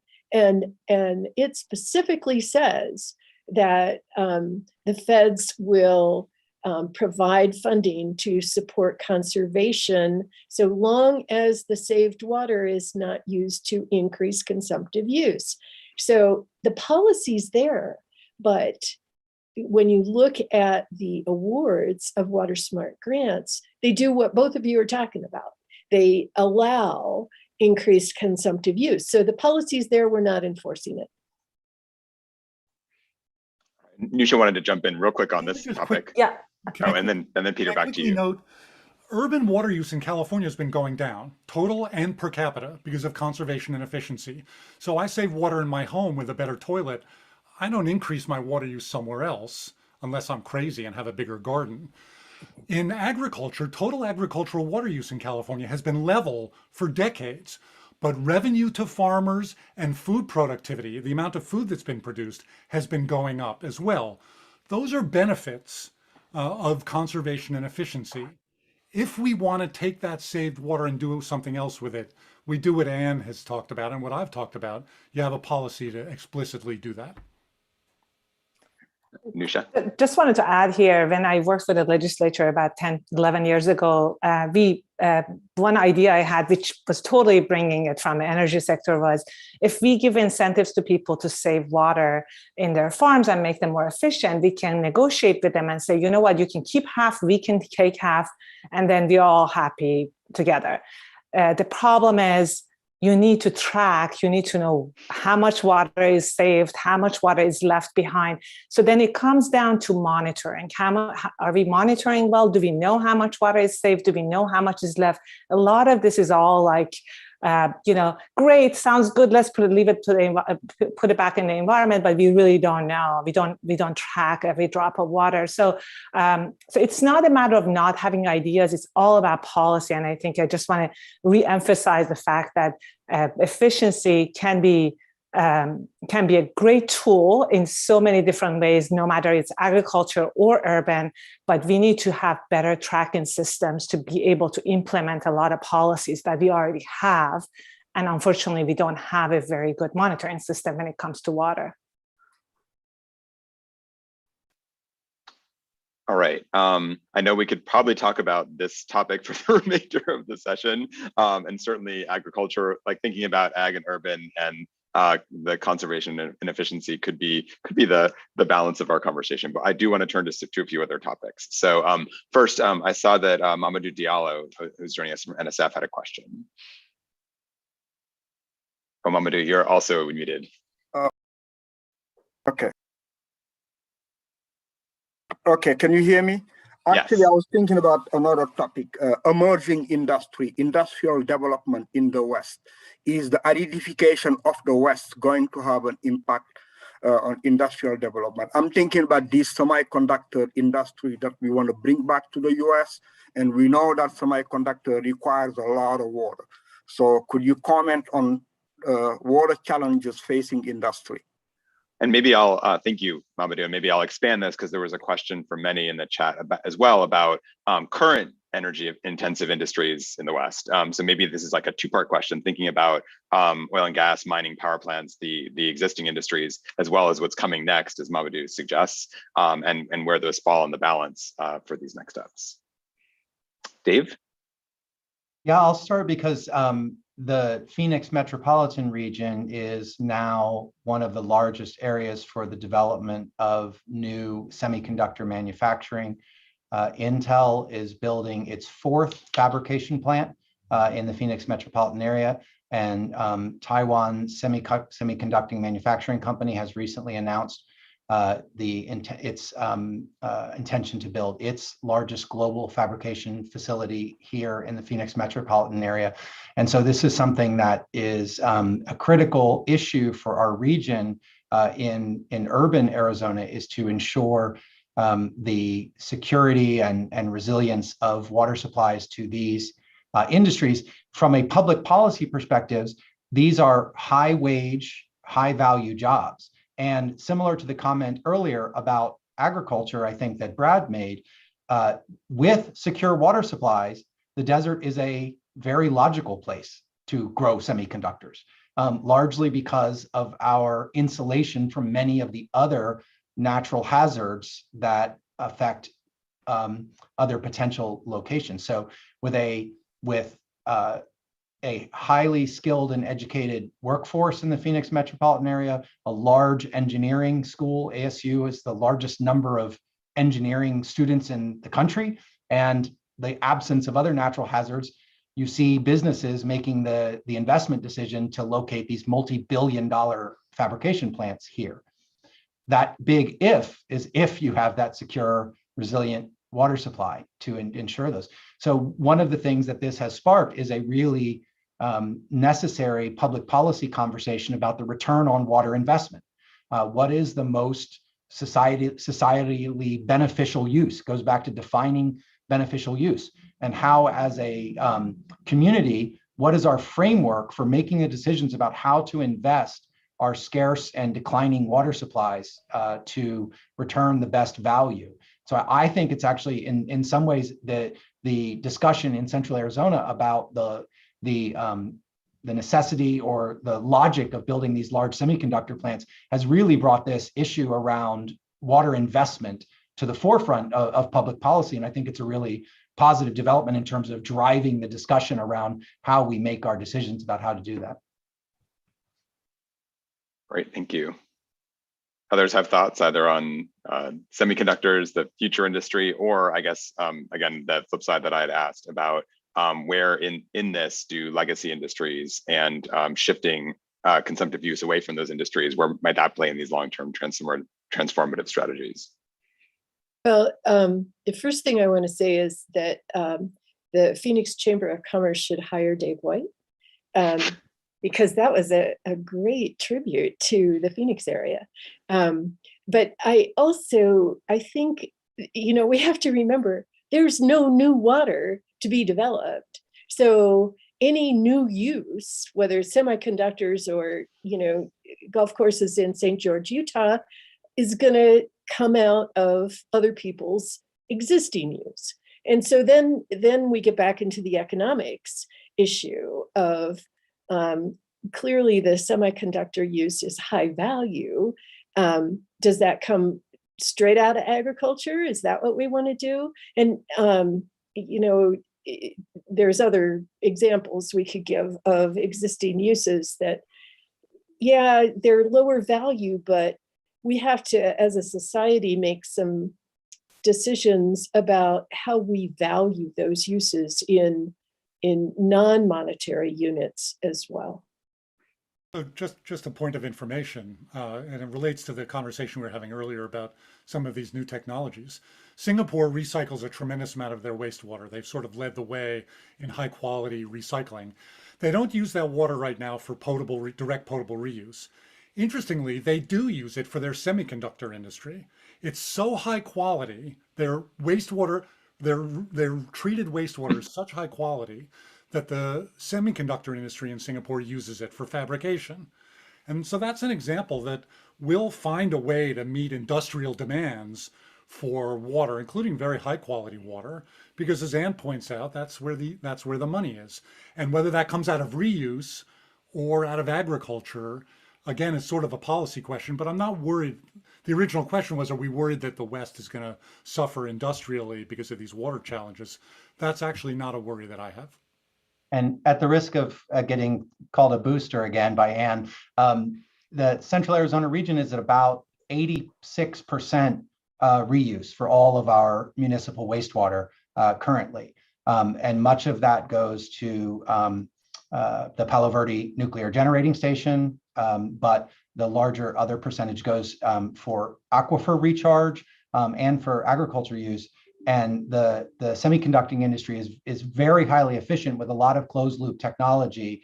And we're also we have indirect potable reuse and moving very rapidly toward direct potable use in this area. So high efficiency in some of those areas.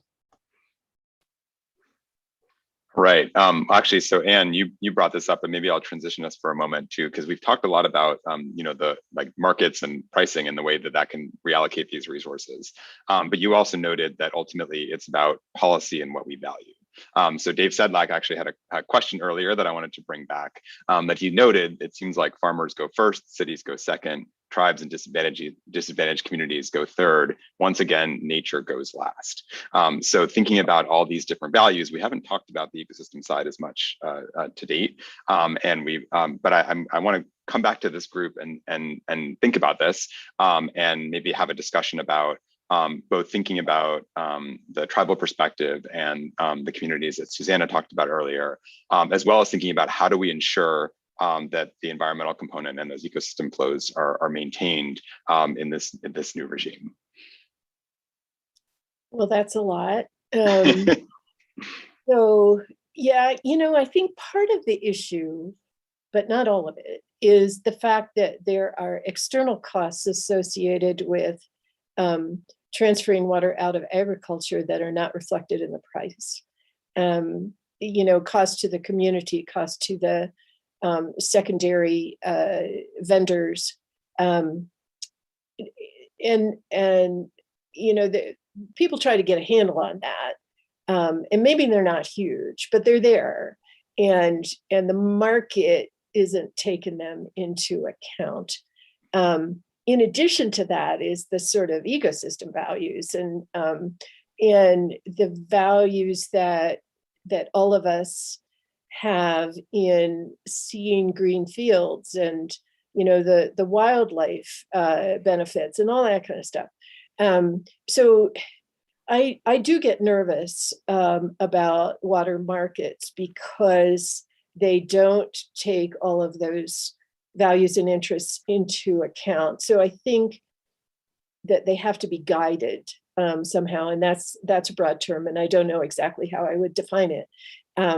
But I think that to the extent that there's governmental money involved, like there is going to be coming out of the infrastructure bill and California's Safe Water Act, then the government can guide the markets and they can decide what kind of transactions they want to put that kind of money into. But I totally agree that if you don't regulate the system somehow or establish the policy goals, that the environment loses, tribes tend to lose, and ag is always a target. Thank you, Anne. Anybody else want to weigh in? I have a thought to continue, but I'll see if anybody else has initial responses.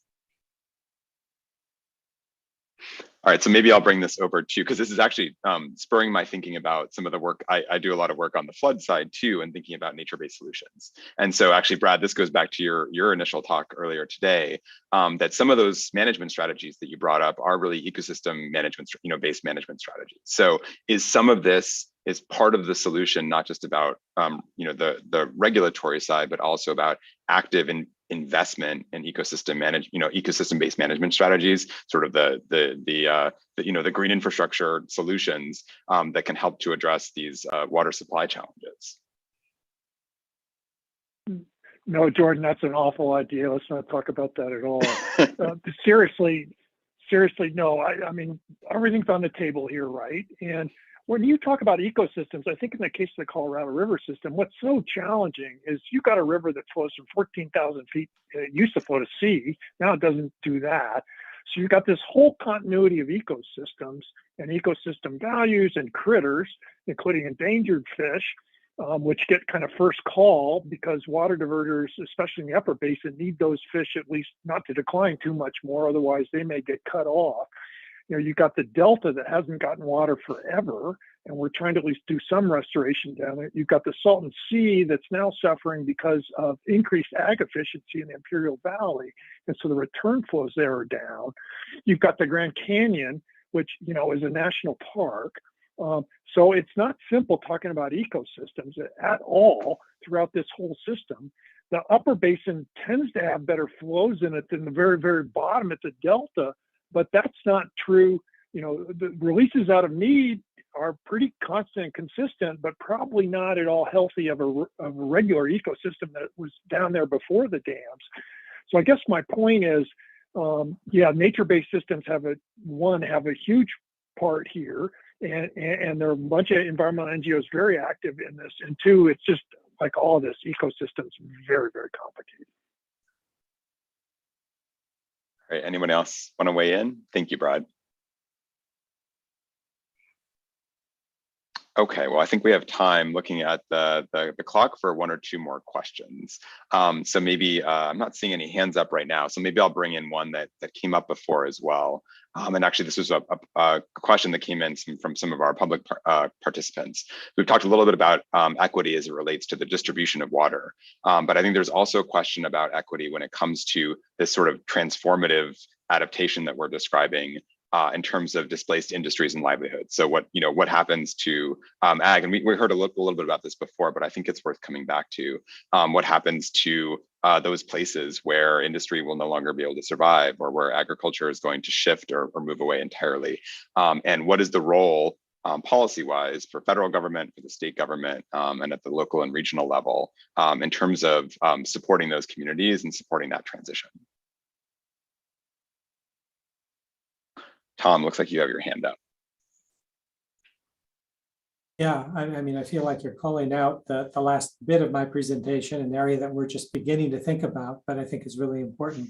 Particularly, I kind of take it personally because I failed to speak to this issue in, a couple decades ago when we were doing this trade policy analysis. Now, in that case, there were these, trade liberalization measures that exposed significant parts of the country to much more competition. They ended up shutting down industries, and we kind of posited that, well, workers would move. They'd move to other sectors, they'd move to other geographies. There was even support provided, trade adjustment assistance provided for workers, and designed to facilitate that. But to tell you the truth, those programs were very ineffective, often not taken advantage of. Maybe we can learn something from that. I think that is the right idea. You know, you need to invest in those people. You need to invest in their human capital. You need to give them other opportunities. That's what's going to make it easier for them to move. But it is striking in the ag labor area, and I just, commissioned a review in that area. I've been reading up on that as well, and I was struck to find that how much ag labor is becoming less mobile. We think of people just moving up and down the West Coast as the harvest continues, but there's less of that now. So we need to really think about, the labor markets and the people in them, and we need to focus on investing in those people in the most efficient way possible. That's what's going to give them the best opportunity. Don't pick out other industries to subsidize or something. Invest directly in the people if you want to help the people, and they let them find their way. But I think we need to be, I'm certainly taking that to heart, the fact that our population is not as mobile as we once thought, or perhaps they become less mobile. Anyone else want to weigh in? All right, I know we've had a long set of sessions, so actually looking at the time, I guess we'll give Tom the last word. So I think we've reached the end of our session. So I want to just extend my sincere thanks to all of our panelists once again for taking the extra time for this really informative conversation, and everyone who participated and shared their ideas in this session. So at this point, I want to hand the virtual mic back to Kathy Kling, who's the chair of the Water Science and Technology Board, to wrap us up. Thank you, everybody. Wow, my head is definitely spinning with so much information and so many great talks. There was just a plethora. I'm not going to try to do a summary. It's late. I'm going to let everybody have a couple minutes back. But what I am going to do is let everybody know that this information will be posted. You can go to the National Academy's site, and we'll have links for all of this.